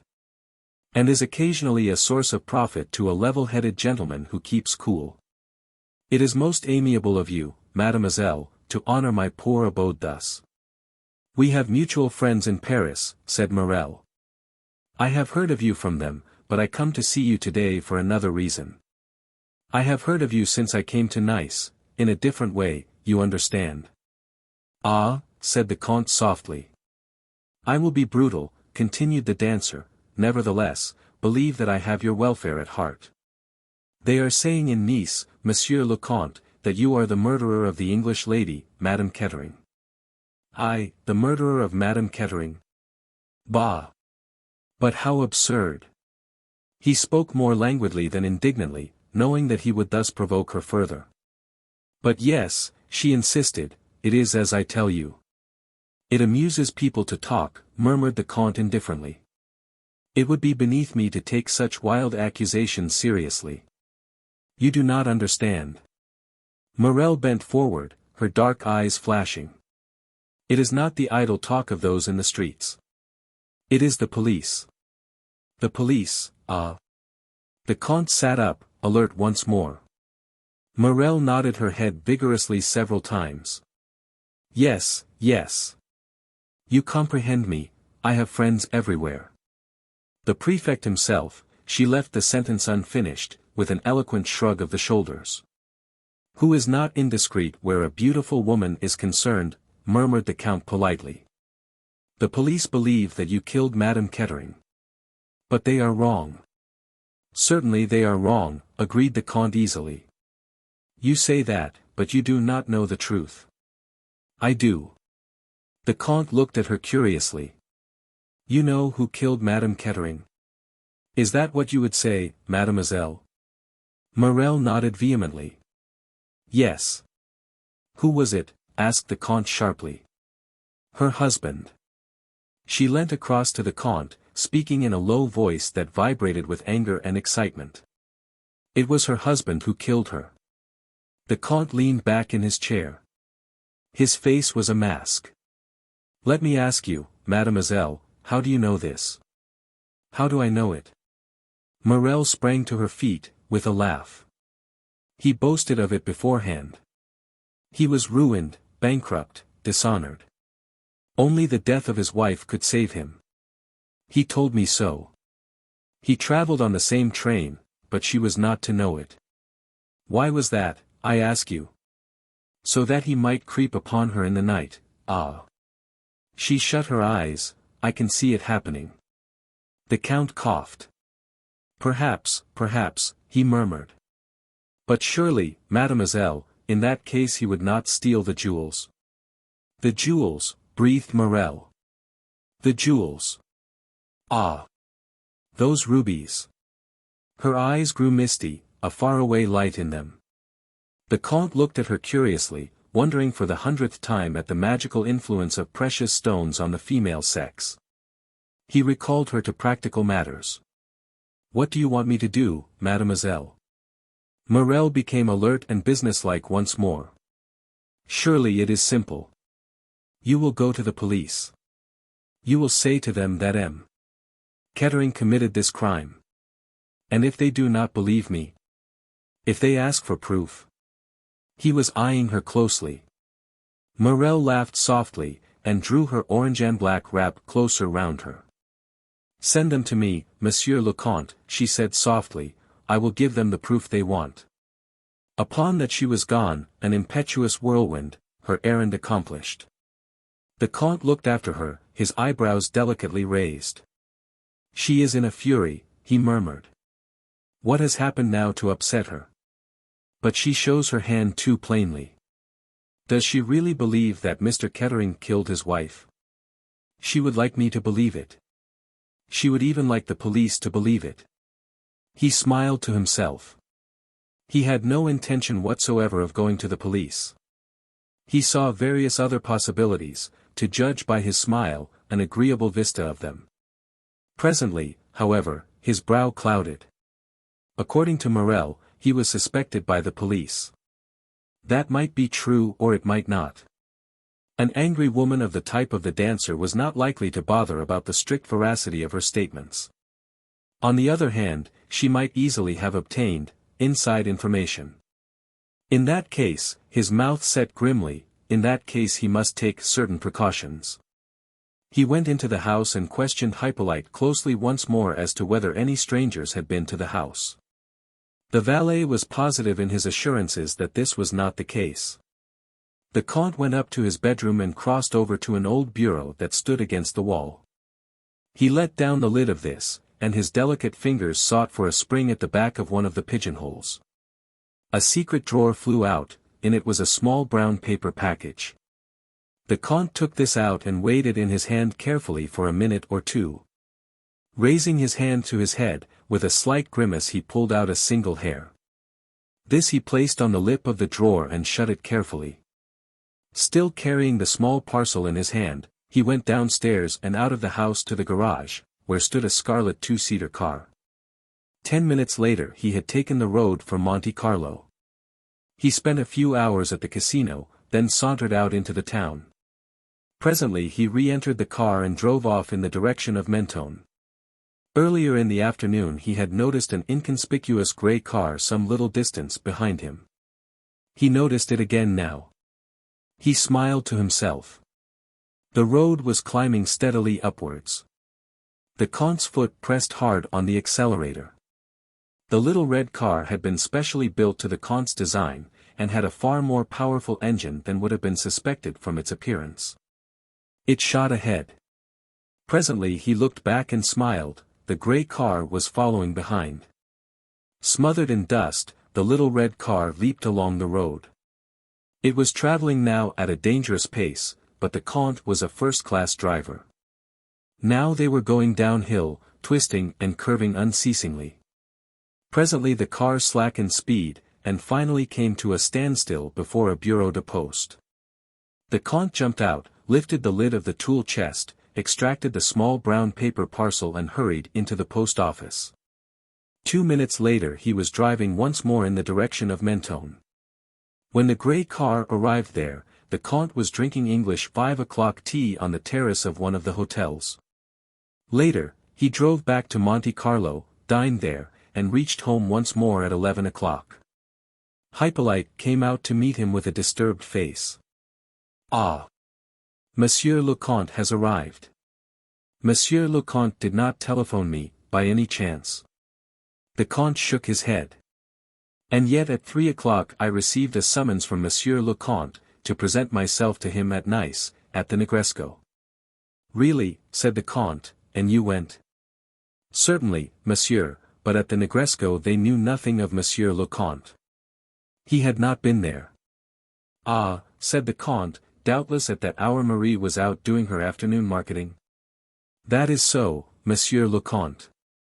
"Ah, well," said the Comte, "it is of no importance. A mistake."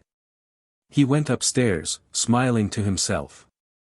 Once within his own room, he bolted his door and looked sharply round. Everything seemed as usual. He opened various drawers and cupboards. Then he nodded to himself. Things had been replaced almost exactly as he had left them, but not quite. It was evident that a very thorough search had been made. He went over to the bureau and pressed the hidden spring. The drawer flew open, but the hair was no longer where he had placed it. He nodded his head several times. "They are excellent, our French police," he murmured to himself, "excellent. Nothing escapes them." Chapter 20. Katherine makes a friend. On the following morning Katherine and Lennox were sitting on the terrace of the Villa Marguerite. Something in the nature of a friendship was springing up between them, despite the difference in age. But for Lennox, Katherine would have found life at the Villa Marguerite quite intolerable. The Kettering case was the topic of the moment. Lady Tamplin frankly exploited her guest's connection with the affair for all it was worth. The most persistent rebuffs that Katherine could administer quite failed to pierce Lady Tamplin's self-esteem. Lennox adopted a detached attitude, seemingly amused at her mother's maneuvers, and yet with a sympathetic understanding of Katherine's feelings. The situation was not helped by Chubby, whose naive delight was unquenchable, and who introduced Katherine to all and sundry as, "This is Miss Grey. You know that blue train business? She was in it up to the ears. Had a long talk with Ruth Kettering a few hours before the murder. Bit of luck for her, eh?" A few remarks of this kind had provoked Katherine that morning to an unusually tart rejoinder, and when they were alone together Lennox observed in her slow drawl, "Not used to exploitation. Are you? You have a lot to learn, Katherine. I am sorry I lost my temper. I don't, as a rule. It is about time you learnt to blow off steam. Chubby is only an ass, there is no harm in him. Mother, of course, is trying, but you can lose your temper with her until kingdom come, and it won't make any impression. She will open large, sad blue eyes at you and not care a bit." Katherine made no reply to this filial observation, and Lennox presently went on. "I am rather like Chubby. I delight in a good murder, and besides, well, knowing Derrick makes a difference. Katherine nodded. So you lunched with him yesterday, pursued Lennox reflectively. Do you like him, Katherine? Katherine considered for a minute or two. I don't know, she said very slowly. He is very attractive. Yes, he is attractive. What don't you like about him? Katherine did not reply to the question, or at any rate not directly. He spoke of his wife's death, she said. He said he would not pretend that it had been anything but a bit of most marvelous luck for him. And that shocked you, I suppose, said Lennox. She paused, and then added in rather a queer tone of voice, he likes you, Katherine. He gave me a very good lunch, said Katherine, smiling. Lennox refused to be sidetracked. I saw it the night he came here, she said thoughtfully. The way he looked at you, and you are not his usual type, just the opposite. Well, I suppose it is like religion, you get it at a certain age. Mademoiselle is wanted at the telephone, said Marie, appearing at the window of the salon. Hercule Poirot desires to speak with her. More blood and thunder. Go on, Katherine, go and dally with your detective. Hercule Poirot's voice came neat and precise in its intonation to Katherine's ear. That is Mademoiselle Gray who speaks. Bon. Mademoiselle, I have a word for you from Van Aldin, the father of Madame Kettering. He wishes very much to speak with you, either at the Villa Marguerite or at his hotel, whichever you prefer. Katherine reflected for a moment, but she decided that for Van Aldin to come to the Villa Marguerite would be both painful and unnecessary. Lady Tamplin would have hailed his advent with far too much delight. She never lost a chance of cultivating millionaires. She told Poirot that she would much rather come to Nice. Excellent, mademoiselle. I will call for you myself in an auto. Shall we say in about 3/4 of an hour? Punctually to the moment Poirot appeared. Katherine was waiting for him, and they drove off at once. Well, mademoiselle, how goes it? She looked at his twinkling eyes, and was confirmed in her first impression that there was something very attractive about Hercule Poirot. This is our own Roman policier, is it not? Said Poirot. I made you the promise that we should study it together. And me, I always keep my promises. You are too kind, murmured Katherine. Ah, you mock yourself at me. But do you want to hear the developments of the case, or do you not? Katherine admitted that she did, and Poirot proceeded to sketch for her a thumbnail portrait of the Comte de la Roche. You think he killed her, said Katherine thoughtfully. That is the theory, said Poirot guardedly. Do you yourself believe that? I did not say so. And you, mademoiselle, what do you think? Katherine shook her head. How should I know? I don't know anything about those things, but I should say that. Yes, said Poirot encouragingly. Well, from what you say the Count does not sound the kind of man who would actually kill anybody. Ah! Very good, cried Poirot. You agree with me, that is just what I have said. He looked at her sharply. But tell me, you have met Mr. Derek Kettering? I met him at Lady Tamplin's, and I lunched with him yesterday. A mauvais sujet, said Poirot, shaking his head. But les femmes, they like that, eh? He twinkled at Katherine and she laughed. He is the kind of man one would notice anywhere, continued Poirot. Doubtless you observed him on the blue train? Yes, I noticed him. In the restaurant car? No. I didn't notice him at meals at all.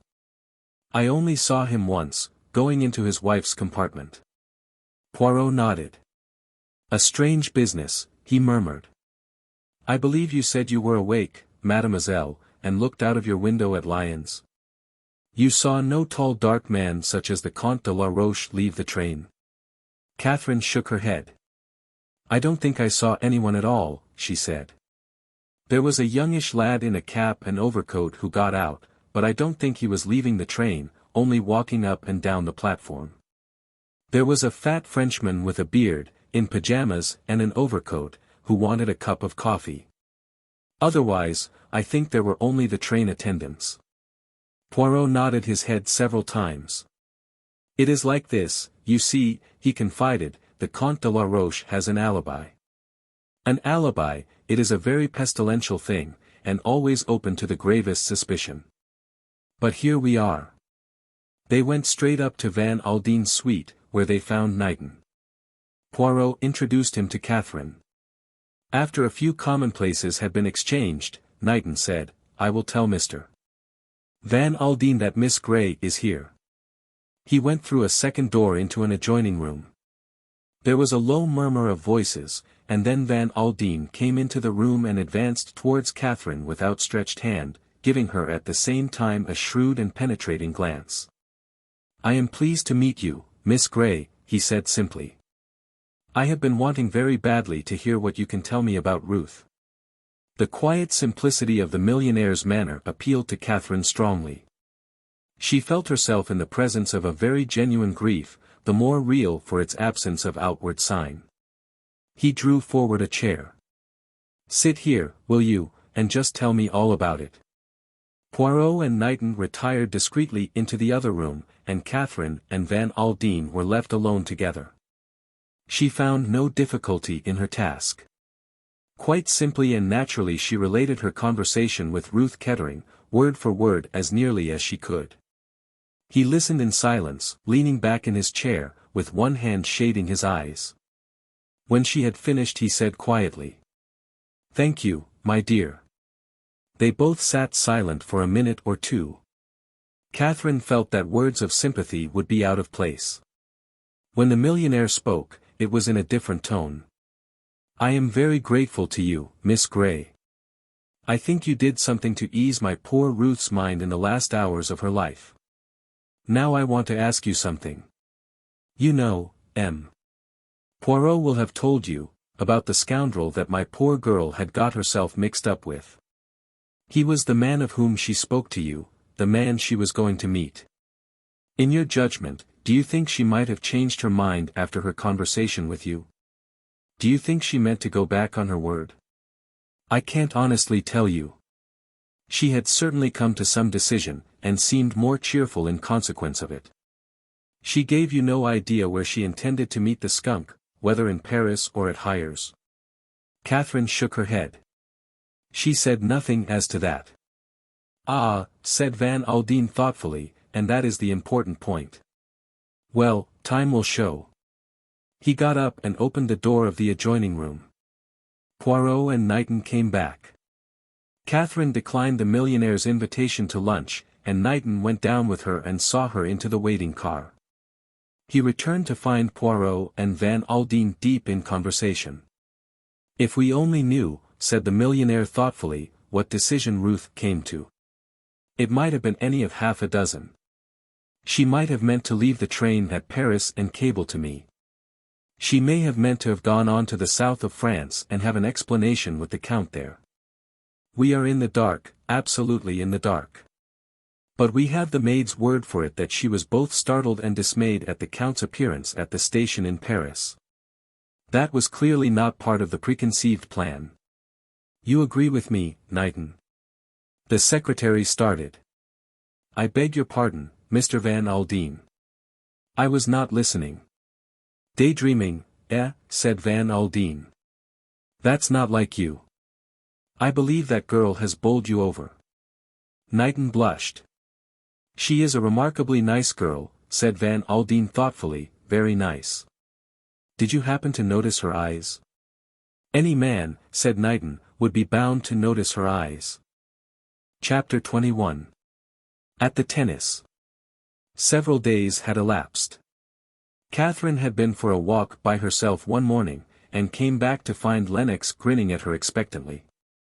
Your young man has been ringing you up, Katherine. Who do you call my young man?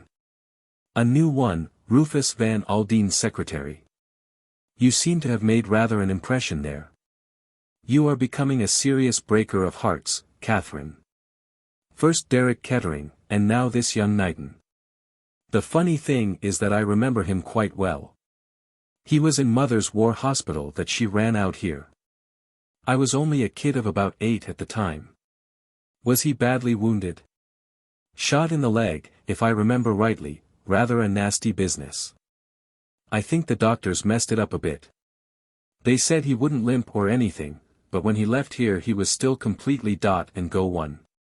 Lady Tamplin came out and joined them. Have you been telling Katherine about Major Knighton? She asked. Such a dear fellow. Just at first I didn't remember him, one had so many, but now it all comes back. He was a bit too unimportant to be remembered before, said Lennox. Now that he is a secretary to an American millionaire, it is a very different matter. Darling, said Lady Tamplin in her vague reproachful voice. What did Major Knighton ring up about? Inquired Katherine. He asked if you would like to go to the tennis this afternoon. If so, he would call for you in a car. Mother and I accepted for you with empressement. Whilst you dally with a millionaire's secretary, you might give me a chance with the millionaire, Katherine. He is about 60, I suppose, so that he will be looking about for a nice sweet young thing like me. I should like to meet Mr. Van Aldin, said Lady Tamplin earnestly. One has heard so much of him. Those fine rugged figures of the Western world, she broke off, so fascinating, she murmured. Major Knighton was very particular to say it was Mr. Van Aldin's invitation, said Lennox. He said it so often that I began to smell a rat. You and Knighton would make a very nice pair, Katherine. Bless you, my children. Katherine laughed, and went upstairs to change her clothes. Knighton arrived soon after lunch and endured manfully Lady Tamplin's transports of recognition. When they were driving together towards Cannes he remarked to Katherine, Lady Tamplin has changed wonderfully little. In manner or appearance? Both. She must be, I suppose, well over 40, but she is a remarkably beautiful woman still. She is, agreed Katherine. I am very glad that you could come today, went on Knighton. Poirot is going to be there also. What an extraordinary little man he is. Do you know him well, Miss Grey? Katherine shook her head. I met him on the train on the way here. I was reading a detective novel, and I happened to say something about such things not happening in real life. Of course, I had no idea of who he was. He is a very remarkable person, said Knighton slowly, and has done some very remarkable things. He has a kind of genius for going to the root of the matter, and right up to the end no one has any idea of what he is really thinking. I remember I was staying at a house in Yorkshire, and Lady Clanravon's jewels were stolen. It seemed at first to be a simple robbery, but it completely baffled the local police. I wanted them to call in Hercule Poirot, and said he was the only man who could help them, but they pinned their faith to Scotland Yard. And what happened? Said Katherine curiously. The jewels were never recovered, said Knighton drily. You really do believe in him? I do indeed. The Comte de la Roche is a pretty wily customer. He has wriggled out of most things. But I think he has met his match in Hercule Poirot. The Comte de la Roche, said Katherine thoughtfully, so you really think he did it? Of course. Knighton looked at her in astonishment. Don't you? Oh yes, said Katherine hastily, that is, I mean, if it was not just an ordinary train robbery. It might be, of course, agreed the other, but it seems to me that the Comte de la Roche fits into this business particularly well. And yet he has an alibi. Oh, alibis. Knighton laughed, his face broke into his attractive boyish smile. You confess that you read detective stories, Miss Grey. You must know that anyone who has a perfect alibi is always open to grave suspicion. Do you think that real life is like that? Asked Katherine, smiling. Why not? Fiction is founded on fact. But is rather superior to it, suggested Katherine. Perhaps. Anyway, if I was a criminal I should not like to have Hercule Poirot on my track. No more should I, said Katherine, and laughed. They were met on arrival by Poirot. As the day was warm he was attired in a white duck suit, with a white camellia in his buttonhole. Bonjour, mademoiselle, said Poirot. I look very English, do I not? You look wonderful, said Katherine tactfully. You mock yourself at me, said Poirot genially. But no matter. Papa Poirot, he always laughs the last. Where is Mr. Van Aldin? Asked Knighton. He will meet us at our seats. To tell you the truth, my friend, he is not too well pleased with me. Oh, those Americans, the repose, the calm, they know it not. Mr. Van Aldin, he would that I fly myself in the pursuit of criminals through all the byways of Nice. I should have thought myself that it would not have been a bad plan, observed Knighton. You are wrong, said Poirot, in these matters one needs not energy but finesse. At the tennis one meets everyone. That is so important. Ah, there is Mr. Kettering. Derrick came abruptly up to them.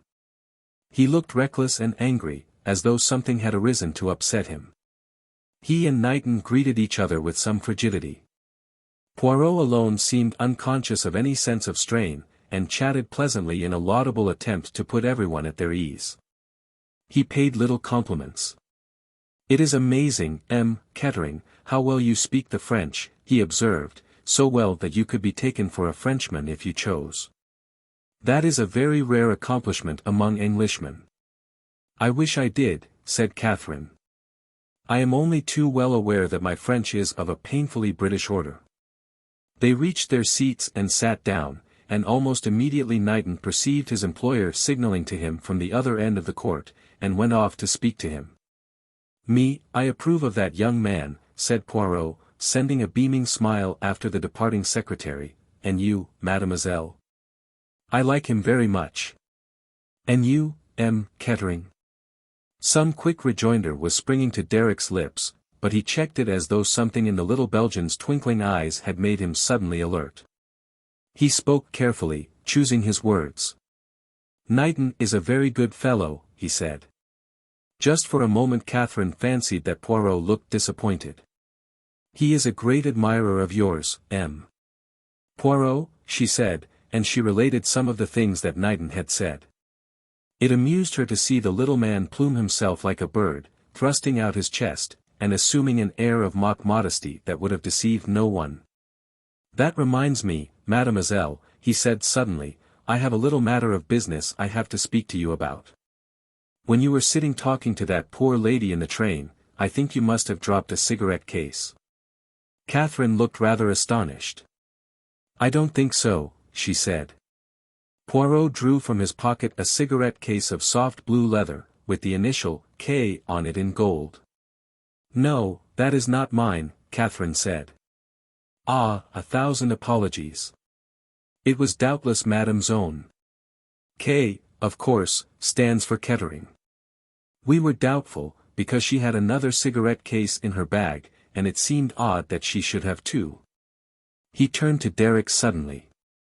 You do not know, I suppose, whether this was your wife's case or not. Derrick seemed momentarily taken aback. He stammered a little in his reply, I don't know. I suppose so. It is not yours by any chance. Certainly not. If it were mine it would hardly have been in my wife's possession. Poirot looked more ingenuous and childlike than ever. I thought perhaps you might have dropped it when you were in your wife's compartment, he explained guilelessly. I never was there. I have already told the police that 12 times. 1,000 pardons, said Poirot, with his most apologetic air. It was mademoiselle here who mentioned having seen you going in. He stopped with an air of embarrassment. Katherine looked at Derrick. His face had gone rather white, but perhaps that was her fancy. His laugh, when it came, was natural enough. You made a mistake, Miss Grey, he said easily. From what the police have told me, I gather that my own compartment was only a door or two away from that of my wife's, though I never suspected the fact at the time. You must have seen me going into my own compartment.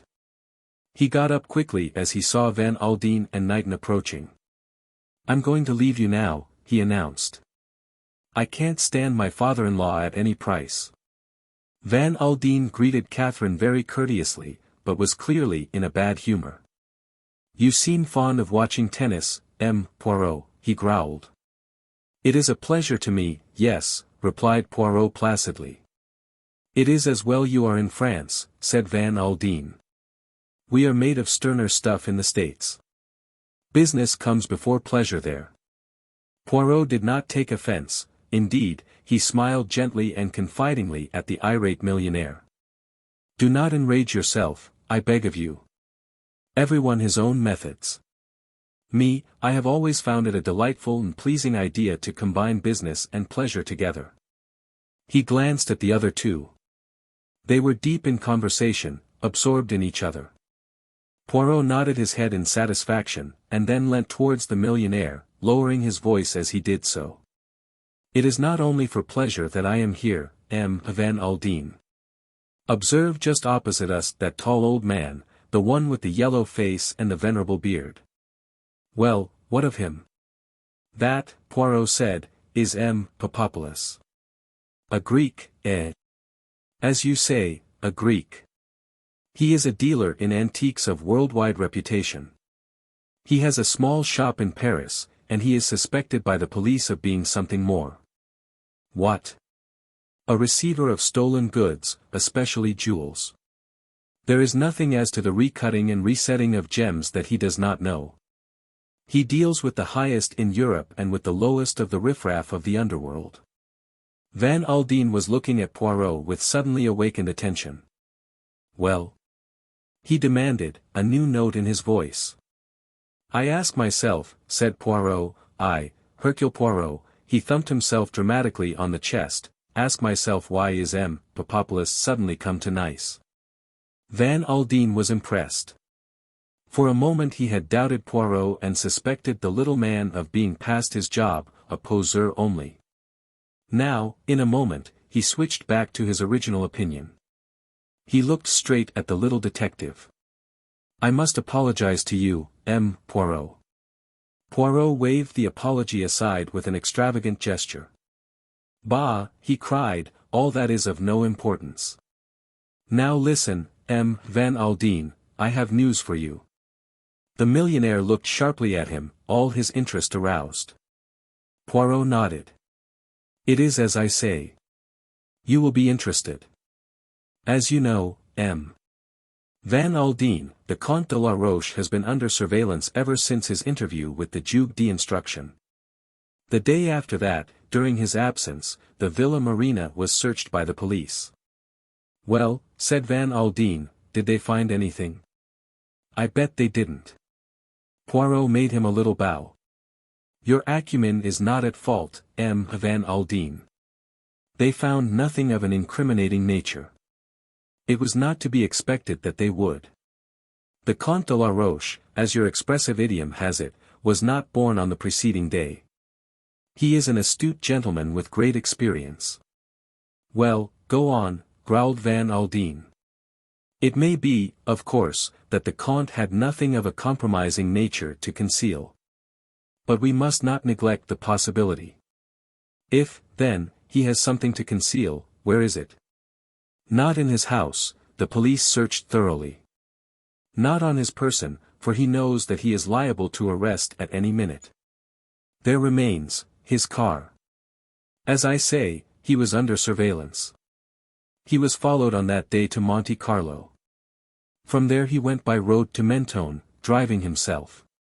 His car is a very powerful one, it outdistanced his pursuers, and for about a quarter of an hour they completely lost sight of him.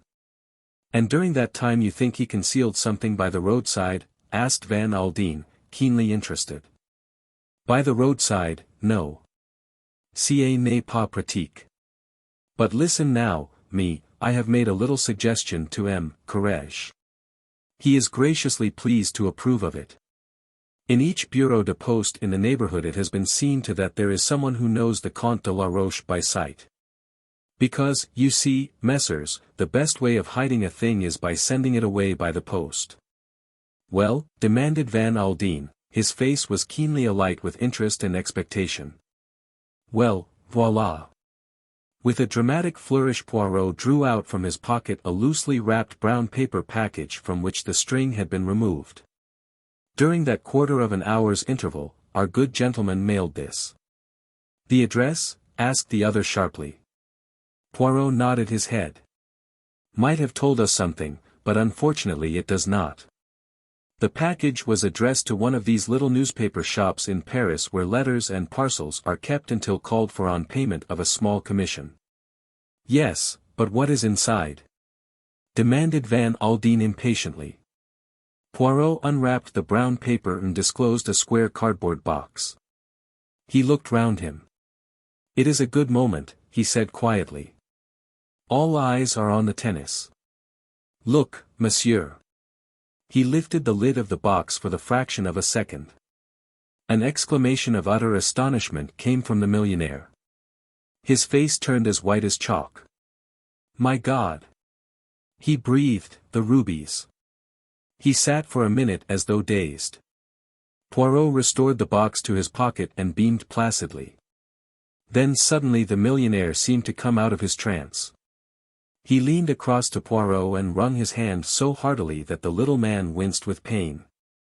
This is great, said Van Aldin. Great. You are the goods, M. Poirot. Once and for all, you are the goods. It is nothing, said Poirot modestly. Order, method, being prepared for eventualities beforehand, that is all there is to it. And now, I suppose, the Comte de la Roche has been arrested, continued Van Aldin eagerly. No, said Poirot. A look of utter astonishment came over Van Aldin's face. But why? What more do you want? The Comte's alibi is still unshaken. But that is nonsense. Yes, said Poirot, I rather think it is nonsense, but unfortunately we have to prove it so. In the meantime he will slip through your fingers. Poirot shook his head very energetically. No, he said, he will not do that. The one thing the Comte cannot afford to sacrifice is his social position. At all costs he must stop and brazen it out. Van Aldin was still dissatisfied. But I don't see. Poirot raised a hand. Grant me a little moment, monsieur. I have a little idea. Many people have mocked themselves at the little ideas of Hercule Poirot, and they have been wrong. Well, said Van Aldin, go ahead. What is this little idea? Poirot paused for a moment and then he said. I will call upon you at your hotel at 11 o'clock tomorrow morning. Until then, say nothing to anyone. Chapter 22. M. Papopolous breakfasts. M. Papopolous was at breakfast. Opposite him sat his daughter, Zia. There was a knock at the sitting-room door, and a chasseur entered with a card which he brought to M. Papopolous. The latter scrutinized it, raised his eyebrows, and passed it over to his daughter. Ah, said M. Papopolous, scratching his left ear thoughtfully, Hercule Poirot. I wonder now. Father and daughter looked at each other. I saw him yesterday at the tennis, said M. Papopolous. Zia, I hardly like this. He was very useful to you once, his daughter reminded him. That is true, acknowledged M. Papopolous, also he has retired from active work, so I hear. These interchanges between father and daughter had passed in their own language. Now M. Papopolous turned to the chasseur and said in French. Fates Monterci monsieur. A few minutes later Hercule Poirot, exquisitely attired, and swinging a cane with a jaunty air, entered the room. My dear M. Papopolous. My dear M. Poirot. And Mademoiselle Zia. Poirot swept her a low bow. You will excuse us going on with our breakfast, said M. Papopolous, pouring himself out another cup of coffee. Your call is, a little early. It is scandalous, said Poirot, but you see, I am pressed. Ah, murmured M. Papopolous, you are on an affair then? A very serious affair, said Poirot, the death of Madame Kettering. Let me see, M. Papopolous looked innocently up at the ceiling, that was the lady who died on the blue train, was it not? I saw a mention of it in the papers, but there was no suggestion of foul play. In the interests of justice, said Poirot, it was thought best to suppress that fact. There was a pause.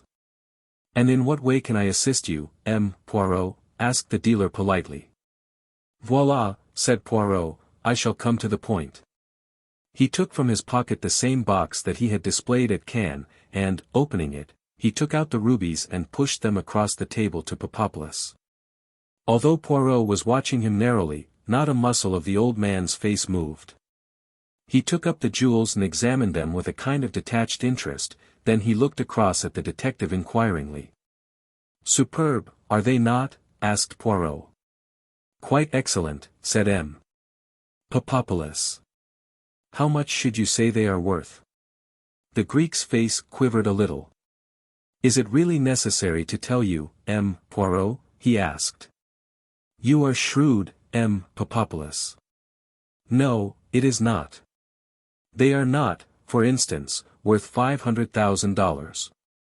Papopolous laughed, and Poirot joined with him.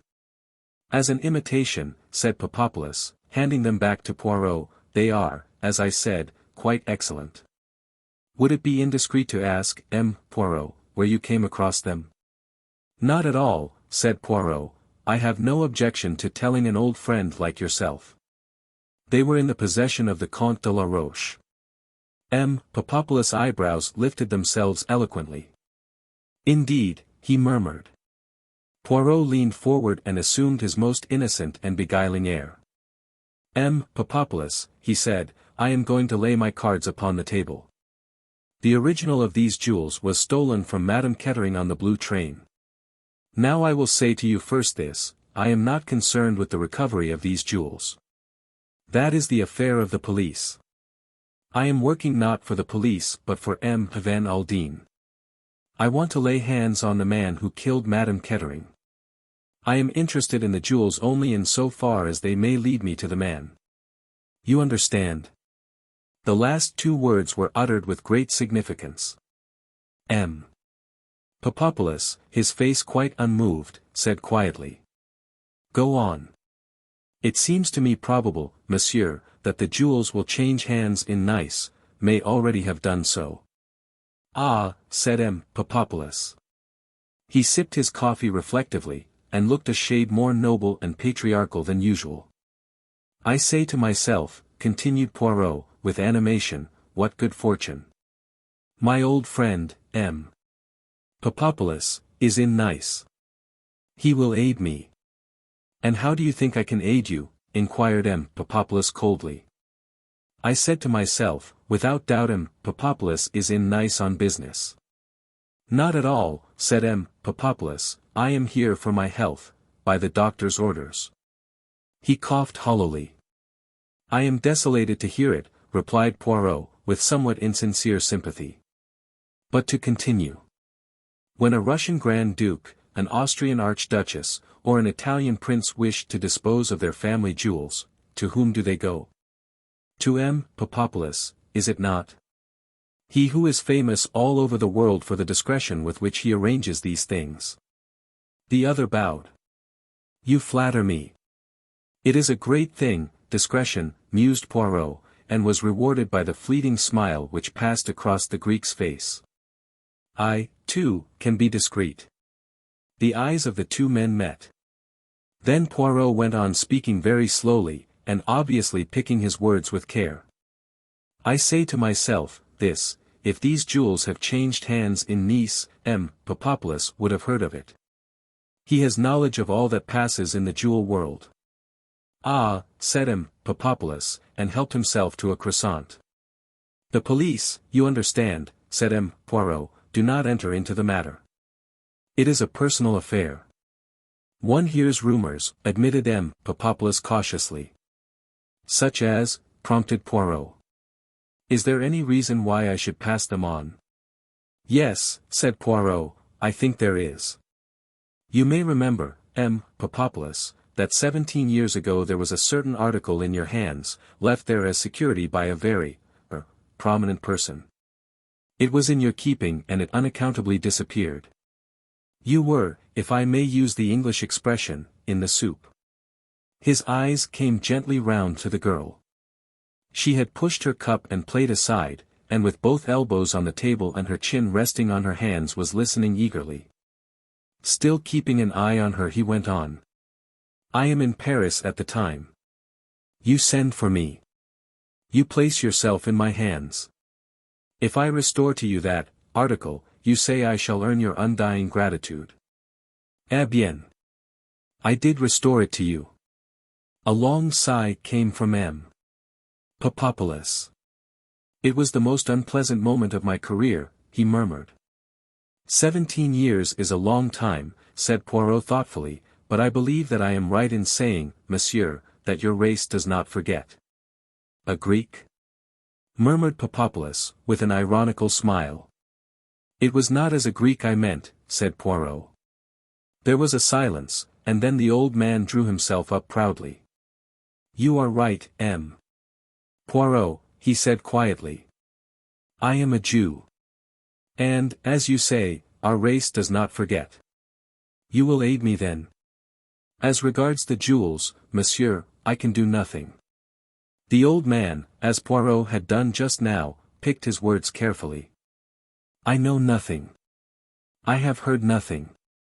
But I can perhaps do you a good turn, that is, if you are interested in racing. Under certain circumstances I might be, said Poirot, eyeing him steadily. There is a horse running at Longchamps that would, I think, repay attention. I cannot say for certain, you understand. This news passed through so many hands. He stopped, fixing Poirot with his eye, as though to make sure that the latter was comprehending him. Perfectly, perfectly, said Poirot, nodding. The name of the horse, said M. Papopolous, leaning back and joining the tips of his fingers together, is the Marquis. I think, but I am not sure, that it is an English horse, Zia. I think so too, said the girl. Poirot got up briskly. I thank you, monsieur, he said. It is a great thing to have what the English call a tip from the stable. Au revoir, monsieur, and many thanks. He turned to the girl. Au revoir, Mademoiselle Zia. It seems to me but yesterday that I saw you in Paris. One would say that 2 years had passed at most. There is a difference between 16 and 33, said Zia ruefully. Not in your case, declared Poirot gallantly. You and your father will perhaps dine with me one night. We shall be delighted, replied Zia. Then we will arrange it, declared Poirot, and now, je me sauve. Poirot walked along the street humming a little tune to himself. He twirled his stick with a jaunty air, once or twice he smiled to himself quietly. He turned into the first bureau de poste he came to and sent off a telegram. He took some time in wording it, but it was in code and he had to call upon his memory.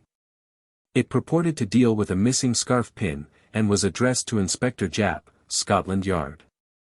Decoded, it was short and to the point. Wire me everything known about man whose sobriquet is the Marquis. Chapter 23. A New Theory. It was exactly 11 o'clock when Poirot presented himself at Van Aldin's hotel. He found the millionaire alone. You are punctual, M. Poirot, he said, with a smile, as he rose to greet the detective. I am always punctual, said Poirot. The exactitude, always do I observe it. Without order and method. He broke off. Ah, but it is possible that I have said these things to you before. Let us come at once to the object of my visit. Your little idea. Yes, my little idea. Poirot smiled. First of all, monsieur, I should like to interview once more the maid, Ada Mason. She is here. Yes, she's here.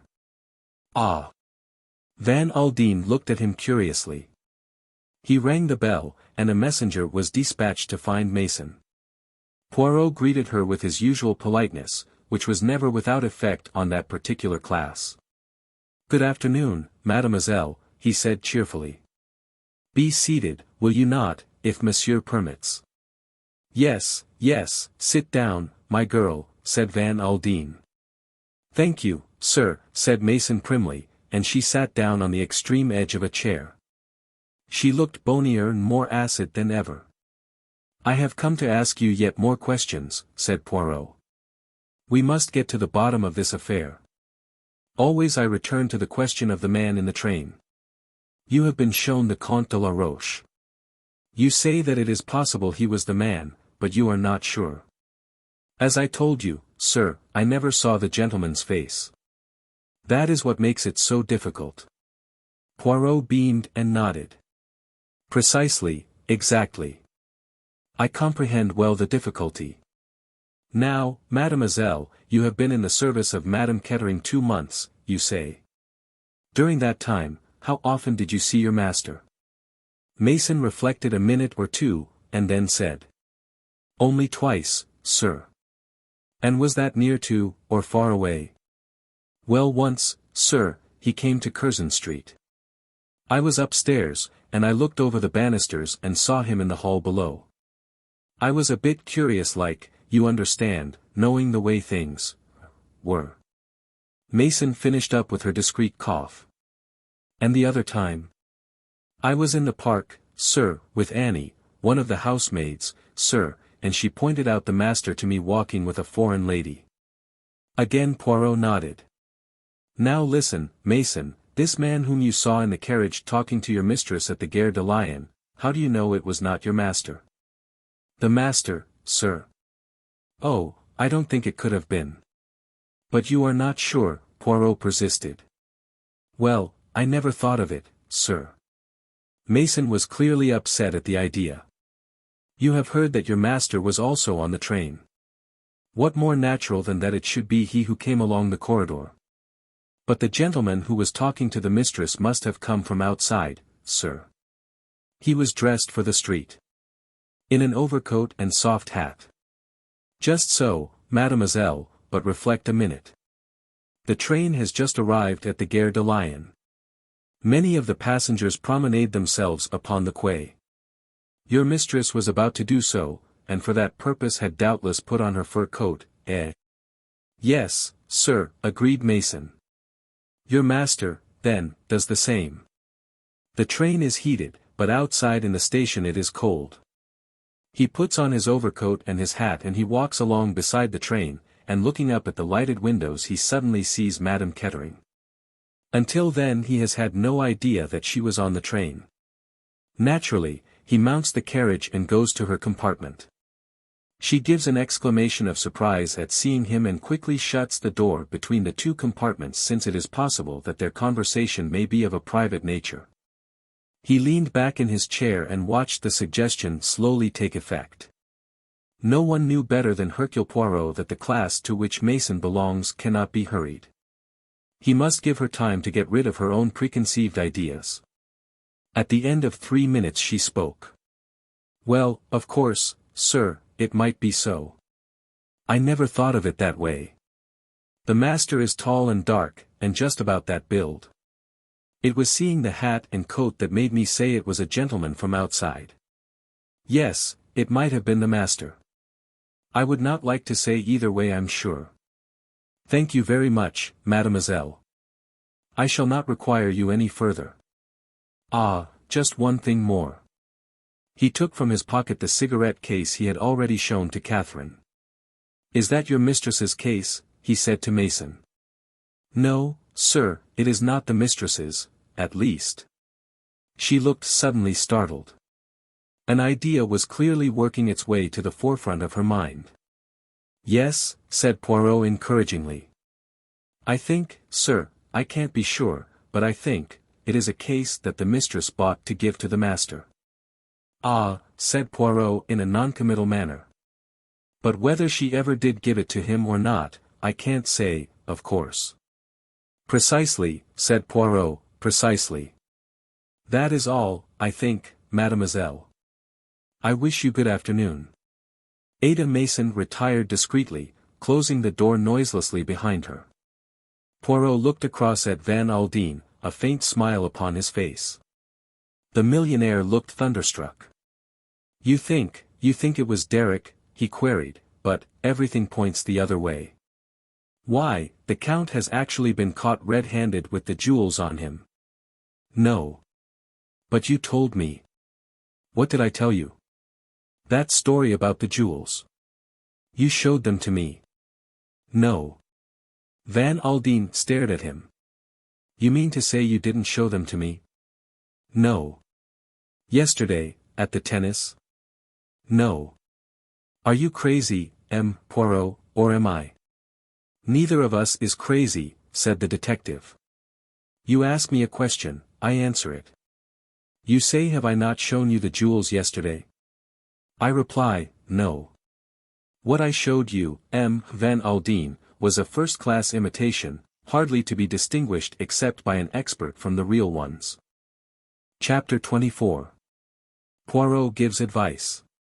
It took the millionaire some few minutes to take the thing in. He stared at Poirot as though dumbfounded. The little Belgian nodded at him gently. Yes, he said, it alters the position, does it not? Imitation. He leaned forward. All along, M. Poirot, you have had this idea. All along this is what you have been driving at. You never believed that the Comte de la Roche was the murderer. I have had doubts, said Poirot quietly. I said as much to you. Robbery with violence and murder, he shook his head energetically, no, it is difficult to picture. It does not harmonize with the personality of the Comte de la Roche. But you believe that he meant to steal the rubies? Certainly. There is no doubt as to that. See, I will recount to you the affair as I see it. The Comte knew of the rubies and he laid his plans accordingly. He made up a romantic story of a book he was writing, so as to induce your daughter to bring them with her. He provided himself with an exact duplicate. It is clear, is it not, that substitution is what he was after. Madam, your daughter, was not an expert on jewels. It would probably be a long time before she discovered what had occurred. When she did so, well, I do not think she would prosecute the Comte. Too much would come out. He would have in his possession various letters of hers. Oh yes, a very safe scheme from the Comte's point of view, one that he has probably carried out before. It seems clear enough, yes, said Van Aldin musingly. It accords with the personality of the Comte de la Roche, said Poirot. Yes, but now, Van Aldin looked searchingly at the other. What actually happened? Tell me that, M. Poirot. Poirot shrugged his shoulders. It is quite simple, he said, someone stepped in ahead of the Comte. There was a long pause. Van Aldin seemed to be turning things over in his mind. When he spoke it was without beating about the bush. How long have you suspected my son-in-law, M. Poirot? From the very first. He had the motive and the opportunity. Everyone took for granted that the man in Madame's compartment in Paris was the Comte de la Roche. I thought so, too. Then you happened to mention that you had once mistaken the Comte for your son-in-law. That told me that they were of the same height and build, and alike in coloring. It put some curious ideas in my head. The maid had only been with your daughter a short time. It was unlikely that she would know Mr. Kettering well by sight, since he had not been living in Curzon Street, also the man was careful to keep his face turned away. You believe he murdered her, said Van Aldin hoarsely. Poirot raised a hand quickly. No, no, I did not say that, but it is a possibility, a very strong possibility. He was in a tight corner, a very tight corner, threatened with ruin. This was the one way out. But why take the jewels? To make the crime appear an ordinary one committed by train robbers. Otherwise suspicion might have fallen on him straight away. If that is so, what has he done with the rubies? That remains to be seen. There are several possibilities. There is a man in Nice who may be able to help, the man I pointed out at the tennis. He rose to his feet and Van Aldin rose also and laid his hand on the little man's shoulder. His voice when he spoke was harsh with emotion. Find Ruth's murderer for me, he said, that is all I ask. Poirot drew himself up. Leave it in the hands of Hercule Poirot, he said superbly, have no fears. I will discover the truth. He brushed a speck of fluff from his hat, smiled reassuringly at the millionaire, and left the room. Nevertheless, as he went down the stairs some of the confidence faded from his face. "It is all very well," he murmured to himself, "but there are difficulties. Yes, there are great difficulties." As he was passing out of the hotel he came to a sudden halt. A car had drawn up in front of the door. In it was Katherine Grey, and Derek Kettering was standing beside it talking to her earnestly. A minute or two later the car drove off and Derek remained standing on the pavement looking after it. The expression on his face was an odd one. He gave a sudden impatient gesture of the shoulders, sighed deeply, and turned to find Hercule Poirot standing at his elbow. In spite of himself he started. The two men looked at each other. Poirot steadily and unwaveringly and Derek with a kind of light-hearted defiance. There was a sneer behind the easy mockery of his tone when he spoke, raising his eyebrows slightly as he did so. "Rather a dear, isn't she?" he asked easily. His manner was perfectly natural. "Yes," said Poirot thoughtfully, "that describes Mademoiselle Katherine very well. It is very English, that phrase there, and Mademoiselle Katherine, she also is very English." Derek remained perfectly still without answering. "And yet she is sympathique, is it not so?" "Yes," said Derek, "there are not many like her." He spoke softly, almost as though to himself. Poirot nodded significantly. Then he leant towards the other and spoke in a different tone, a quiet, grave tone that was new to Derek Kettering. "You will pardon an old man, monsieur, if he says to you something that you may consider impertinent. There is one of your English proverbs that I would quote to you. It says that, it is well to be off with the old love, before being on with the new." Kettering turned on him angrily. "What the devil do you mean?" "You enrage yourself at me," said Poirot placidly. "I expected as much. As to what I mean, monsieur, that there is a second car with a lady in it. If you turn your head you will see her." Derek spun round. His face darkened with anger. "Mirelle, damn her," he muttered. "I will soon." Poirot arrested the movement he was about to make. "Is it wise what you are about to do there?" he asked warningly. His eyes shone softly with a green light in them. But Derek was past noticing the warning signs.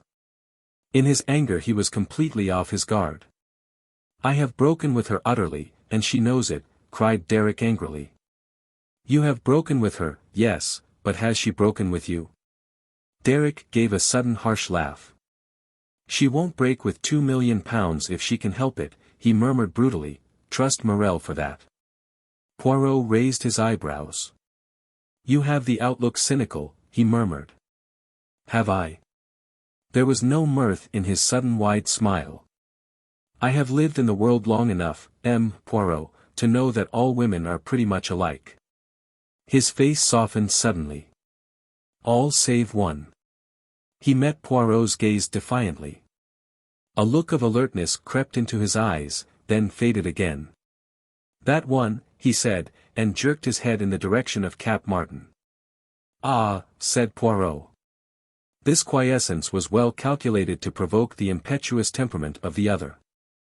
"I know what you are going to say," said Derek rapidly, "the kind of life I have led, the fact that I am not worthy of her. You will say that I have no right to think even of such a thing. You will say that it is not a case of giving a dog a bad name. I know that it is not decent to be speaking like this with my wife dead only a few days, and murdered at that." He paused for breath, and Poirot took advantage of the pause to remark in his plaintive tone. "But, indeed, I have not said anything at all." "But you will." Said Poirot. "You will say that I have no earthly chance of marrying Katherine."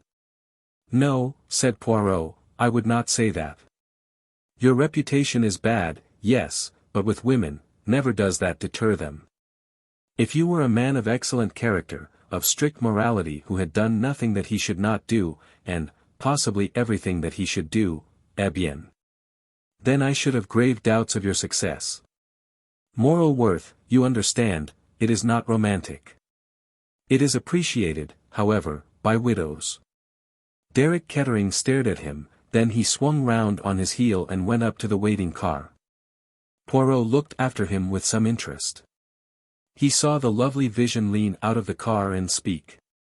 Derek Kettering did not stop. He lifted his hat and passed straight on. "Est," said Hercule Poirot, "it is time, I think, that I return chez moi." He found the imperturbable George pressing trousers. "A pleasant day, Georges, somewhat fatiguing, but not without interest," he said. George received these remarks in his usual wooden fashion. "Indeed, sir. The personality of a criminal, Georges, is an interesting matter. Many murderers are men of great personal charm. I always heard, sir, that Dr.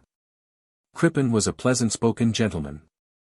And yet he cut up his wife like so much mincemeat. Your instances are always apt, Georges."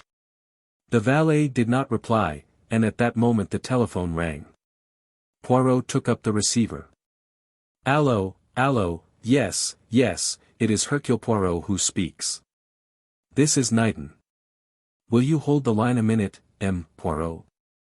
Mr. Van Aldin would like to speak to you." There was a moment's pause, then the millionaire's voice came through. "Is that you, Poirot? I just wanted to tell you that Mason came to me now of her own accord. She has been thinking it over, and she says that she is almost certain that the man at Paris was Derek Kettering. There was something familiar about him at the time, she says, but at the minute she could not place it. She seems pretty certain now." "Ah," said Poirot, "thank you, Van Aldin. That advances us." He replaced the receiver, and stood for a minute or two with a very curious smile on his face. George had to speak to him twice before obtaining an answer. Said Poirot. "What is that you say to me? Are you lunching here, sir, or are you going out?" "Neither," said Poirot. "I shall go to bed and take a tisane. The expected has happened, and when the expected happens, it always causes me emotion." Chapter 25. Defiance. As Derek Kettering passed the car, Mirelle leant out. "Derek, I must speak to you for a moment." But, lifting his hat, Derek passed straight on without stopping. When he got back to his hotel, the concierge detached himself from his wooden pen and accosted him. "A gentleman is waiting to see you, monsieur." "Who is it?" asked Derek. "He did not give his name, monsieur, but he said his business with you was important, and that he would wait." "Where is he?" "In the little salon, monsieur. He preferred it to the lounge," he said, "as being more private." Derek nodded, and turned his steps in that direction. The small salon was empty except for the visitor, who rose and bowed with easy foreign grace as Derek entered. As it chanced, Derek had only seen the Comte de la Roche once, but found no difficulty in recognizing that aristocratic nobleman, and he frowned angrily. Of all the consummate impertinence. "The Comte de la Roche, is it not?" he said. "I am afraid you have wasted your time in coming here." "I hope not," said the Comte agreeably. His white teeth glittered. The Comte's charm of manner was usually wasted on his own sex. All men, without exception, disliked him heartily. Derek Kettering was already conscious of a distinct longing to kick the Count bodily out of the room. It was only the realization that scandal would be unfortunate just at present that restrained him. He marveled anew that Ruth could have cared, as she certainly had, for this fellow. A bounder, and worse than a bounder. He looked with distaste at the Count's exquisitely manicured hands. "I called," said the Comte, "on a little matter of business. It would be advisable, I think, for you to listen to me." Again Derek felt strongly tempted to kick him out, but again he refrained. The hint of a threat was not lost upon him, but he interpreted it in his own way. There were various reasons why it would be better to hear what the Comte had to say. He sat down and drummed impatiently with his fingers on the table. "Well," he said sharply, "what is it?" It was not the Comte's way to come out into the open at once. Allow me, monsieur, to offer you my condolences on your recent bereavement. If I have any impertinence from you, said Derek quietly, you go out by that window. He nodded his head towards the window beside the Comte, and the latter moved uneasily. I will send my friends to you, monsieur, if that is what you desire, he said haughtily. Derek laughed. A duel, eh? My dear Count, I don't take you seriously enough for that. But I should take a good deal of pleasure in kicking you down the Promenade d'Anglais. The Comte was not at all anxious to take offense. He merely raised his eyebrows and murmured. The English are barbarians. Well, said Derek, what is it you have to say to me? I will be frank, said the Comte, I will come immediately to the point. That will suit us both, will it not? Again he smiled in his agreeable fashion. Go on, said Derek curtly. The Comte looked at the ceiling, joined the tips of his fingers together, and murmured softly. You have come into a lot of money, monsieur. What the devil has that got to do with you? The Comte drew himself up. Monsieur, my name is tarnished. I am suspected, accused, of foul crime. The accusation does not come from me, said Derek coldly. As an interested party I have not expressed any opinion. I am innocent, said the Comte. I swear before heaven, he raised his hand to heaven, that I am innocent. M. Courage is, I believe, the juge d'instruction in charge of the case, hinted Derek politely. The Comte took no notice. Not only am I unjustly suspected of a crime that I did not commit, but I am also in serious need of money. He coughed softly and suggestively. Derek rose to his feet. I was waiting for that, he said softly, you blackmailing brute. I will not give you a penny. My wife is dead, and no scandal that you can make can touch her now. She wrote you foolish letters, I dare say. If I were to buy them from you for a round sum at this minute, I am pretty certain that you would manage to keep one or two back. And I will tell you this, M. de la Roche, blackmailing is an ugly word both in England and France. That is my answer to you. Good afternoon. One moment, the Comte stretched out a hand as Derek was turning to leave the room. You are mistaken, monsieur. You are completely mistaken. I am, I hope, a gentleman. Derek laughed. Any letters that a lady might write to me I should hold sacred. He flung back his head with a beautiful air of nobility. The proposition that I was putting before you was of quite a different nature. I am, as I said, extremely short of money, and my conscience might impel me to go to the police with certain information. Derek came slowly back into the room. What do you mean? The Comte's agreeable smile flashed forth once more. Surely it is not necessary to go into details, he purred. Seek whom the crime benefits, they say, don't they? As I said just now, you have come into a lot of money lately. Derek laughed. If that is all, he said contemptuously. But the Comte was shaking his head. But it is not all, my dear sir. I should not come to you unless I had much more precise and detailed information than that. It is not agreeable, monsieur, to be arrested and tried for murder. Derek came close up to him. His face expressed such furious anger that involuntarily the Comte drew back a pace or two. Are you threatening me? The young man demanded angrily. You shall hear nothing more of the matter, the Comte assured him. Of all the colossal bluffs that I have ever struck.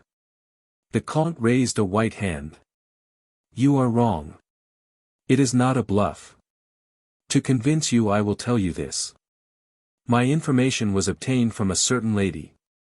It is she who holds the irrefutable proof that you committed the murder. She. Who? Mademoiselle Mirelle. Derek drew back as though struck. Mirelle, he muttered.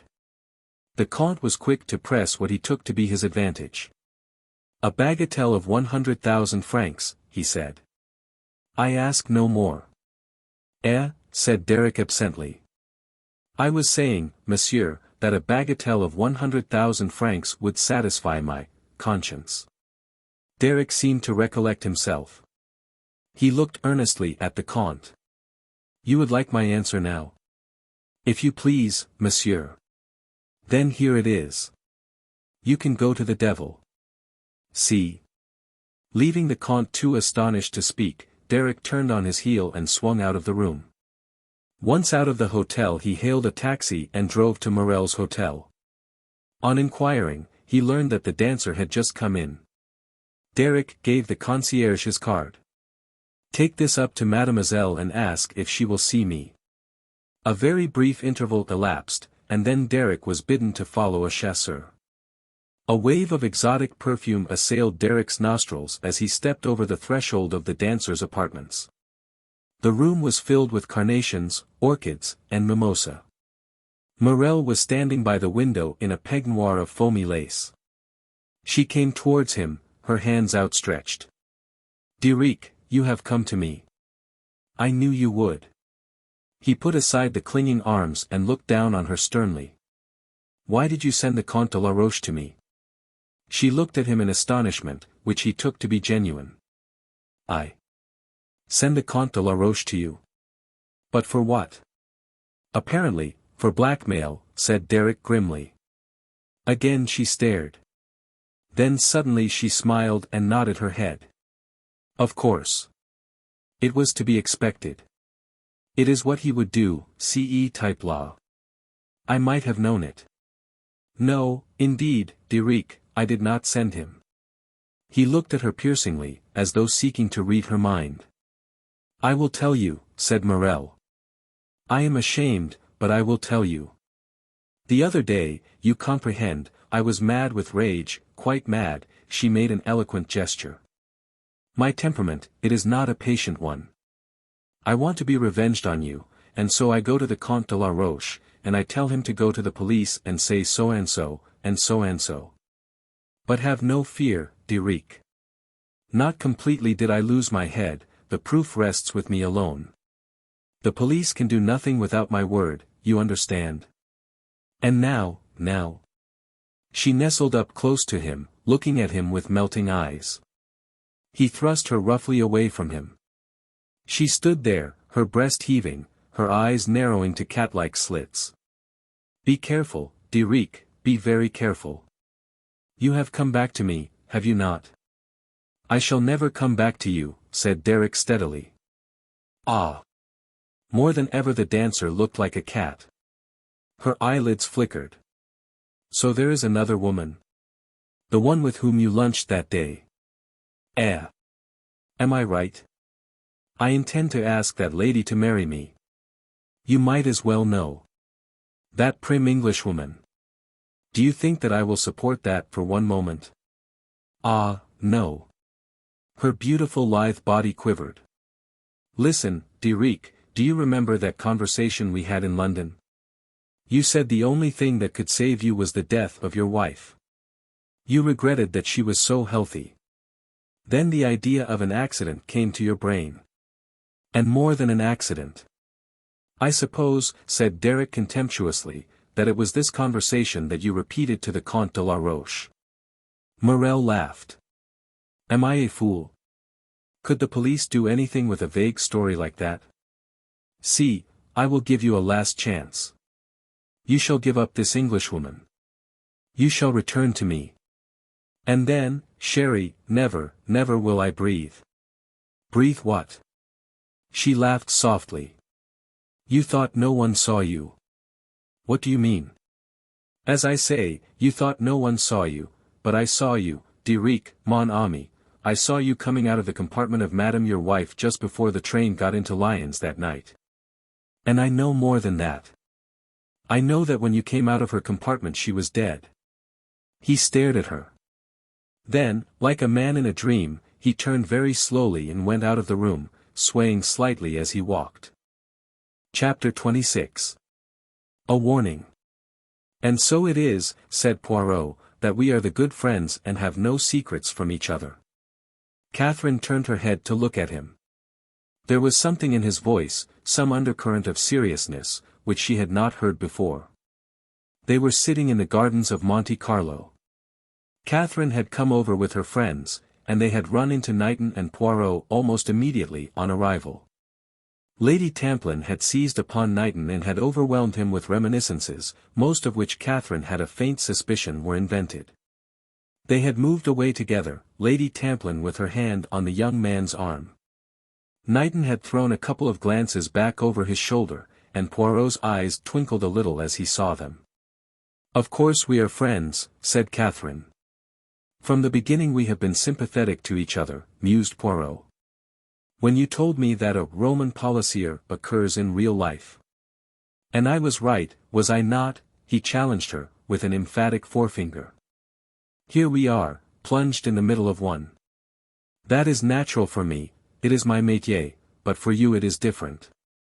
Yes," he added in a reflective tone, "for you it is different." She looked sharply at him. It was as though he were warning her, pointing out to her some menace that she had not seen. "Why do you say that I am in the middle of it? It is true that I had that conversation with Mrs. Kettering just before she died, but now all that is over. I am not connected with the case any more. Ah, mademoiselle, can we ever say, I have finished with this or that?" Katherine turned defiantly round to face him. "What is it?" she asked. "You are trying to tell me something, to convey it to me rather. But I am not clever at taking hints. I would much rather that you said anything you have to say straight out." Poirot looked at her sadly. "Ah, mais c'est anglais, he murmured, "everything in black and white, everything clear-cut and well-defined. But life, it is not like that, mademoiselle. There are the things that are not yet, but which cast their shadow before." He dabbed his brow with a very large silk pocket-handkerchief and murmured. "Ah, but it is that I become poetical. Let us, as you say, speak only of facts. And, speaking of facts, tell me what you think of Major Knighton." "I like him very much indeed," said Katherine warmly, "he is quite delightful." Poirot sighed. "What is the matter?" asked Katherine. "You reply so heartily," said Poirot. "If you had said in an indifferent voice, 'Oh, quite nice, eh bien,' do you know I should have been better pleased." Katherine did not answer. She felt slightly uncomfortable. Poirot went on dreamily. "And yet, who knows? With les femmes, they have so many ways of concealing what they feel, and heartiness is perhaps as good a way as any other." He sighed. "I don't see," began Katherine. He interrupted her. "You do not see why I am being so impertinent, mademoiselle. I am an old man, and now and then, not very often, I come across someone whose welfare is dear to me. We are friends, mademoiselle. You have said so yourself. And it is just this, I should like to see you happy." Katherine stared very straight in front of her. She had a cretonne sunshade with her, and with its point she traced little designs in the gravel at her feet. "I have asked you a question about Major Knighton, now I will ask you another. Do you like Mr. Derek Kettering?"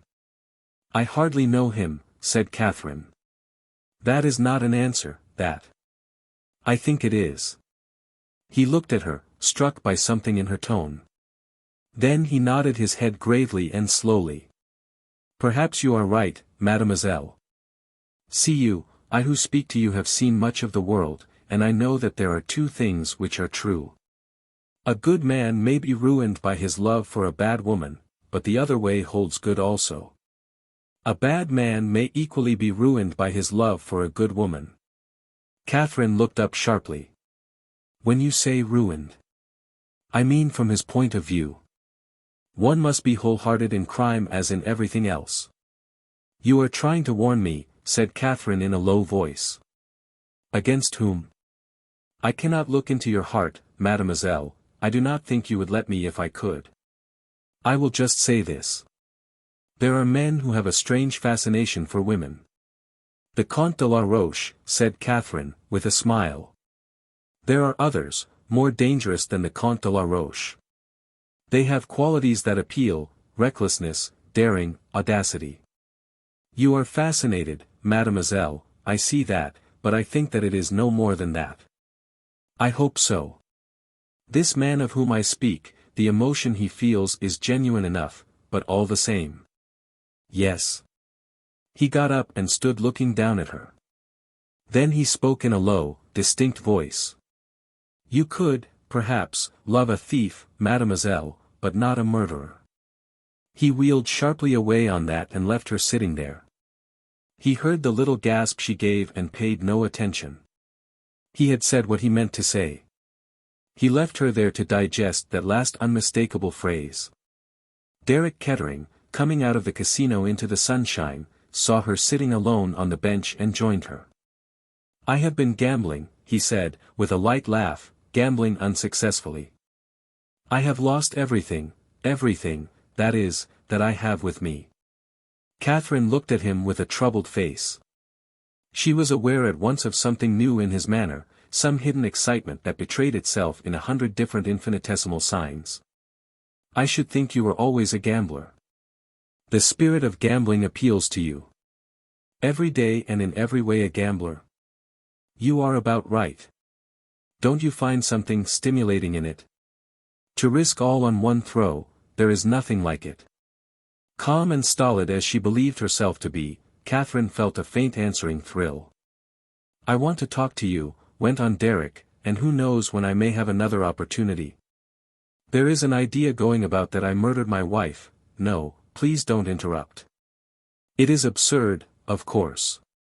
He paused for a minute or two, then went on, speaking more deliberately. In dealing with the police and local authorities here I have had to pretend to, well, a certain decency. I prefer not to pretend with you. I meant to marry money. I was on the lookout for money when I first met Ruth Van Aldin. She had the look of a slim Madonna about her, and I made all sorts of good resolutions, and was bitterly disillusioned. My wife was in love with another man when she married me. She never cared for me in the least. Oh, I am not complaining, the thing was a perfectly respectable bargain. She wanted Leconbury and I wanted money. The trouble arose simply through Ruth's American blood. Without caring a pin for me, she would have liked me to be continually dancing attendance. Time and again she as good as told me that she had bought me and that I belonged to her. The result was that I behaved abominably to her. My father-in-law will tell you that, and he is quite right. At the time of Ruth's death, I was faced with absolute disaster. He laughed suddenly. One is faced with absolute disaster when one is up against a man like Rufus Van Aldin. And then? Asked Katherine in a low voice. And then, Derek shrugged his shoulders, Ruth was murdered, very providentially. He laughed, and the sound of his laugh hurt Katherine. She winced. Yes, said Derek, that wasn't in very good taste. But it is quite true. Now I am going to tell you something more. From the very first moment I saw you I knew you were the only woman in the world for me. I was afraid of you. I thought you might bring me bad luck. Bad luck? Said Katherine sharply. He stared at her. Why do you repeat it like that? What have you got in your mind? I was thinking of things that people have said to me. Derek grinned suddenly. They will say a lot to you about me, my dear, and most of it will be true. Yes, and worse things too, things that I shall never tell you. I have been a gambler always, and I have taken some long odds. I shan't confess to you now or at any other time. The past is done with. There is one thing I do wish you to believe. I swear to you solemnly that I did not kill my wife. He said the words earnestly enough, yet there was somehow a theatrical touch about them. He met her troubled gaze and went on.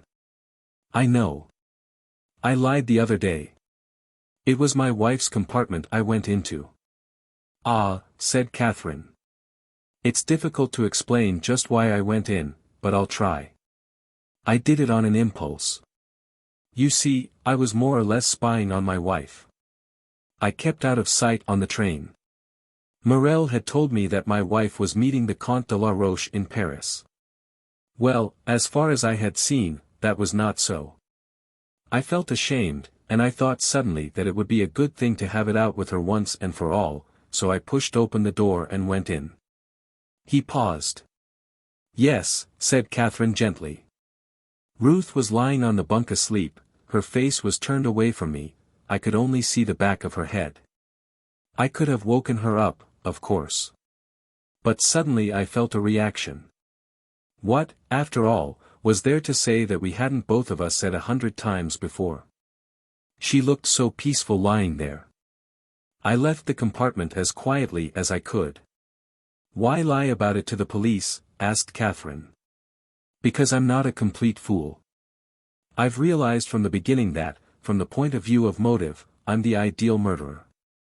If I once admitted that I had been in her compartment just before she was murdered, I'd do for myself once and for all." "I see." Did she see? She could not have told herself. She was feeling the magnetic attraction of Derek's personality, but there was something in her that resisted, that held back. "Katherine. You know that I care for you. Do you care for me?" I don't know." Weakness there. Either she knew or she did not know. If only. She cast a look round desperately as though seeking something that would help her. A soft color rose in her cheeks as a tall fair man with a limp came hurrying along the path towards them, Major Knighton. There was relief and an unexpected warmth in her voice as she greeted him. Derek stood up, scowling, his face black as a thundercloud. "Lady Tamplin having a flutter," he said easily. "I must join her and give her the benefit of my system." He swung round on his heel and left them together. Katherine sat down again. Her heart was beating rapidly and unevenly, but as she sat there, talking commonplaces to the quiet, rather shy man beside her, her self-command came back. Then she realized with a shock that Knighton also was laying bare his heart, much as Derek had done, but in a very different manner. He was shy and stammering.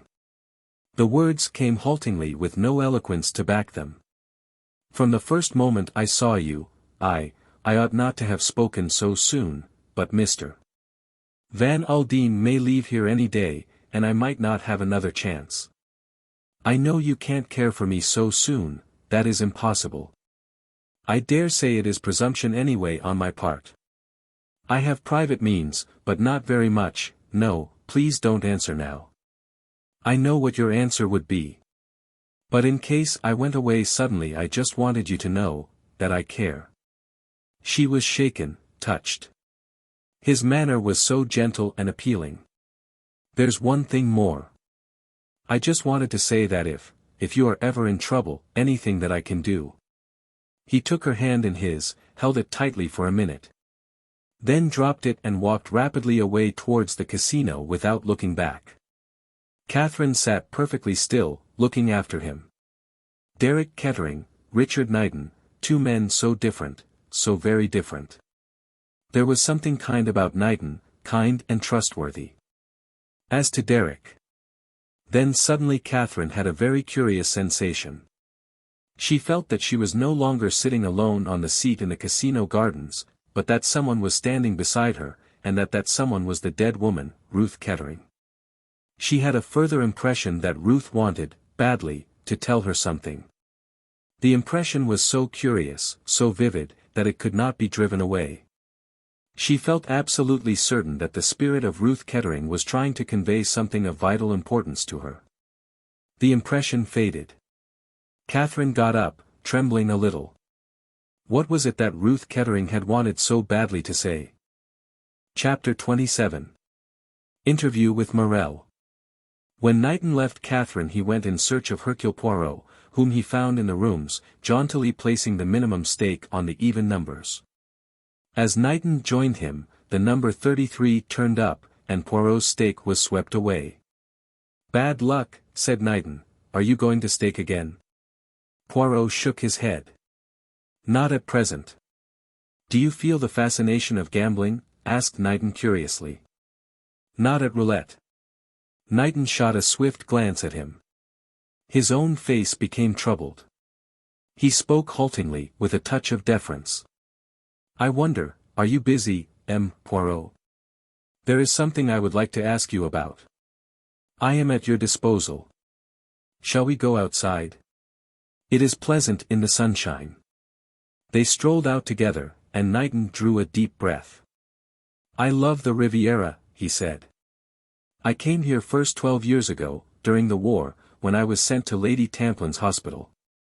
It was like paradise, coming from Flanders to this. It must have been, said Poirot. How long ago the war seems now, mused Knighton. They walked on in silence for some little way. You have something on your mind, said Poirot. Knighton looked at him in some surprise. You are quite right, he confessed. I don't know how you knew it, though. It showed itself only too plainly, said Poirot drily. I did not know that I was so transparent.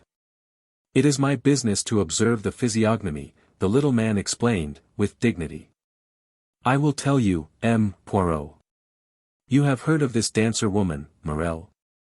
She who is the chère amie of Derek Kettering? Yes, that is the one, and, knowing this, you will understand that Mr. Van Aldin is naturally prejudiced against her. She wrote to him, asking for an interview. He told me to dictate a curt refusal, which of course I did. This morning she came to the hotel and sent up her card, saying that it was urgent and vital that she should see Mr. Van Aldin at once. You interest me, said Poirot. Mr. Van Aldin was furious. He told me what message to send down to her. I ventured to disagree with him. It seemed to me both likely and probable that this woman Mirelle might give us valuable information. We know that she was on the blue train, and she may have seen or heard something that it might be vital for us to know. Don't you agree with me, Poirot? I do, said Poirot drily. Van Aldin, if I may say so, behaved exceedingly foolishly. I am glad you take that view of the matter, said the secretary. Now I am going to tell you something, Poirot. So strongly did I feel the unwisdom of Mr. Van Aldin's attitude that I went down privately and had an interview with the lady. Eh bien. The difficulty was that she insisted on seeing Mr. Van Aldin himself. I softened his message as much as I possibly could. In fact, to be candid, I gave it in a very different form. I said that Mr. Van Aldin was too busy to see her at present, but that she might make any communication she wished to me. That, however, she could not bring herself to do, and she left without saying anything further. But I have a strong impression, Poirot, that that woman knows something. This is serious, said Poirot quietly. You know where she is staying? Yes. Knighton mentioned the name of the hotel. Good, said Poirot, we will go there immediately. The secretary looked doubtful. And Mr. Van Aldin, he queried doubtfully. Van Aldin is an obstinate man, said Poirot drily. I do not argue with obstinate men. I act in spite of them. We will go and see the lady immediately. I will tell her that you are empowered by Van Aldin to act for him, and you will guard yourself well from contradicting me. Knighton still looked slightly doubtful, but Poirot took no notice of his hesitation. At the hotel, they were told that Mademoiselle was in, and Poirot sent up both his and Knighton's cards, with, from Mr. Van Aldin, penciled upon them. Word came down that Mademoiselle Mirelle would receive them. When they were ushered into the dancers' apartments, Poirot immediately took the lead. Mademoiselle, he murmured, bowing very low, we are here on behalf of Van Aldin. Ah! And why did he not come himself? He is indisposed, said Poirot mendaciously. The Riviera throat, it has him in its grip, but me I am empowered to act for him, as is Major Knighton, his secretary. Unless, of course, Mademoiselle would prefer to wait a fortnight or so. If there was one thing of which Poirot was tolerably certain, it was that to a temperament such as Mirelle's the mere word wait was anathema. Eh bien, I will speak, messieurs, she cried. I have been patient. I have held my hand. And for what? That I should be insulted. Yes, insulted. Ah! Does he think to treat Mirelle like that? To throw her off like an old glove? I tell you, never has a man tired of me. Always it is I who tire of them. She paced up and down the room, her slender body trembling with rage. A small table impeded her free passage, and she flung it from her into a corner, where it splintered against the wall. That is what I will do to him, she cried, and that. Picking up a glass bowl filled with lilies, she flung it into the grate, where it smashed into 100 pieces. Knighton was looking at her with cold British disapproval.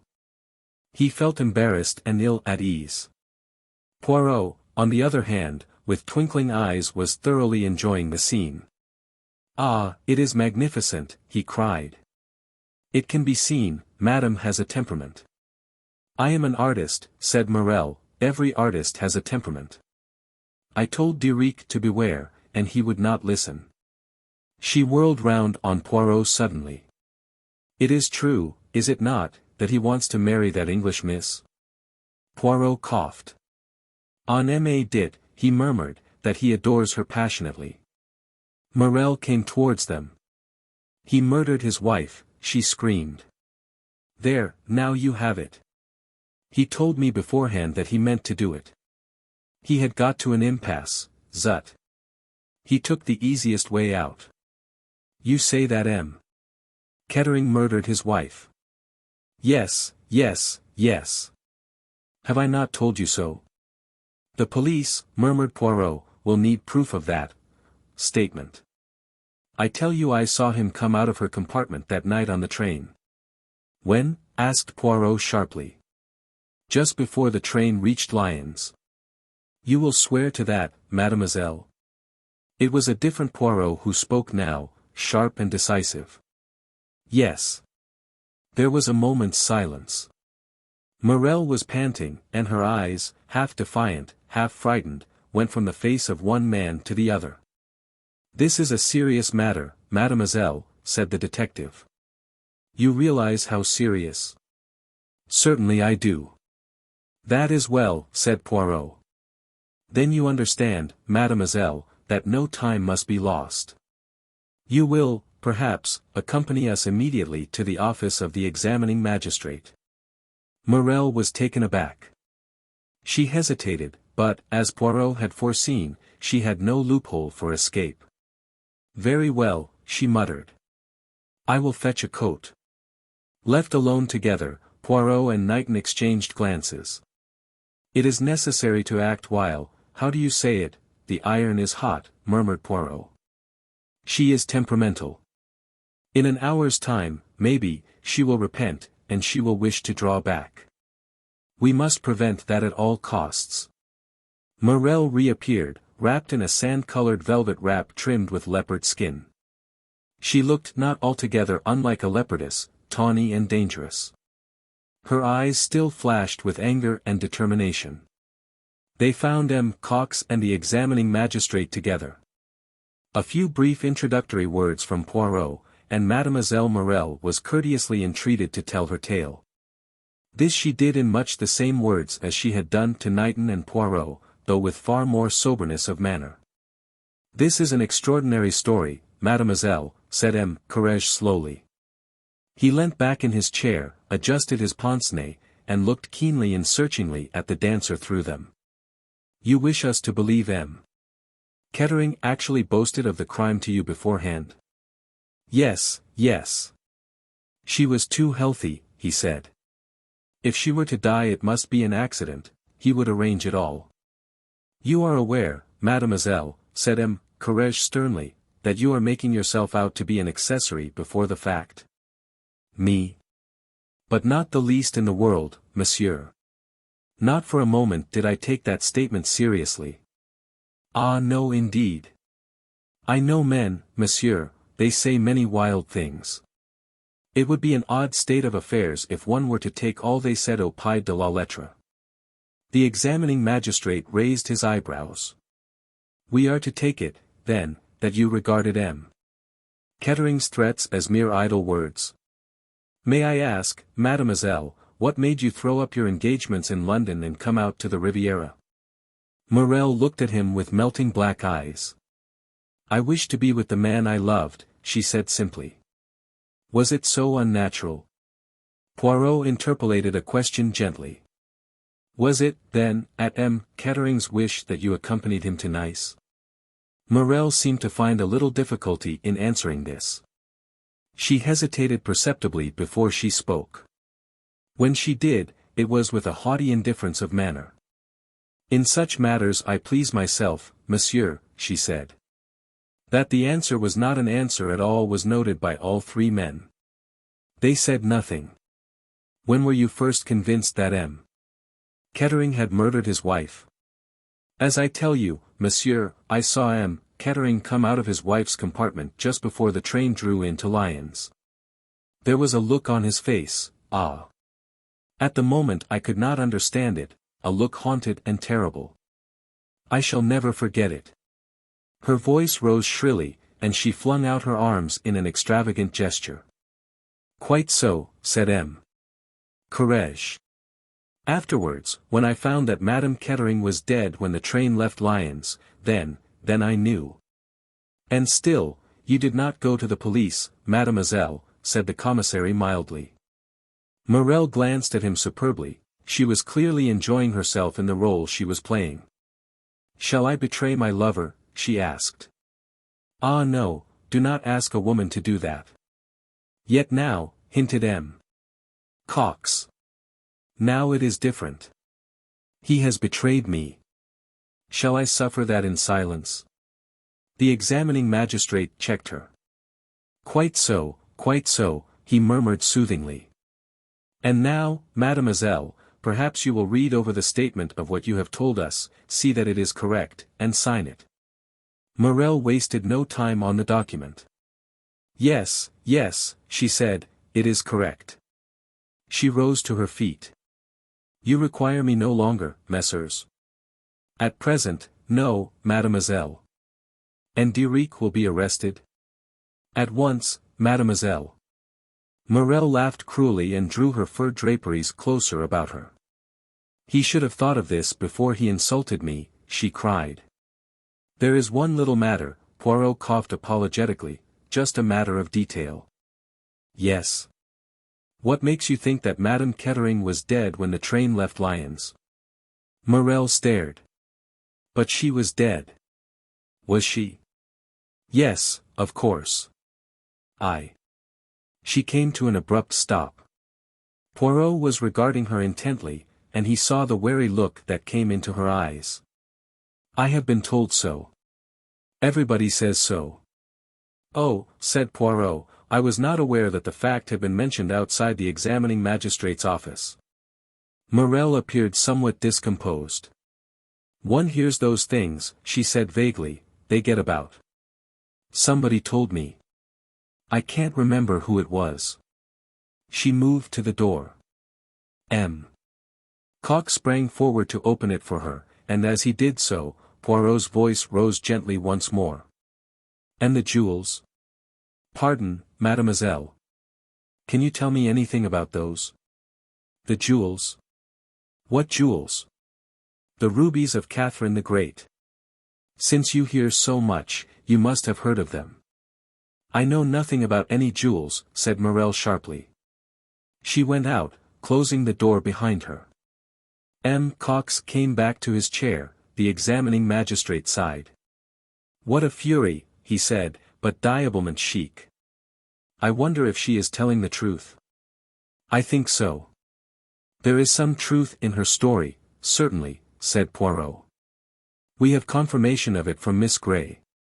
She was looking down the corridor a short time before the train reached Lyons, and she saw M. Kettering go into his wife's compartment." "The case against him seems quite clear," said the commissary, sighing. "It is 1,000 pities," he murmured. "How do you mean?" asked Poirot. "It has been the ambition of my life to lay the Comte de la Roche by the heels. This time, ma foi, I thought we had got him. This other, it is not nearly so satisfactory." M. Courage rubbed his nose. "If anything goes wrong," he observed cautiously, "it will be most awkward." Kettering is of the aristocracy.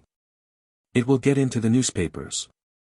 If we have made a mistake, he shrugged his shoulders forebodingly. The jewels now, said the commissary, what do you think he has done with them? He took them for a plant, of course, said Courage, they must have been a great inconvenience to him and very awkward to dispose of. Poirot smiled. I have an idea of my own about the jewels. Tell me, messieurs, what do you know of a man called the Marquis? The commissary leant forward excitedly. The Marquis, he said, the Marquis? Do you think he is mixed up in this affair, Poirot? I ask you what you know of him. The commissary made an expressive grimace. Not as much as we should like to, he observed ruefully. He works behind the scenes, you understand. He has underlings who do his dirty work for him. But he is someone high up. That we are sure of. He does not come from the criminal classes. A Frenchman? Why yes. At least we believe so. But we are not sure. He has worked in France, in England, in America. There was a series of robberies in Switzerland last autumn which were laid at his door. By all accounts he is a grand seigneur, speaking French and English with equal perfection, and his origin is a mystery. Poirot nodded and rose to take his departure. Can you tell us nothing more, Poirot? Urged the commissary. At present, no, said Poirot, but I may have news awaiting me at my hotel. Courage looked uncomfortable. If the Marquis is concerned in this, he began, and then stopped. It upsets our ideas, complained Cox. It does not upset mine, said Poirot. On the contrary, I think it agrees with them very well. Au revoir, messieurs, if news of any importance comes to me I will communicate it to you immediately. He walked back to his hotel with a grave face. In his absence, a telegram had come for him. Taking a paper cutter from his pocket, he slit it open. It was a long telegram, and he read it over twice before slowly putting it in his pocket. Upstairs, George was awaiting his master. I am fatigued, Georges, much fatigued. Will you order for me a small pot of chocolate? The chocolate was duly ordered and brought, and George set it at the little table at his master's elbow. As he was preparing to retire, Poirot spoke. I believe, Georges, that you have a good knowledge of the English aristocracy, murmured Poirot. George smiled apologetically. I think that I might say that I have, sir, he replied. I suppose that it is your opinion, Georges, that criminals are invariably drawn from the lower orders. Not always, sir. There was great trouble with one of the Duke of Device's younger sons. He left Eton under a cloud, and after that he caused great anxiety on several occasions. The police would not accept the view that it was kleptomania. A very clever young gentleman, sir, but vicious through and through, if you take my meaning. His Grace shipped him to Australia, and I hear he was convicted out there under another name. Very odd, sir, but there it is. The young gentleman, I need hardly say, was not in want financially. Poirot nodded his head slowly. Love of excitement, he murmured, and a little kink in the brain somewhere. I wonder now. He drew out the telegram from his pocket and read it again. Then there was Lady Mary Fox's daughter, continued the valet in a mood of reminiscence. Swindled tradespeople something shocking, she did. Very worrying to the best families, if I may say so, and there are many other queer cases I could mention. You have a wide experience, Georges, murmured Poirot. I often wonder, having lived so exclusively with titled families, that you demean yourself by coming as a valet to me. I put it down to love of excitement on your part. Not exactly, sir, said George. I happened to see in society snippets that you had been received at Buckingham Palace. That was just when I was looking for a new situation. His Majesty, so it said, had been most gracious and friendly and thought very highly of your abilities. Ah, said Poirot, one always likes to know the reason for things. He remained in thought for a few moments and then said. You rang up Mademoiselle Papopolous? Yes, sir, she and her father will be pleased to dine with you tonight. Ah, said Poirot thoughtfully. He drank off his chocolate, set the cup and saucer neatly in the middle of the tray, and spoke gently, more to himself than to the valet. The squirrel, my good George, collects nuts. He stores them up in the autumn so that they may be of advantage to him later. To make a success of humanity, George, we must profit by the lessons of those below us in the animal kingdom. I have always done so. I have been the cat, watching the mouse hole. I have been the good dog following up the scent, and not taking my nose from the trail. And also, my good George, I have been the squirrel. I have stored away the little fact here, the little fact there. I go now to my store and I take out one particular nut, a nut that I stored away, let me see, 17 years ago. You follow me, George? I should hardly have thought, sir, said George, that nuts would have kept so long as that, though I know one can do wonders with preserving bottles. Poirot looked at him and smiled. Chapter 28. Poirot plays the squirrel. Poirot started to keep his dinner appointment with a margin of 3/4 of an hour to spare. He had an object in this. The car took him, not straight to Monte Carlo, but to Lady Tamplin's house at Cap Martin, where he asked for Miss Grey. The ladies were dressing and Poirot was shown into a small salon to wait, and here, after a lapse of 3 or 4 minutes, Lennox Tamplin came to him. Katherine is not quite ready yet, she said. Can I give her a message, or would you rather wait until she comes down? Poirot looked at her thoughtfully. He was a minute or two in replying, as though something of great weight hung upon his decision. Apparently the answer to such a simple question mattered. No, he said at last, no, I do not think it is necessary that I should wait to see Mademoiselle Katherine. I think, perhaps, that it is better that I should not. These things are sometimes difficult. Lennox waited politely, her eyebrows slightly raised. I have a piece of news, continued Poirot. You will, perhaps, tell your friend. M. Kettering was arrested tonight for the murder of his wife. You want me to tell Katherine that? Asked Lennox. She breathed rather hard, as though she had been running. Her face, Poirot thought, looked white and strained, rather noticeably so. If you please, mademoiselle. Why, said Lennox. Do you think Katherine will be upset? Do you think she cares? I don't know, mademoiselle, said Poirot. See, I admit it frankly. As a rule I know everything, but in this case, I do not. You, perhaps, know better than I do. Yes, said Lennox, I know, but I am not going to tell you all the same. She paused for a minute or two, her dark brows drawn together in a frown.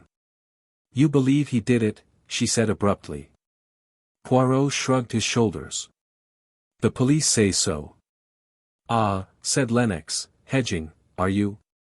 So there is something to hedge about. Again she was silent, frowning. Poirot said gently. You have known Derek Kettering a long time, have you not? Off and on ever since I was a kid, said Lennox gruffly. Poirot nodded his head several times without speaking. With one of her brusque movements Lennox drew forward a chair and sat down on it, her elbows on the table and her face supported by her hands. Sitting thus, she looked directly across the table at Poirot. What have they got to go on? She demanded. Motive, I suppose. Probably came into money at her death. He came into 2 million. And if she had not died he would have been ruined? Yes. But there must have been more than that, persisted Lennox. He traveled by the same train, I know, but that would not be enough to go on by itself. A cigarette case with the letter K on it which did not belong to Mrs. Kettering was found in her carriage, and he was seen by 2 people entering and leaving the compartment just before the train got into Lyons. What 2 people? Your friend Miss Grey was one of them. The other was Mademoiselle Mirelle, the dancer. And he, Derek, what has he got to say about it? demanded Lennox sharply. He denies having entered his wife's compartment at all, said Poirot. Fool, said Lennox crisply, frowning. Just before Lyons, you say? Does nobody know when she died? The doctor's evidence necessarily cannot be very definite, said Poirot.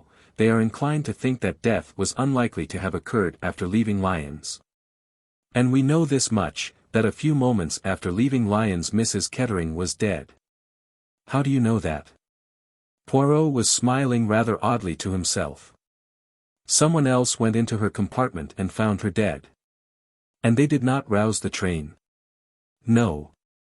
Why was that? Doubtless they had their reasons. Lennox looked at him sharply.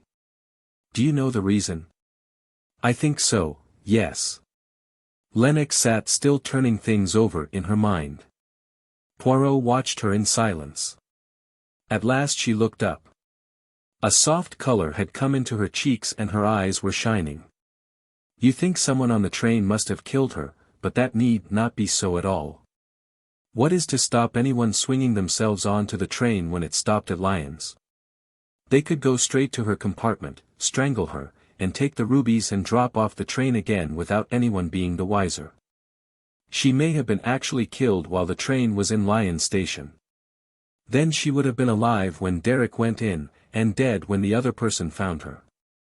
Poirot leant back in his chair. He drew a deep breath. He looked across at the girl and nodded his head 3 times, then he heaved a sigh. Mademoiselle, he said, what you have said there is very just, very true. I was struggling in the darkness, and you have shown me a light. There was a point that puzzled me and you have made it plain. He got up. And Derek, said Lennox. Who knows? Said Poirot, with a shrug of his shoulders. But I will tell you this, mademoiselle. I am not satisfied, no, I, Hercule Poirot, am not yet satisfied. It may be that this very night I shall learn something more. At least, I go to try. You are meeting someone? Yes. Someone who knows something. Someone who might know something. In these matters one must leave no stone unturned. Au revoir, mademoiselle. Lennox accompanied him to the door. Have I helped? She asked. Poirot's face softened as he looked up at her standing on the doorstep above him. Yes, mademoiselle, you have helped. If things are very dark, always remember that. When the car had driven off he relapsed into a frowning absorption, but in his eyes was that faint green light which was always the precursor of the triumph to be. He was a few minutes late at the rendezvous, and found that Papopolous and his daughter had arrived before him. His apologies were abject, and he outdid himself in politeness and small attentions. The Greek was looking particularly benign and noble this evening, a sorrowful patriarch of blameless life. Zia was looking handsome and good-humored. The dinner was a pleasant one. Poirot was his best and most sparkling self. He told anecdotes, he made jokes, he paid graceful compliments to Zia Papopolous, and he told many interesting incidents of his career. The menu was a carefully selected one, and the wine was excellent. At the close of dinner Papopolous inquired politely. And the tip I gave you? You have had your little flutter on the horse. I am in communication with, my bookmaker, replied Poirot. The eyes of the two men met. A well-known horse, eh? No, said Poirot, it is what our friends, the English, call a dark horse. Ah, said Papopolous thoughtfully. Now we must step across to the casino and have our little flutter at the roulette table, cried Poirot gaily. At the casino the party separated, Poirot devoting himself solely to Zia, whilst Papopolous himself drifted away. Poirot was not fortunate, but Zia had a run of good luck, and had soon won a few thousand francs. It would be as well, she observed drily to Poirot, if I stopped now. Poirot's eyes twinkled. Superb, he exclaimed. You are the daughter of your father, Mademoiselle Zia. To know when to stop. Ah! That is the art. He looked round the rooms. I cannot see your father anywhere about, he remarked carelessly. I will fetch your cloak for you, mademoiselle, and we will go out in the gardens. He did not, however, go straight to the cloakroom. His sharp eyes had seen but a little while before the departure of M. Papopolous. He was anxious to know what had become of the wily Greek. He ran him to earth unexpectedly in the big entrance hall. He was standing by one of the pillars, talking to a lady who had just arrived. The lady was Mirelle. Poirot sidled unostentatiously round the room. He arrived at the other side of the pillar, and unnoticed by the two who were talking together in an animated fashion, or rather, that is to say, the dancer was talking. Papopolous contributing an occasional monosyllable and a good many expressive gestures. I tell you I must have time, the dancer was saying. If you give me time I will get the money. To wait, the Greek shrugged his shoulders, it is awkward. Only a very little while, pleaded the other. Ah! But you must. A week, 10 days, that is all I ask. You can be sure of your affair. The money will be forthcoming. Papopolous shifted a little and looked round him uneasily, to find Poirot almost at his elbow with a beaming innocent face. Ah! Vous voilà, M. Papopolous. I have been looking for you. It is permitted that I take Mademoiselle Zia for a little turn in the gardens. Good evening, mademoiselle. He bowed very low to Mirelle. 1,000 pardons that I did not see you immediately. The dancer accepted his greetings rather impatiently. She was clearly annoyed at the interruption of her tête-à-tête. Poirot was quick to take the hint. Papopolous had already murmured, certainly, and Poirot withdrew forthwith. He fetched Zia's cloak, and together they strolled out into the gardens. This is where the suicides take place, said Zia. Poirot shrugged his shoulders. So it is said. Men are foolish, are they not, mademoiselle? To eat, to drink, to breathe the good air, it is a very pleasant thing, mademoiselle. One is foolish to leave all that simply because one has no money, or because the heart aches. L'amour, it causes many fatalities, does it not? Zia laughed. You should not laugh at love, mademoiselle, said Poirot, shaking an energetic forefinger at her. You who are young and beautiful. Hardly that, said Zia, you forget that I am 33, M. Poirot. I am frank with you, because it is no good being otherwise. As you told my father it is exactly 17 years since you aided us in Paris that time. When I look at you, it seems much less, said Poirot gallantly. You were then very much as you are now, mademoiselle, a little thinner, a little paler, a little more serious. 16 years old and fresh from your pension. Not quite the petite pensionnaire, not quite a woman. You were very delicious, very charming, mademoiselle Zia, others thought so too, without doubt. At 16, said Zia, one is simple and a little fool. That may be, said Poirot, yes, that well may be. At 16 one is credulous, is one not? One believes what one is told. If he saw the quick sideways glance that the girl shot at him, he pretended not to have done so. He continued dreamily, it was a curious affair that, altogether. Your father, mademoiselle, has never understood the true inwardness of it. No. When he asked me for details, for explanations, I said to him thus, without scandal, I have got back for you that which was lost. You must ask no questions. Do you know, mademoiselle, why I said these things? I have no idea, said the girl coldly. It was because I had a soft spot in my heart for a little pensionnaire, so pale, so thin, so serious. I don't understand what you are talking about, cried Zia angrily. Do you not, mademoiselle? Have you forgotten Antonio Parezio? He heard the quick intake of her breath, almost a gasp. He came to work as an assistant in the shop, but not thus could he have got hold of what he wanted. An assistant can lift his eyes to his master's daughter, can he not? If he is young and handsome with a glib tongue. And since they cannot make love all the time, they must occasionally talk of things that interest them both, such as that very interesting thing which was temporarily in Papopolous' possession. And since, as you say, mademoiselle, the young are foolish and credulous, it was easy to believe him and to give him a sight of that particular thing, to show him where it was kept.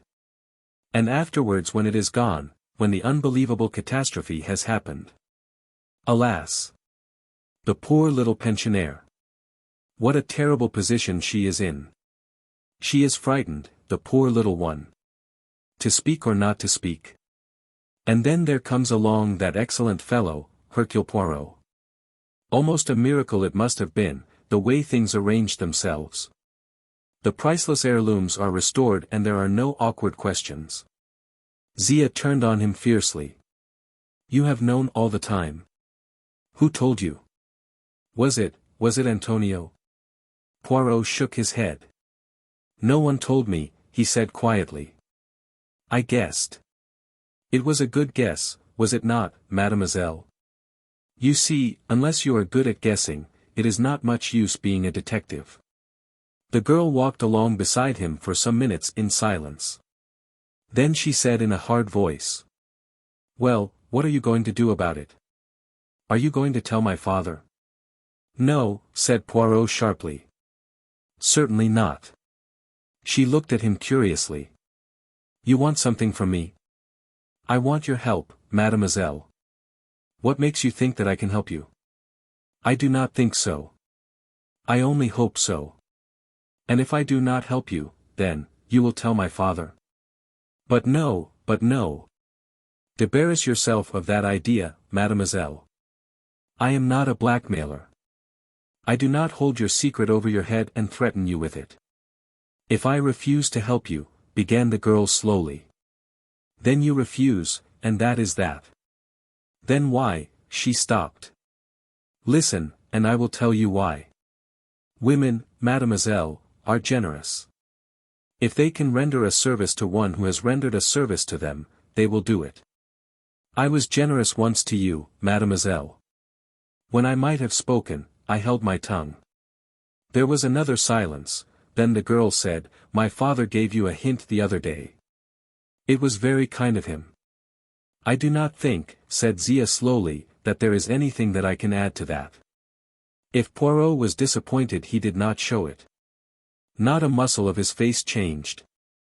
Eh bien, he said cheerfully, then we must talk of other things. And he proceeded to chat gaily. The girl was distrait, however, and her answers were mechanical and not always to the point. It was when they were approaching the casino once more that she seemed to come to a decision. Poirot. Yes, mademoiselle. I should like to help you if I could. You are very amiable, mademoiselle, very amiable. Again there was a pause. Poirot did not press her. He was quite content to wait and let her take her own time. Ah bah, said Zia, after all, why should I not tell you? My father is cautious, always cautious in everything he says. But I know that with you it is not necessary. You have told us it is only the murderer you seek, and that you are not concerned over the jewels. I believe you. You were quite right when you guessed that we were in Nice because of the rubies. They have been handed over here according to plan. My father has them now. He gave you a hint the other day as to who our mysterious client was. The Marquis, murmured Poirot softly. Yes, the Marquis. Have you ever seen the Marquis, Mademoiselle Zia? Once, said the girl. But not very well, she added. It was through a keyhole. That always presents difficulties, said Poirot sympathetically, but all the same you saw him. You would know him again? Zia shook her head. He wore a mask, she explained. Young or old? He had white hair. It may have been a wig, it may not. It fitted very well. But I do not think he was old. His walk was young, and so was his voice. His voice, said Poirot thoughtfully. Ah, his voice. Would you know it again, Mademoiselle Zia? I might, said the girl. You were interested in him, eh? It was that took you to the keyhole. Zia nodded. Yes, yes. I was curious. One had heard so much. He is not the ordinary thief, he is more like a figure of history or romance. Yes, said Poirot thoughtfully, yes, perhaps so. But it is not this that I meant to tell you, said Zia. It was just one other little fact that I thought might be, well, useful to you. Yes, said Poirot encouragingly. The rubies, as I say, were handed over to my father here at Nice. I did not see the person who handed them over, but... Yes. I know one thing. It was a woman. Chapter 29. A letter from home. Dear Katherine, living among grand friends as you are doing now, I don't suppose you will care to hear any of our news. But as I always thought you were a sensible girl, perhaps you are a trifle less swollen-headed than I suppose. Everything goes on much the same here. There was great trouble about the new curate, who is scandalously high. In my view, he is neither more nor less than a Roman. Everybody has spoken to the vicar about it, but you know what the vicar is, all Christian charity and no proper spirit. I have had a lot of trouble with maids lately. That girl Annie was no good, skirts up to her knees and wouldn't wear sensible woolen stockings. Not one of them can bear being spoken to. I have had a lot of pain with my rheumatism one way and another, and Dr. Harris persuaded me to go and see a London specialist, a waste of 3 guineas and a railway fare, as I told him. But by waiting until Wednesday I managed to get a cheap return. The London doctor pulled a long face and talked all round about and never straight out, until I said to him, I'm a plain woman, doctor, and I like things to be plainly stated. Is it cancer, or is it not? And then, of course, he had to say it was. They say a year with care, and not too much pain, though I'm sure I can bear pain as well as any other Christian woman. Life seems rather lonely at times, with most of my friends dead or gone before. I wish you were in St. Mary Mead, my dear, and that is a fact. If you hadn't come into this money and gone off into grand society, I would have offered you double the salary poor Jane gave you to come and look after me. But there's no good wanting what we can't get. However, if things should go ill with you, and that is always possible. I have heard no end of tales of bogus noblemen marrying girls and getting hold of their money and then leaving them at the church door. I dare say you are too sensible for anything of the kind to happen to you, but one never knows, and never having had much attention of any kind it might easily go to your head now. So just in case, my dear, remember there is always a home for you here, and though a plain-spoken woman I am a warm-hearted one too. Your affectionate old friend. Amelia Viner. P.S. I saw a mention of you in the paper with your cousin, Viscountess Tamplin, and I cut it out and put it with my cuttings. I prayed for you on Sunday that you might be kept from pride and vainglory. Katherine read this characteristic epistle through twice, then she laid it down and stared out of her bedroom window across the blue waters of the Mediterranean. She felt a curious lump in her throat. A sudden wave of longing for St. Mary Mead swept over her. So full of familiar, everyday, stupid little things, and yet, home. She felt very inclined to lay her head down on her arms and indulge in a real good cry. Lennox, coming in at the moment, saved her. "Hello, Katherine," said Lennox. "I say, what is the matter?" "Nothing," said Katherine, grabbing up Miss Viner's letter and thrusting it into her handbag.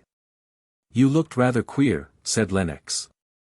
"I say, I hope you don't mind, I rang up your detective friend, M. Poirot, and asked him to lunch with us in Nice. I said you wanted to see him, as I thought he might not come for me." "Did you want to see him then?" asked Katherine. "Yes," said Lennox. "I have rather lost my heart to him. I never met a man before whose eyes were really green like a cat's." "All right," said Katherine. She spoke listlessly. The last few days had been trying.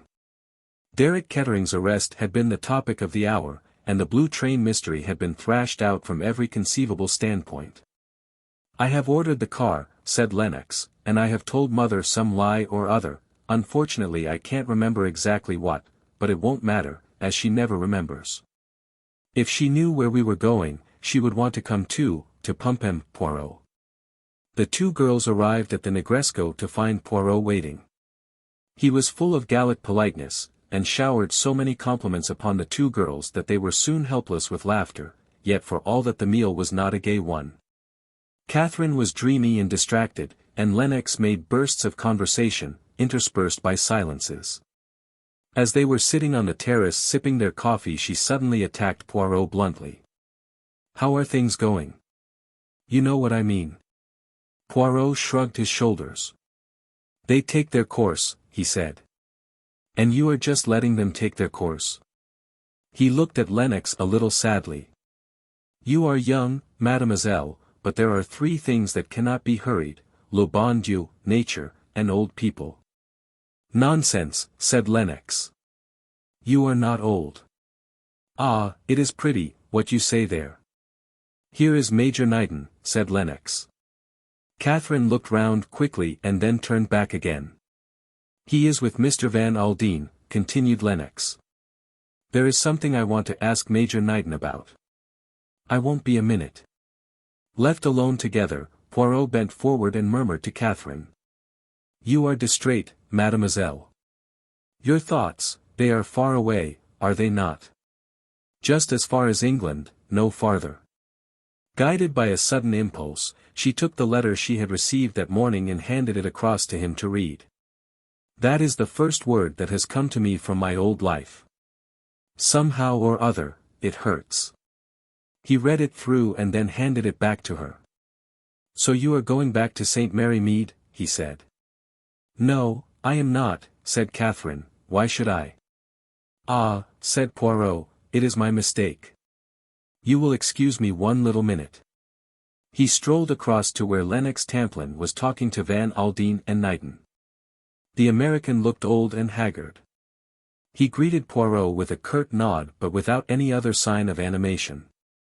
As he turned to reply to some observation made by Lennox, Poirot drew Knighton aside. Van Aldin looks ill," he said. "Do you wonder?" asked Knighton. "The scandal of Derek Kettering's arrest has about put the lid on things, as far as he is concerned. He is even regretting that he asked you to find out the truth." "He should go back to England," said Poirot. "We are going the day after tomorrow." "That is good news," said Poirot. He hesitated, and looked across the terrace to where Katherine was sitting. "I wish," he murmured, "that you could tell Miss Grey that." "Tell her what?" "That I mean that Van Aldin is returning to England." Knighton looked a little puzzled, but he readily crossed the terrace and joined Katherine. Poirot saw him go with a satisfied nod of the head, and then joined Lennox and the American. After a minute or two they joined the others. Conversation was general for a few minutes, then the millionaire and his secretary departed. Poirot also prepared to take his departure. "1,000 thanks for your hospitality, mademoiselle," he cried, "it has been a most charming luncheon. Ma foi, I needed it." He swelled out his chest and thumped it. "I am now a lion, a giant. Ah, Mademoiselle Katherine, you have not seen me as I can be. You have seen the gentle, the calm Hercule Poirot, but there is another Hercule Poirot. I go now to bully, to threaten, to strike terror into the hearts of those who listen to me." He looked at them in a self-satisfied way, and they both appeared to be duly impressed, though Lennox was biting her underlip, and the corners of Katherine's mouth had a suspicious twitch. "And I shall do it," he said gravely. "Oh yes, I shall succeed." He had gone but a few steps when Katherine's voice made him turn. Poirot, I want to tell you. I think you were quite right in what you said. I am going back to England almost immediately." Poirot stared at her very hard, and under the directness of his scrutiny she blushed. "I see," he said gravely. "I don't believe you do," said Katherine. "I know more than you think, mademoiselle," he said quietly. He left her, with an odd little smile upon his lips. Entering a waiting car, he drove to Antibes. Hippolyte, the Comte de la Roche's wooden-faced manservant, was busy at the Villa Marina polishing his master's beautiful cut table glass. The Comte de la Roche himself had gone to Monte Carlo for the day. Chancing to look out of the window, Hippolyte espied a visitor walking briskly up to the hall door, a visitor of so uncommon a type that Hippolyte, experienced as he was, had some difficulty in placing him. Calling to his wife, Marie, who was busy in the kitchen, he drew her attention to what he called CE type law. "It is not the police again," said Marie anxiously. "Look for yourself," said Hippolyte. Marie looked. "Certainly not the police," she declared. "I am glad. They have not really worried us much," said Hippolyte. "In fact, but for Monsieur le Comte's warning, I should never have guessed that stranger at the wine shop to be what he was." The hall bell pealed and Hippolyte, in a grave and decorous manner, went to open the door. Le Comte, I regret to say, is not at home." The little man with the large mustaches beamed placidly. "I know that," he replied. "You are Hippolyte Flavel, are you not?" "Yes, monsieur, that is my name." "And you have a wife, Marie Flavel?" "Yes, monsieur, but—" "I desire to see you both," said the stranger, and he stepped nimbly past Hippolyte into the hall. "Your wife is doubtless in the kitchen," he said.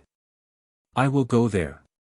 Before Hippolyte could recover his breath, the other had selected the right door at the back of the hall and passed along the passage and into the kitchen, where Marie paused open-mouthed to stare at him. "Voilà," said the stranger, and sank into a wooden armchair. "I am Hercule Poirot." "Yes, monsieur." "You do not know the name?" "I have never heard it," said Hippolyte. "Permit me to say that you have been badly educated. It is the name of one of the great ones of this world." He sighed and folded his hands across his chest. Hippolyte and Marie were staring at him uneasily.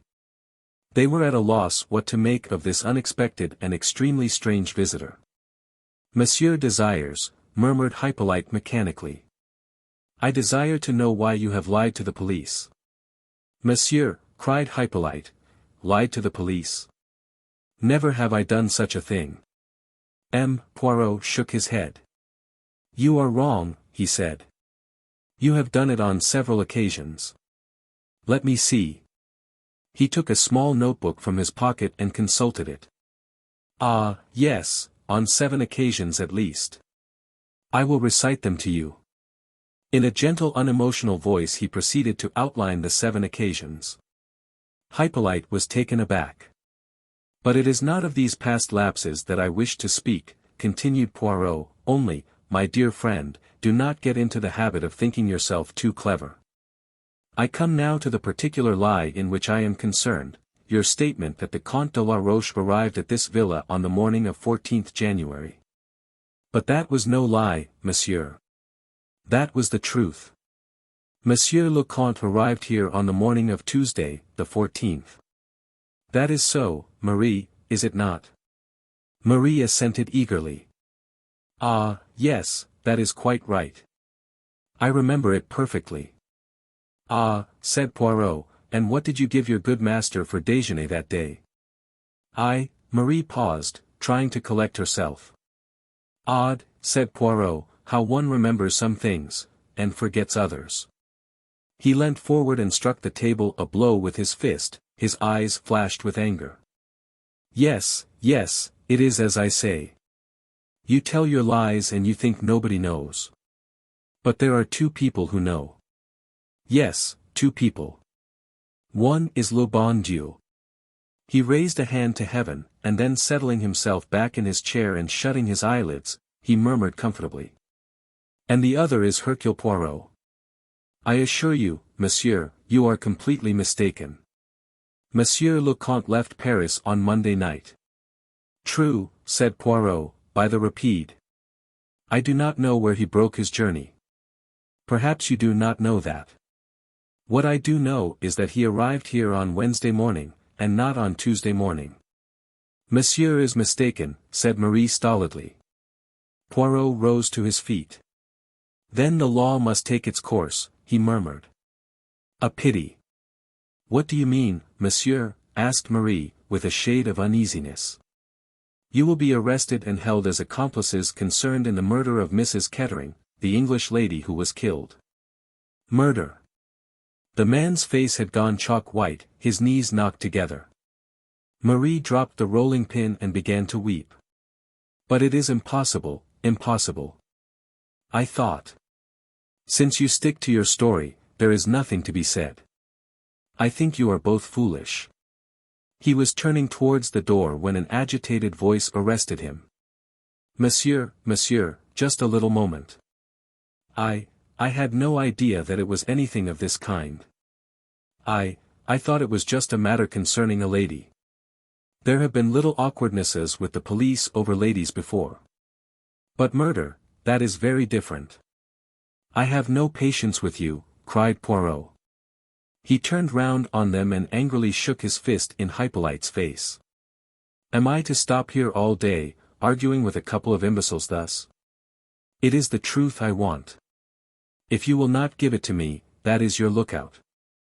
For the last time, when did Monsieur le Comte arrive at the Villa Marina, Tuesday morning or Wednesday morning? Wednesday, gasped the man, and behind him Marie nodded confirmation. Poirot regarded them for a minute or two, then inclined his head gravely. You are wise, my children, he said quietly. Very nearly you were in serious trouble. He left the Villa Marina, smiling to himself. One guess confirmed, he murmured to himself. Shall I take a chance on the other? It was 6 o'clock when the card of Monsieur Hercule Poirot was brought up to Mirelle. She stared at it for a moment or two, and then nodded. When Poirot entered, he found her walking up and down the room feverishly.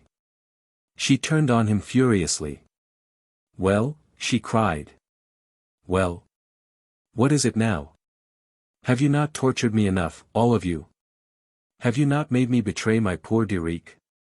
What more do you want? Just one little question, mademoiselle. After the train left Lyons, when you entered Mrs. Kettering's compartment. What is that? Poirot looked at her with an air of mild reproach and began again. I say when you entered Mrs. Kettering's compartment. I never did. And found her. I never did. Ah, sacre. He turned on her in a rage and shouted at her, so that she cowered back before him. Will you lie to me? I tell you I know what happened as well as though I had been there. You went into her compartment and you found her dead. I tell you I know it. To lie to me is dangerous. Be careful, Mademoiselle Mirelle. Her eyes wavered beneath his gaze and fell. I didn't, she began uncertainly and stopped.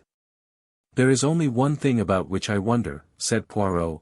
I wonder, mademoiselle, if you found what you were looking for or whether. Whether what? Or whether someone else had been before you.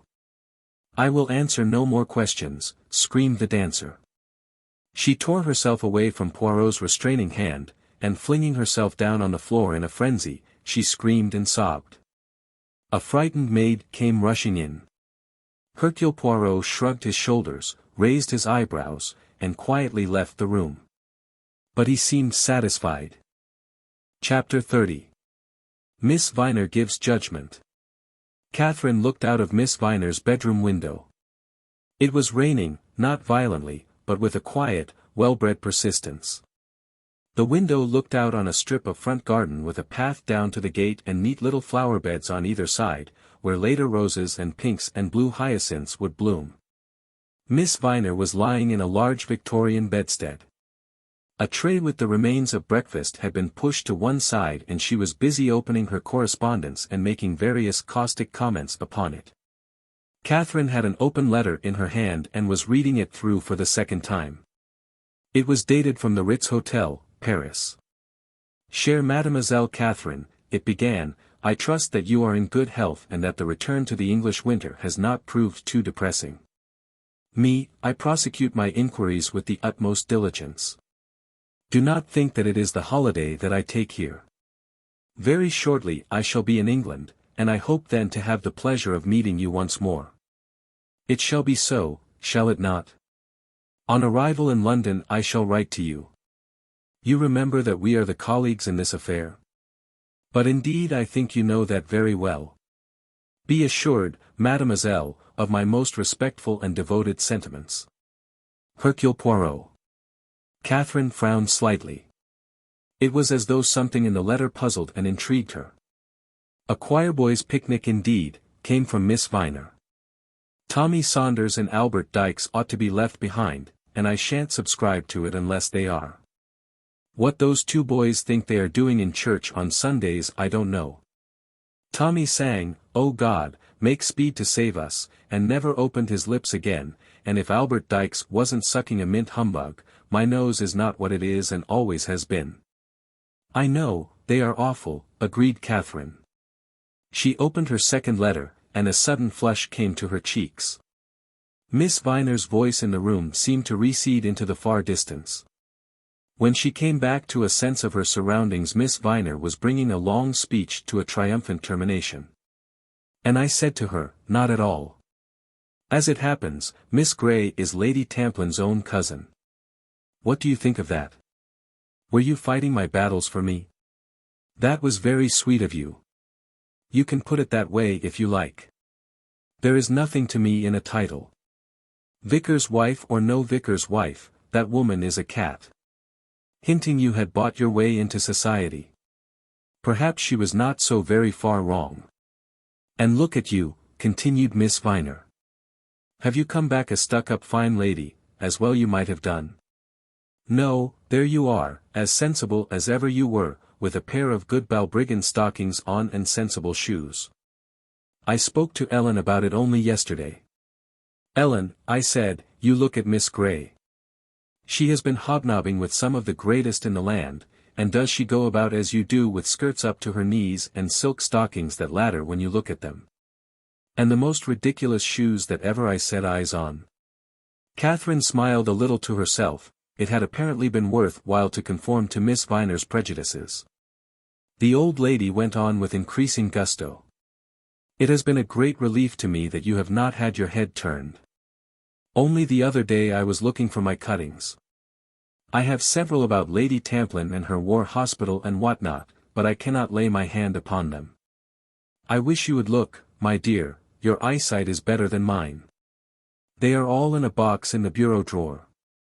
Katherine glanced down at the letter in her hand and was about to speak, but checked herself, and going over to the bureau found the box of cuttings and began to look over them.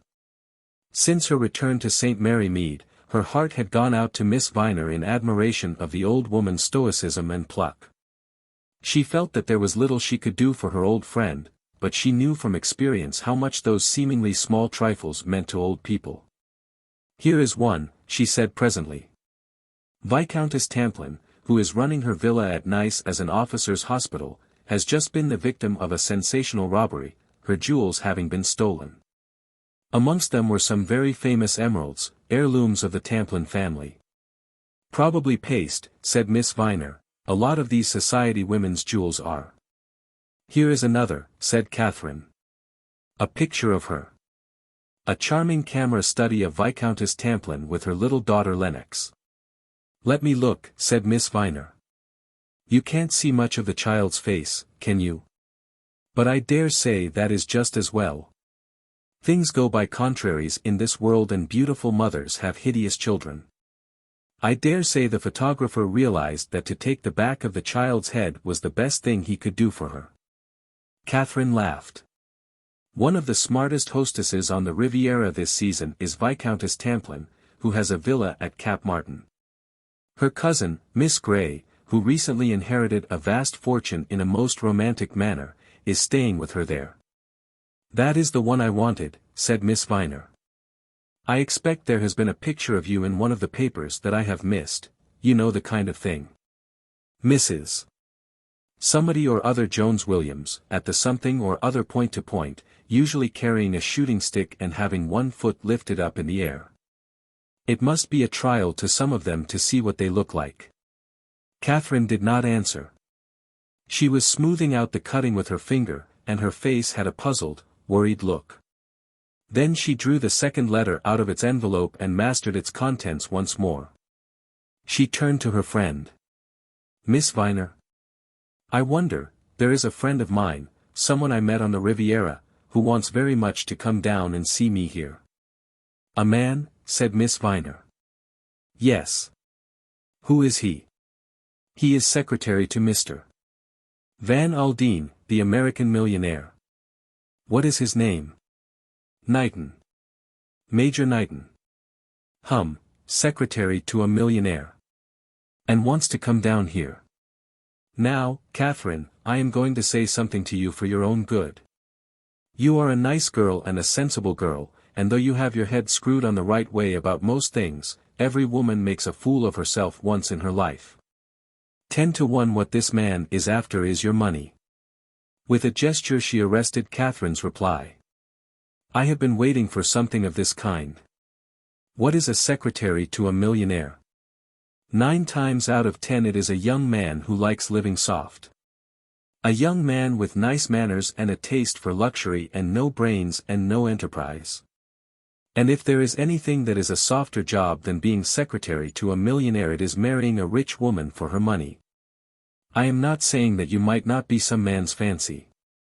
But you are not young, and though you have a very good complexion you are not a beauty, and what I say to you is, don't make a fool of yourself.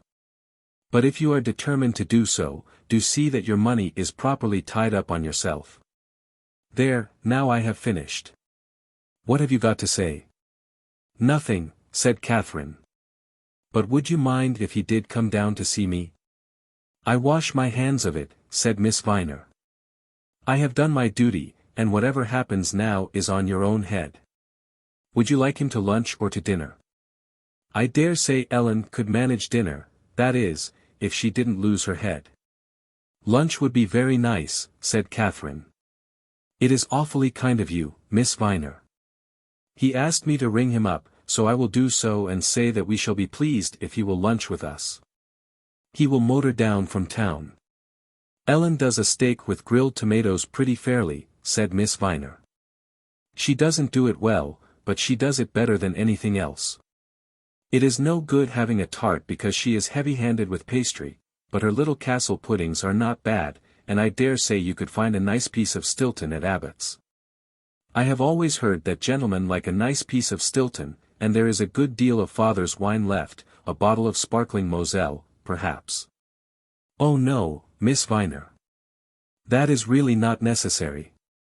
Nonsense, my child. No gentleman is happy unless he drinks something with his meal. There is some good pre-war whiskey if you think he would prefer that. Now do as I say and don't argue. The key of the wine cellar is in the 3rd drawer down in the dressing table, in the 2nd pair of stockings on the left-hand side. Katherine went obediently to the spot indicated. The 2nd pair, now mind, said Miss Viner. The 1st pair has my diamond earrings and my filigree brooch in it. Oh, said Katherine, rather taken aback, wouldn't you like them put in your jewel case? Miss Viner gave vent to a terrific and prolonged snort. No, indeed. I have much too much sense for that sort of thing, thank you. Dear, dear, I well remember how my poor father had a safe built in downstairs. Pleased as punch he was with it, and he said to my mother, now, Mary, you bring me your jewels in their case every night and I will lock them away for you. My mother was a very tactful woman, and she knew that gentlemen like having their own way, and she brought him the jewel case locked up just as he said. And one night burglars broke in, and of course, naturally, the first thing they went for was the safe. It would be, with my father talking up and down the village and bragging about it until you might have thought he kept all King Solomon's diamonds there. They made a clean sweep, got the tankards, the silver cups, and the presentation gold plate that my father had presented to him, and the jewel case. She sighed reminiscently. My father was in a great state over my mother's jewels. There was the Venetian set in some very fine cameos, and some pale pink corals, and 2 diamond rings with quite large stones in them. And then, of course, she had to tell him that, being a sensible woman, she had kept her jewellery rolled up in a pair of corsets, and there it was still as safe as anything. And the jewel case had been quite empty. "Oh no, dear," said Miss Viner, "it would have been too light a weight then. My mother was a very intelligent woman, she saw to that. She kept her buttons in the jewel case, and a very handy place it was. Boot buttons in the top tray, trouser buttons in the second tray, and assorted buttons below. Curiously enough, my father was quite annoyed with her. He said he didn't like deceit. But I mustn't go chattering on. You want to go and ring up your friend, and mind you choose a nice piece of steak, and tell Ellen she is not to have holes in her stockings when she waits at lunch. Is her name Ellen or Helen, Miss Viner? I thought. Miss Viner closed her eyes. I can sound my H's, dear, as well as anyone, but Helen is not a suitable name for a servant. I don't know what the mothers in the lower classes are coming to nowadays. The rain had cleared away when Knighton arrived at the cottage. The pale fitful sunshine shone down on it and burnished Katherine's head as she stood in the doorway to welcome him. He came up to her quickly, almost boyishly. I say, I hope you don't mind. I simply had to see you again soon. I hope the friend you are staying with does not mind. Come in and make friends with her, said Katherine. She can be most alarming, but you will soon find that she has the softest heart in the world. Miss Viner was enthroned majestically in the drawing-room, wearing a complete set of the cameos which had been so providentially preserved in the family. She greeted Knighton with dignity and an austere politeness which would have damped many men. Knighton, however, had a charm of manner which was not easily set aside, and after about 10 minutes Miss Viner thawed perceptibly. Luncheon was a merry meal, and Ellen, or Helen, in a new pair of silk stockings devoid of ladders, performed prodigies of waiting. Afterwards, Katherine and Knighton went for a walk, and they came back to have tea tête-à-tête, since Miss Viner had gone to lie down. When the car had finally driven off, Katherine went slowly upstairs. A voice called her and she went into Miss Viner's bedroom. Friend gone? Yes. Thank you so much for letting me ask him down. No need to thank me. Do you think I am the sort of old curmudgeon who never will do anything for anybody? I think you are a dear, said Katherine affectionately. Humph, said Miss Viner, mollified. As Katherine was leaving the room she called her back. Katherine? Yes. I was wrong about that young man of yours. A man when he is making up to anybody can be cordial and gallant and full of little attentions and altogether charming. But when a man is really in love he can't help looking like a sheep. Now, whenever that young man looked at you he looked like a sheep. I take back all I said this morning. It is genuine. Chapter 31. Mr. Aaron's Lunches. Ah, said Mr. Joseph Aarons appreciatively. He took a long draught from his tankard, set it down with a sigh, wiped the froth from his lips, and beamed across the table at his host, Monsieur Hercule Poirot. Give me, said Mr. Aarons, a good porterhouse steak and a tankard of something worth drinking, and anyone can have your French fallals and whatnots, your hors d'oeuvres and your omelettes and your little bits of quail. Give me, he reiterated, a porterhouse steak. Poirot, who had just complied with this request, smiled sympathetically. Not that there is much wrong with a steak and kidney pudding, continued Mr. Aarons. Apple tart? Yes, I will take apple tart, thank you, miss, and a jug of cream. The meal proceeded. Finally, with a long sigh, Mr. Aarons laid down his spoon and fork preparatory to toying with some cheese before turning his mind to other matters. There was a little matter of business I think you said, Monsieur Poirot, he remarked. Anything I can do to help you I am sure I shall be most happy. That is very kind of you, said Poirot. I said to myself, if you want to know anything about the dramatic profession there is one person who knows all that is to be known and that is my old friend, Mr. Joseph Aarons. And you don't say far wrong, said Mr. Aarons complacently, whether it is past, present, or future, Joe Aarons is the man to come to. Precisement. Now I want to ask you, Monsieur Aarons, what you know about a young woman called Kid. Kid? Kitty Kid? Kitty Kid. Pretty smart, she was. Male impersonator, song and a dance, that one. That is the one. Very smart, she was. Made a good income. Never out of an engagement. Male impersonation mostly, but, as a matter of fact, you could not touch her as a character actress. So I have heard, said Poirot, but she has not been appearing lately, has she? No. Dropped right out of things. Went over to France and took up with some swell nobleman there. She quitted the stage then for good and all, I guess. How long ago was that? Let me see. 3 years ago. And she has been a loss, let me tell you that. She was clever. Clever as a cartload of monkeys. You don't know the name of the man she became friends with in Paris? He was a swell, I know that. A count, or was it a marquis? Now I come to think of it, I believe it was a marquis. And you know nothing about her since? Nothing. Never even run across her accidentally like. I bet she is tooling it round some of these foreign resorts. Being a marquise to the life. You couldn't put one over on Kitty. She would give as good as she got any day. I see, said Poirot thoughtfully.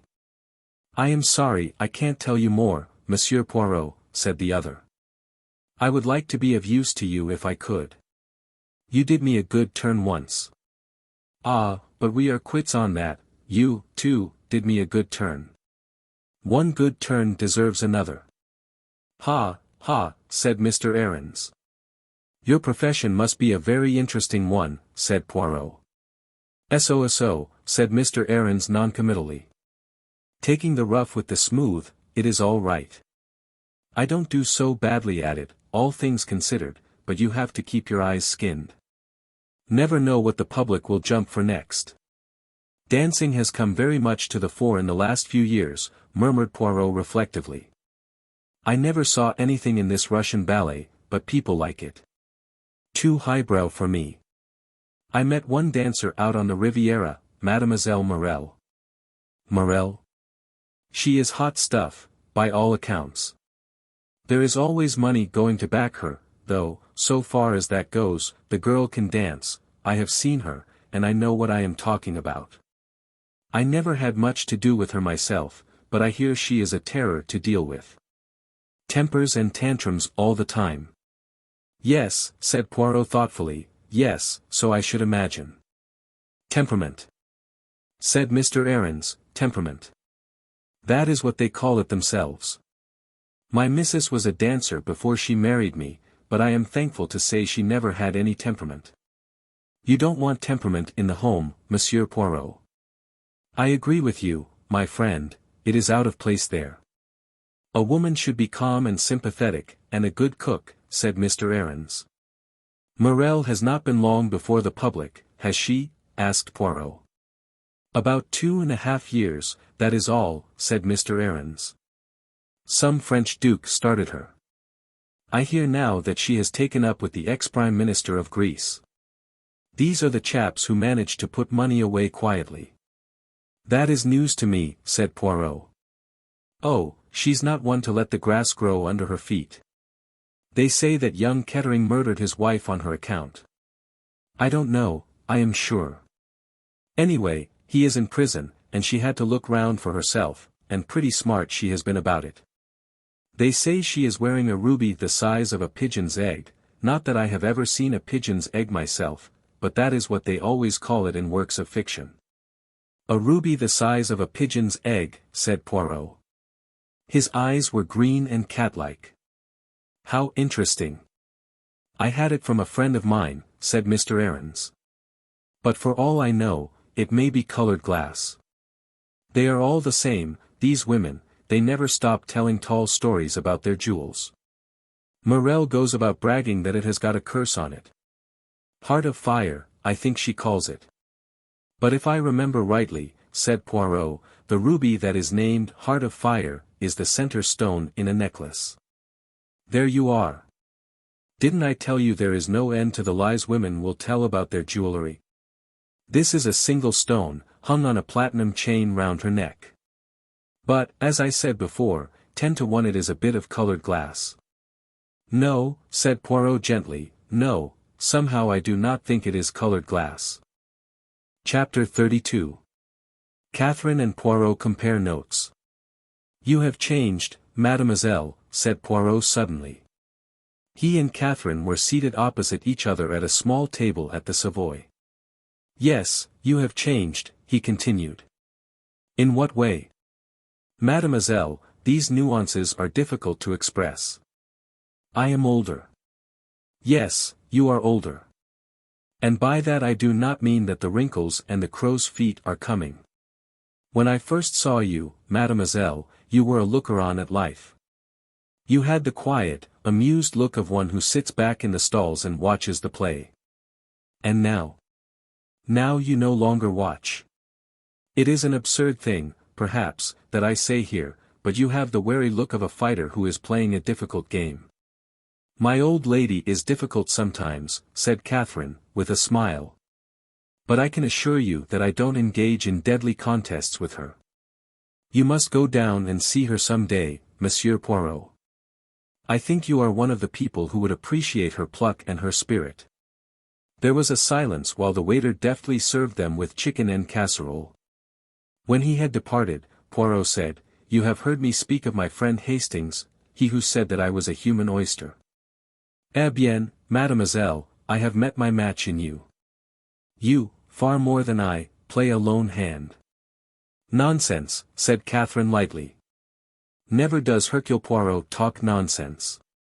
It is as I say. Again there was a silence.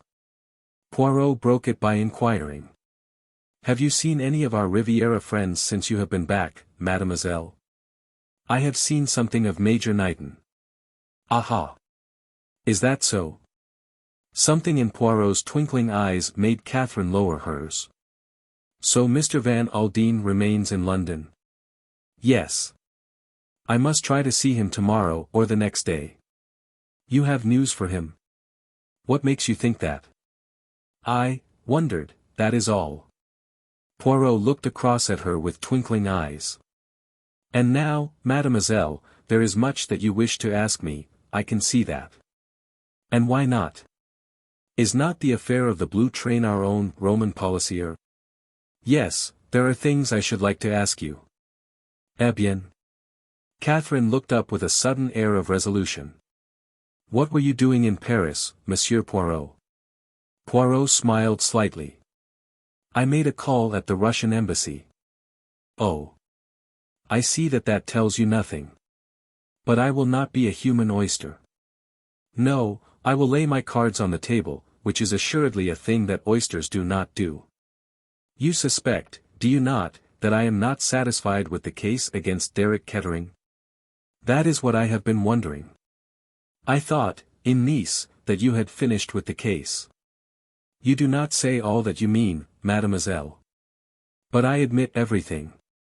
It was my researches, which placed Derek Kettering where he now is. But for me the examining magistrate would still be vainly trying to fasten the crime on the Comte de la Roche. Eh bien, mademoiselle, what I have done I do not regret. I have only one duty, to discover the truth, and that way led straight to Mr. Kettering. But did it end there? The police say yes, but I, Hercule Poirot, am not satisfied. He broke off suddenly. Tell me, mademoiselle, have you heard from Mademoiselle Lennox lately? One very short, scrappy letter.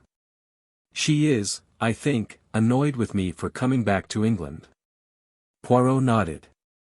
I had an interview with her the night that Monsieur Kettering was arrested. It was an interesting interview in more ways than one. Again he fell silent, and Katherine did not interrupt his train of thought. Mademoiselle, he said at last, I am now on delicate ground, yet I will say this to you. There is, I think, someone who loves Monsieur Kettering, correct me if I am wrong, and for her sake, well, for her sake I hope that I am right and the police are wrong. You know who that someone is? There was a pause, then Katherine said. Yes, I think I know. Poirot leant across the table towards her. I am not satisfied, mademoiselle, no, I am not satisfied. The main facts, led straight to Monsieur Kettering. But there is one thing that has been left out of account. And what is that? The disfigured face of the victim. I have asked myself, mademoiselle, 100 times, was Derek Kettering the kind of man who would deal that smashing blow after having committed the murder? What end would it serve? What purpose would it accomplish? Was it a likely action for one of Monsieur Kettering's temperament? And, mademoiselle, the answer to these questions is profoundly unsatisfactory. Again and again I go back to that one point, why? And the only things I have to help me to a solution of the problem are these. He whipped out his pocketbook and extracted something from it which he held between his finger and thumb. Do you remember, mademoiselle? You saw me take these hairs from the rug in the railway carriage. Katherine leant forward, scrutinizing the hairs keenly. Poirot nodded his head slowly several times. They suggest nothing to you, I see that, mademoiselle. And yet, I think somehow that you see a good deal. I have had ideas, said Katherine slowly, curious ideas. That is why I ask you what you were doing in Paris, Monsieur Poirot. When I wrote to you. From the Ritz? A curious smile came over Poirot's face. Yes, as you say, from the Ritz. I am a luxurious person sometimes, when a millionaire pays. The Russian embassy, said Katherine, frowning. No, I don't see where that comes in. It does not come in directly, mademoiselle. I went there to get certain information. I saw a particular personage and I threatened him, yes, mademoiselle, I, Hercule Poirot, threatened him. With the police? No, said Poirot drily, with the press, a much more deadly weapon. He looked at Katherine and she smiled at him, just shaking her head. Are you not just turning back into an oyster again, Monsieur Poirot? No, no, I do not wish to make mysteries. See, I will tell you everything. I suspect this man of being the active party in the sale of the jewels of Monsieur Van Aldin. I tax him with it, and in the end I get the whole story out of him. I learn where the jewels were handed over, and I learn, too, of the man who paced up and down outside in the street, a man with a venerable head of white hair, but who walked with the light springy step of a young man, and I give that man a name in my own mind, the name of Monsieur le Marquis.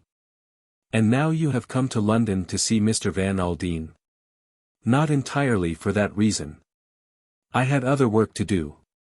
Since I have been in London I have seen two more people, a theatrical agent and a Harley Street doctor. From each of them I have got certain information. Put these things together, mademoiselle, and see if you can make of them the same as I do. Yes, you. I will tell you one thing, mademoiselle. There has been a doubt all along in my mind as to whether the robbery and the murder were done by the same person. For a long time I was not sure. And now I know. There was a silence. Then Katherine lifted her head. Her eyes were shining. I am not clever like you, Monsieur Poirot. Half the things that you have been telling me don't seem to me to point anywhere at all. The ideas that came to me came from such an entirely different angle. Ah, but that is always so, said Poirot quietly. A mirror shows the truth, but everyone stands in a different place for looking into the mirror. My ideas may be absurd, they may be entirely different from yours, but... Yes. Tell me, does this help you at all? He took a newspaper cutting from her outstretched hand. He read it and, looking up, he nodded gravely. As I told you, mademoiselle, one stands at a different angle for looking into the mirror, but it is the same mirror and the same things are reflected there. Katherine got up. I must rush, she said. I have only just time to catch my train. Monsieur Poirot. Yes, mademoiselle. It mustn't be much longer, you understand. I can't go on much longer. There was a break in her voice. He patted her hand reassuringly. Courage, mademoiselle, you must not fail now, the end is very near. Chapter 33. A new theory. Monsieur Poirot wants to see you, sir. Damn the fellow, said Van Aldin.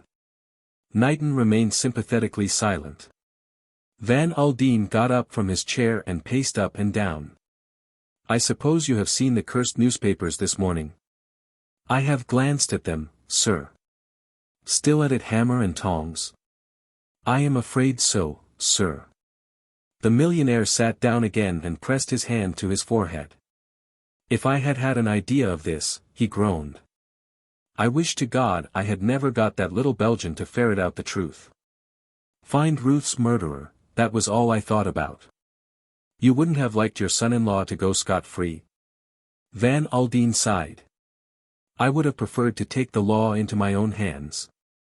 I don't think that would have been a very wise proceeding, sir. All the same, are you sure the fellow wants to see me? Yes, Mr. Van Aldin. He is very urgent about it. Then I suppose he will have to. He can come along this morning if he likes. It was a very fresh and debonair Poirot who was ushered in. He did not seem to see any lack of cordiality in the millionaire's manner, and chatted pleasantly about various trifles. He was in London, he explained, to see his doctor. He mentioned the name of an eminent surgeon. No, Paul Auger, a memory of my days in the police force, a bullet of a rascally Apache. He touched his left shoulder and winced realistically. I always consider you a lucky man, Monsieur Van Aldin. You are not like our popular idea of American millionaires, martyrs to the dyspepsia. I am pretty tough, said Van Aldin. I lead a very simple life, you know, plain fare and not too much of it. You have seen something of Miss Grey, have you not? Inquired Poirot, innocently turning to the secretary. Yes, once or twice, said Knighton.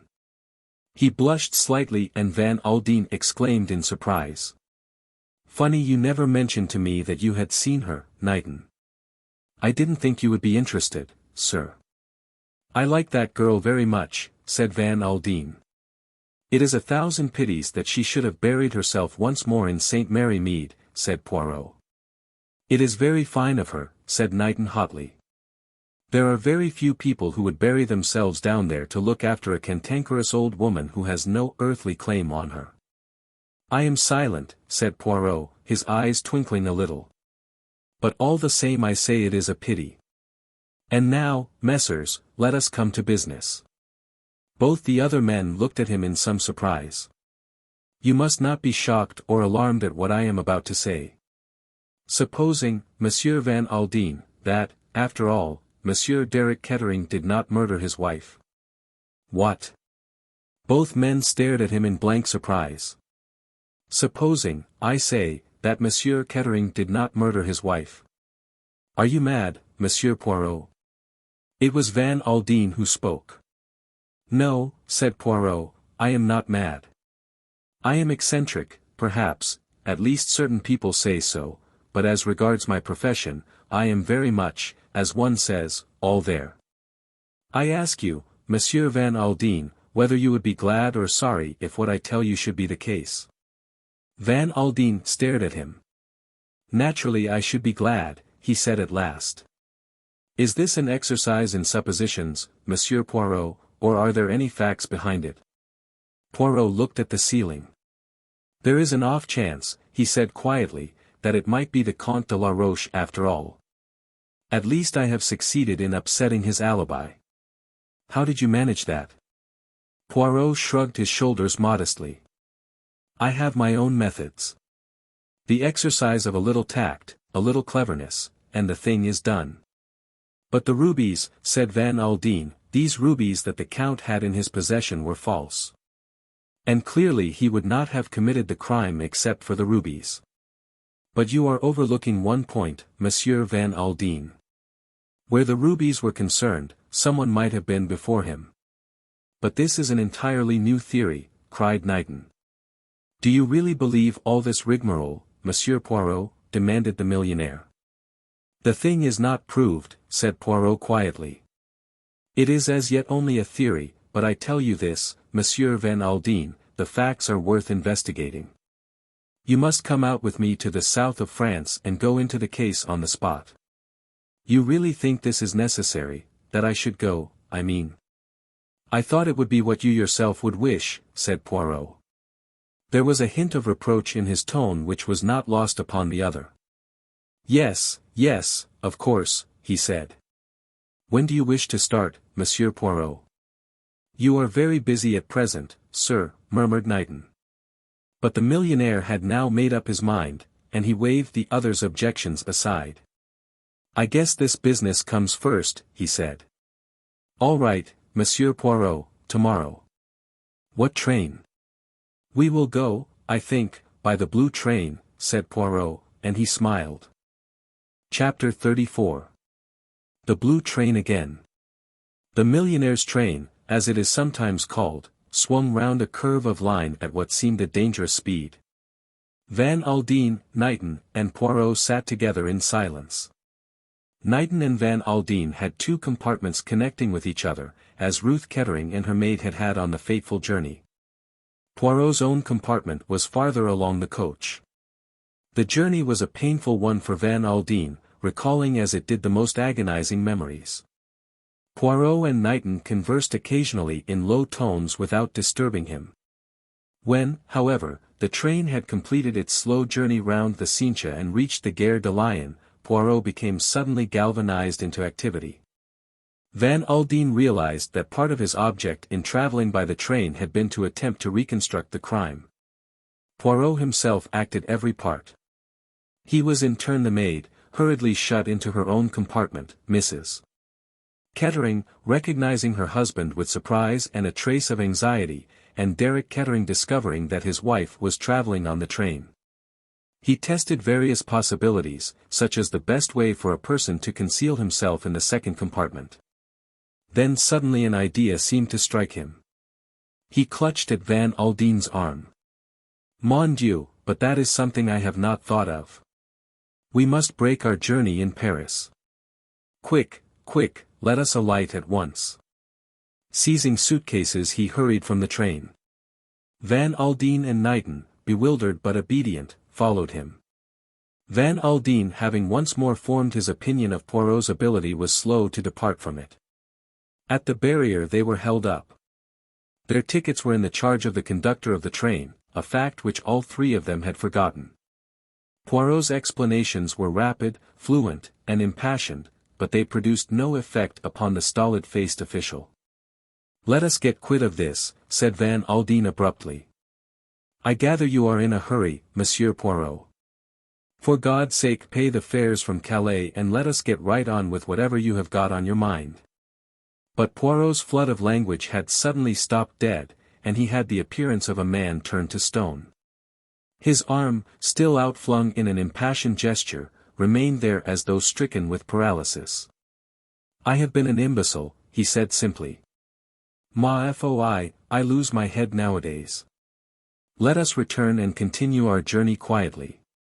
With reasonable luck the train will not have gone. They were only just in time, the train moving off as Knighton, the last of the three, swung himself and his suitcase on board. The conductor remonstrated with them feelingly, and assisted them to carry their luggage back to their compartments. Van Aldin said nothing, but he was clearly disgusted at Poirot's extraordinary conduct. Alone with Knighton for a moment or two, he remarked. This is a wild goose chase. The man has lost his grip on things. He has got brains up to a point, but any man who loses his head and scuttles round like a frightened rabbit is no earthly darned good. Poirot came to them in a moment or two, full of abject apologies and clearly so crestfallen that harsh words would have been superfluous. Van Aldin received his apologies gravely, but managed to restrain himself from making acid comments.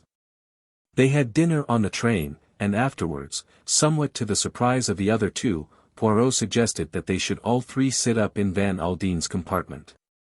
The millionaire looked at him curiously. Is there anything that you are keeping back from us, Monsieur Poirot? I. Poirot opened his eyes in innocent surprise. But what an idea! Van Aldin did not answer, but he was not satisfied. The conductor was told that he need not make up the beds. Any surprise he might have felt was obliterated by the largeness of the tip which Van Aldin handed to him. The three men sat in silence. Poirot fidgeted and seemed restless. Presently he turned to the secretary. "Major Knighton, is the door of your compartment bolted?" "The door into the corridor, I mean."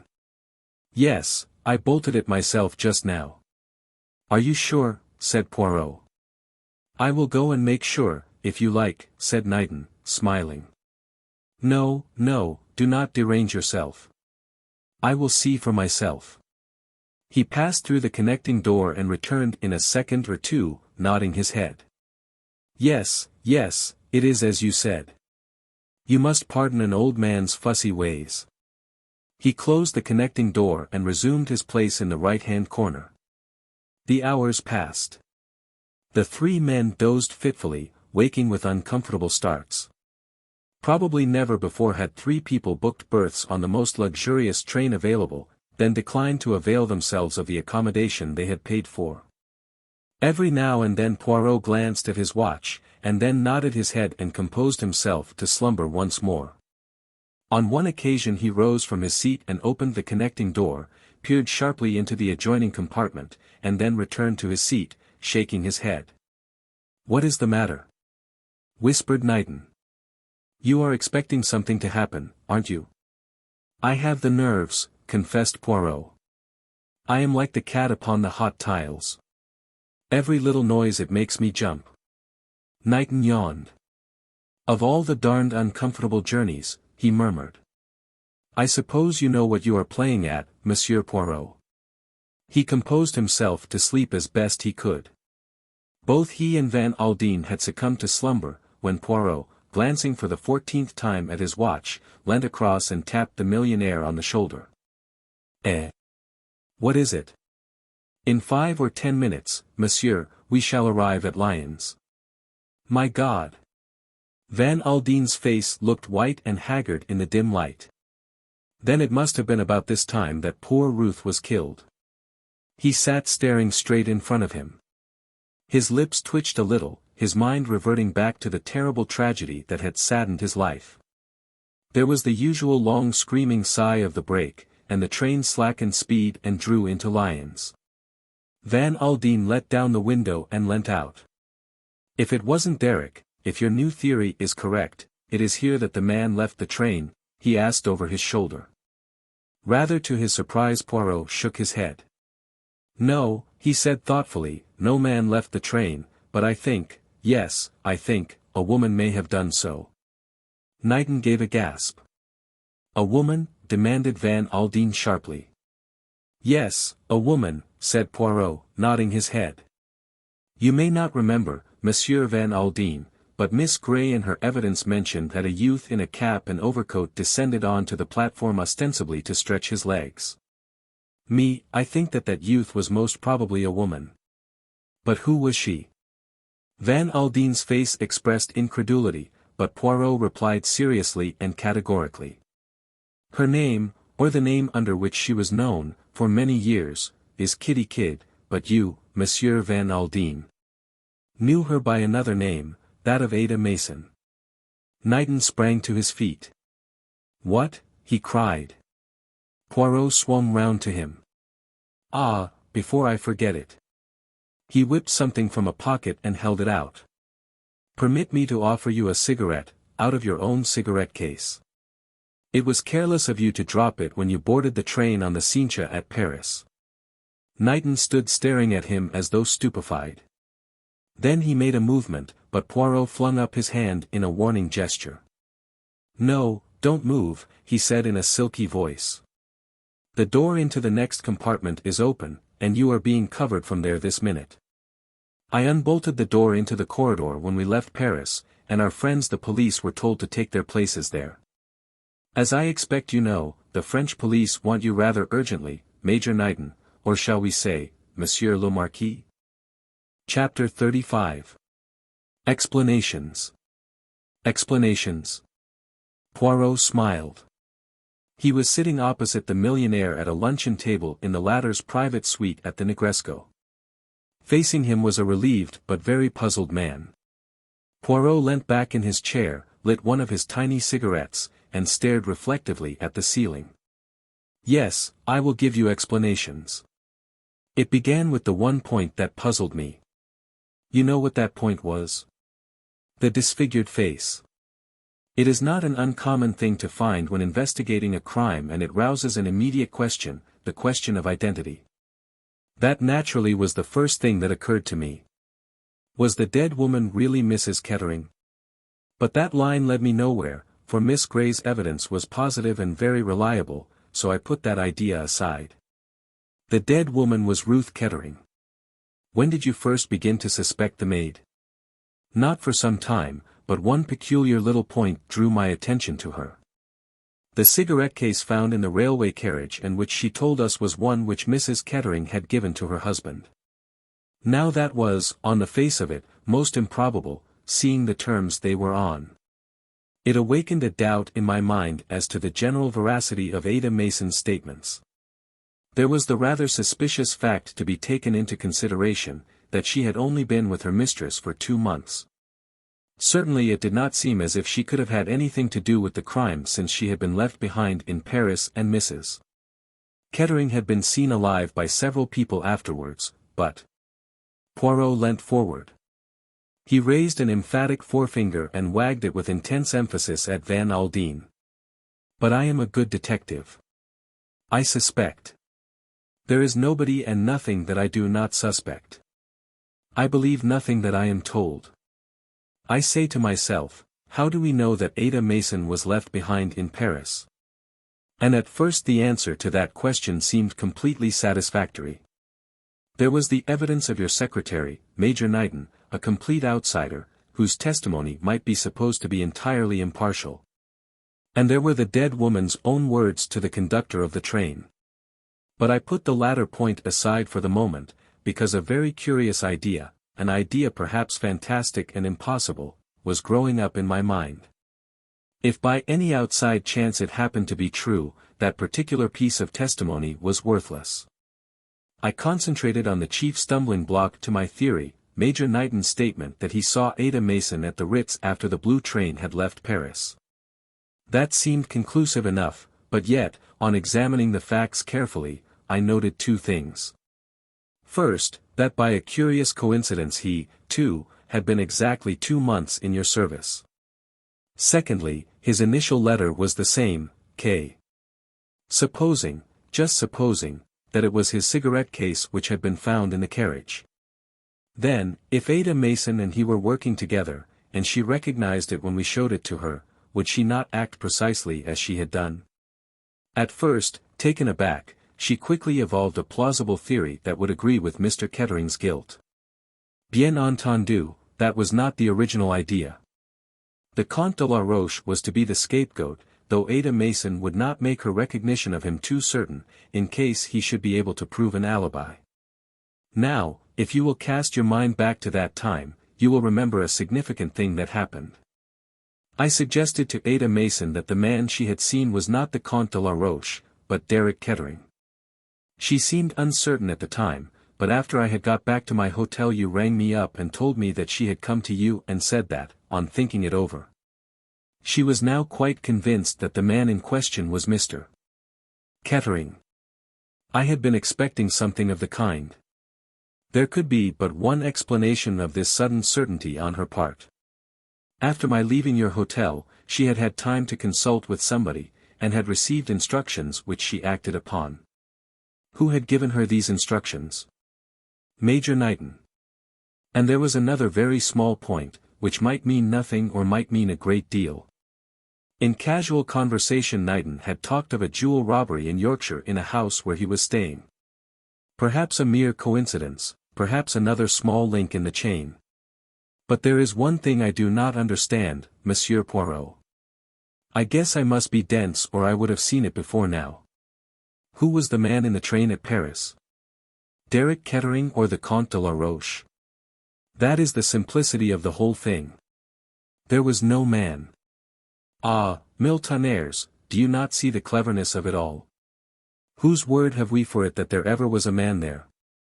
Only Ada Mason's.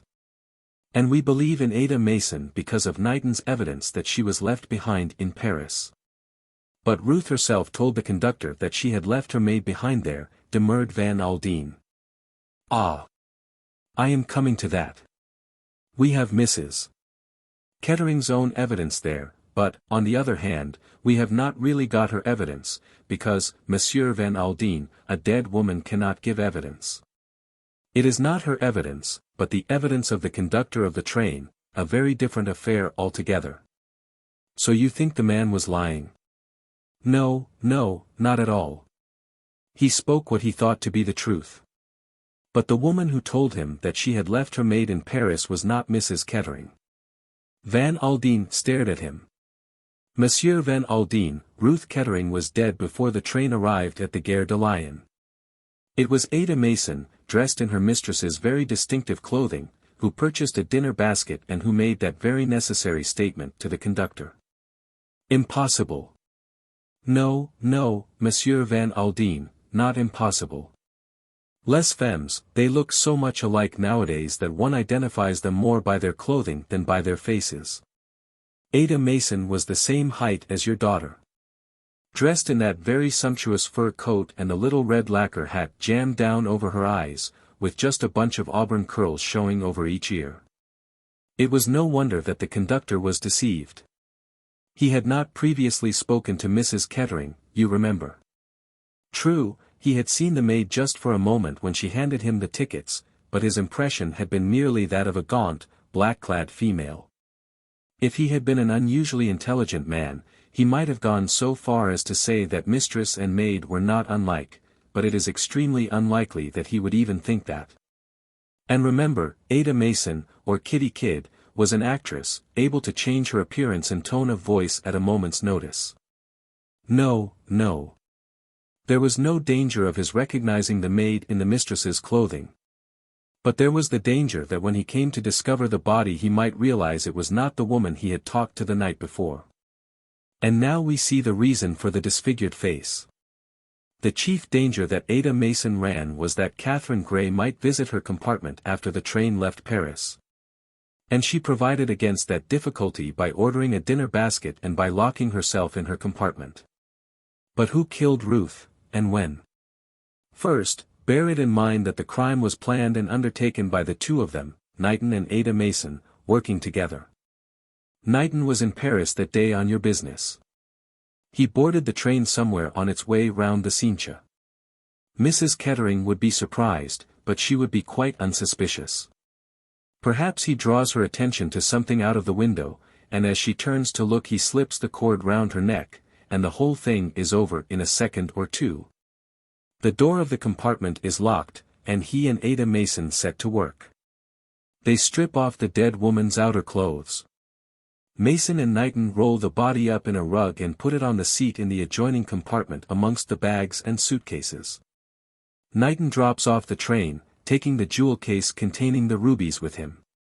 Since the crime is not supposed to have been committed until nearly 12 hours later, he is perfectly safe, and his evidence and the supposed Mrs. Kettering's words to the conductor will provide a perfect alibi for his accomplice. At the Gare de Lyon, Ada Mason gets a dinner basket, and, shutting herself into the toilet compartment, she quickly changes into her mistress's clothes, adjusts 2 false bunches of auburn curls, and generally makes up to resemble her as closely as possible. When the conductor comes to make up the bed, she tells him the prepared story about having left her maid behind in Paris. And whilst he is making up the berth, she stands looking out of the window, so that her back is towards the corridor and people passing along there. That was a wise precaution, because, as we know, Miss Grey was one of those passing, and she, among others, was willing to swear that Mrs. Kettering was still alive at that hour. Go on, said Van Aldin. Before getting to Lyons, Ada Mason arranged her mistress's body in the bunk, folded up the dead woman's clothes neatly on the end of it, and herself changed into a man's clothes and prepared to leave the train. When Derek Kettering entered his wife's compartment, and, as he thought, saw her asleep in her berth, the scene had been set. And Ada Mason was hidden in the next compartment waiting for the moment to leave the train unobserved. As soon as the conductor had swung himself down on to the platform at Lyons, she follows, slouching along as though just taking a breath of air. At a moment when she is unobserved, she hurriedly crosses to the other platform, and takes the first train back to Paris and the Ritz Hotel. Her name has been registered there as taking a room the night before by one of Knighton's female accomplices. She has nothing to do but wait there placidly for your arrival. The jewels are not, and never have been, in her possession. No suspicion attaches to him, and, as your secretary, he brings them to Nice without the least fear of discovery.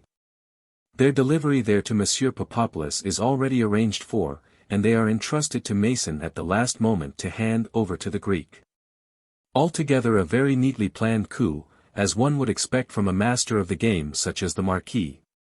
And you honestly mean that Richard Knighton is a well-known criminal, who has been at this business for years? Poirot nodded. One of the chief assets of the gentleman called the Marquis was his plausible, ingratiating manner. You fell a victim to his charm, Monsieur Van Aldin, when you engaged him as a secretary on such a slight acquaintanceship. I could have sworn that he never angled for the post, cried the millionaire.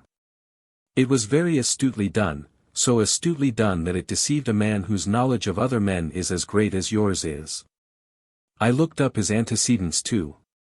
The fellow's record was excellent. Yes, that was part of the game. As Richard Knighton his life was quite free from reproach. He was well born, well connected, did honorable service in the war, and seemed altogether above suspicion. But when I came to glean information about the mysterious Marquis, I found many points of similarity. Knighton spoke French like a Frenchman, he had been in America, France, and England at much the same time as the Marquis was operating. The Marquis was last heard of as engineering various jewel robberies in Switzerland, and it was in Switzerland that you had come across Major Knighton. And it was at precisely that time that the first rumors were going round of your being in treaty for the famous rubies. But why murder? Murmured Van Aldin brokenly. Surely a clever thief could have stolen the jewels without running his head into a noose. Poirot shook his head. This is not the first murder that lies to the Marquis's charge. He is a killer by instinct, he believes, too, in leaving no evidence behind him. Dead men and women tell no tales. The Marquis had an intense passion for famous and historical jewels. He laid his plans far beforehand by installing himself as your secretary and getting his accomplice to obtain the situation of maid with your daughter, for whom he guessed the jewels were destined. And, though this was his matured and carefully thought-out plan, he did not scruple to attempt a shortcut by hiring a couple of Apaches to waylay you in Paris on the night you bought the jewels. The plan failed, which hardly surprised him, I think. This plan was, so he thought, completely safe. No possible suspicion could attach to Richard Knighton. But like all great men, and the Marquis was a great man, he had his weaknesses. He fell genuinely in love with Miss Grey, and suspecting her liking for Derek Kettering, he could not resist the temptation to saddle him with the crime when the opportunity presented itself. And now, Monsieur Van Aldin, I am going to tell you something very curious. Miss Grey is not a fanciful woman by any means, yet she firmly believes that she felt your daughter's presence beside her one day in the casino gardens at Monte Carlo. Just after she had been having a long talk with Knighton. She was convinced, she says, that the dead woman was urgently trying to tell her something, and it suddenly came to her that what the dead woman was trying to say was that Knighton was her murderer. The idea seemed so fantastic at the time that Miss Grey spoke of it to no one. But she was so convinced of its truth that she acted on it, wild as it seemed. She did not discourage Knighton's advances, and she pretended to him that she was convinced of Derek Kettering's guilt. Extraordinary, said Van Aldin. Yes, it is very strange. One cannot explain these things. Oh, by the way, there is one little point that baffled me considerably. Your secretary has a decided limp, the result of a wound that he received in the war. Now the Marquis most decidedly did not limp. That was a stumbling block. But Miss Lennox Tamplin happened to mention one day that Knighton's limp had been a surprise to the surgeon who had been in charge of the case in her mother's hospital. That suggested camouflage. When I was in London I went to the surgeon in question, and I got several technical details from him which confirmed me in that belief. I mentioned the name of that surgeon in Knighton's hearing the day before yesterday. The natural thing would have been for Knighton to mention that he had been attended by him during the war, but he said nothing, and that little point, if nothing else, gave me the last final assurance that my theory of the crime was correct. Miss Grey, too, provided me with a cutting, showing that there had been a robbery at Lady Tamplin's hospital during the time that Knighton had been there. She realized that I was on the same track as herself when I wrote to her from the Ritz in Paris. I had some trouble in my inquiries there, but I got what I wanted, evidence that Ada Mason arrived on the morning after the crime and not on the evening of the day before. There was a long silence, then the millionaire stretched out a hand to Poirot across the table. "I guess you know what this means to me, Monsieur Poirot," he said huskily. "I am sending you round a cheque in the morning, but no cheque in the world will express what I feel about what you have done for me. You are the goods, Monsieur Poirot. Every time, you are the goods." Poirot rose to his feet, his chest swelled. "I am only Hercule Poirot," he said modestly, "yet, as you say, in my own way I am a big man, even as you also are a big man. I am glad and happy to have been of service to you. Now I go to repair the damages caused by travel. Alas! My excellent Georges is not with me." In the lounge of the hotel he encountered a friend, the venerable Monsieur Papopolous, his daughter Zia beside him. "I thought you had left Nice, Monsieur Poirot," murmured the Greek as he took the detective's affectionately proffered hand. "Business compelled me to return, my dear Monsieur Papopolous." "Business?" "Yes, business. And talking of business, I hope your health is better, my dear friend?" "Much better. In fact, we are returning to Paris tomorrow. I am enchanted to hear such good news. You have not completely ruined the Greek ex-minister, I hope." I understand you sold him a very wonderful ruby which, strictly entre nous, is being worn by Mademoiselle Mirelle, the dancer." "Yes," murmured Monsieur Papopolous, "yes, that is so. A ruby not unlike the famous Heart of Fire." "It has points of resemblance, certainly," said the Greek casually. "You have a wonderful hand with jewels, Monsieur Papopolous. I congratulate you. Mademoiselle Zia, I am desolate that you are returning to Paris so speedily. I had hoped to see some more of you now that my business is accomplished."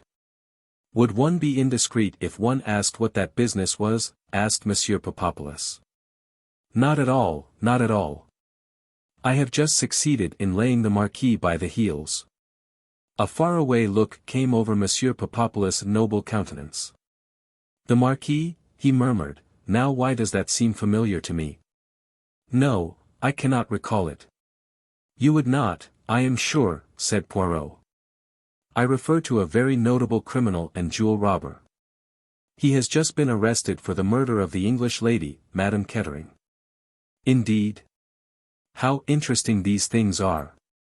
A polite exchange of farewells followed, and when Poirot was out of earshot, Monsieur Papopolous turned to his daughter. "Zia," he said, with feeling, "that man is the devil." "I like him. I like him myself," admitted Monsieur Papopolous. "But he is the devil, all the same." Chapter 36. By the sea. The mimosa was nearly over. The scent of it in the air was faintly unpleasant. There were pink geraniums twining along the balustrade of Lady Tamplin's villa, and masses of carnations below sent up a sweet, heavy perfume. The Mediterranean was at its bluest.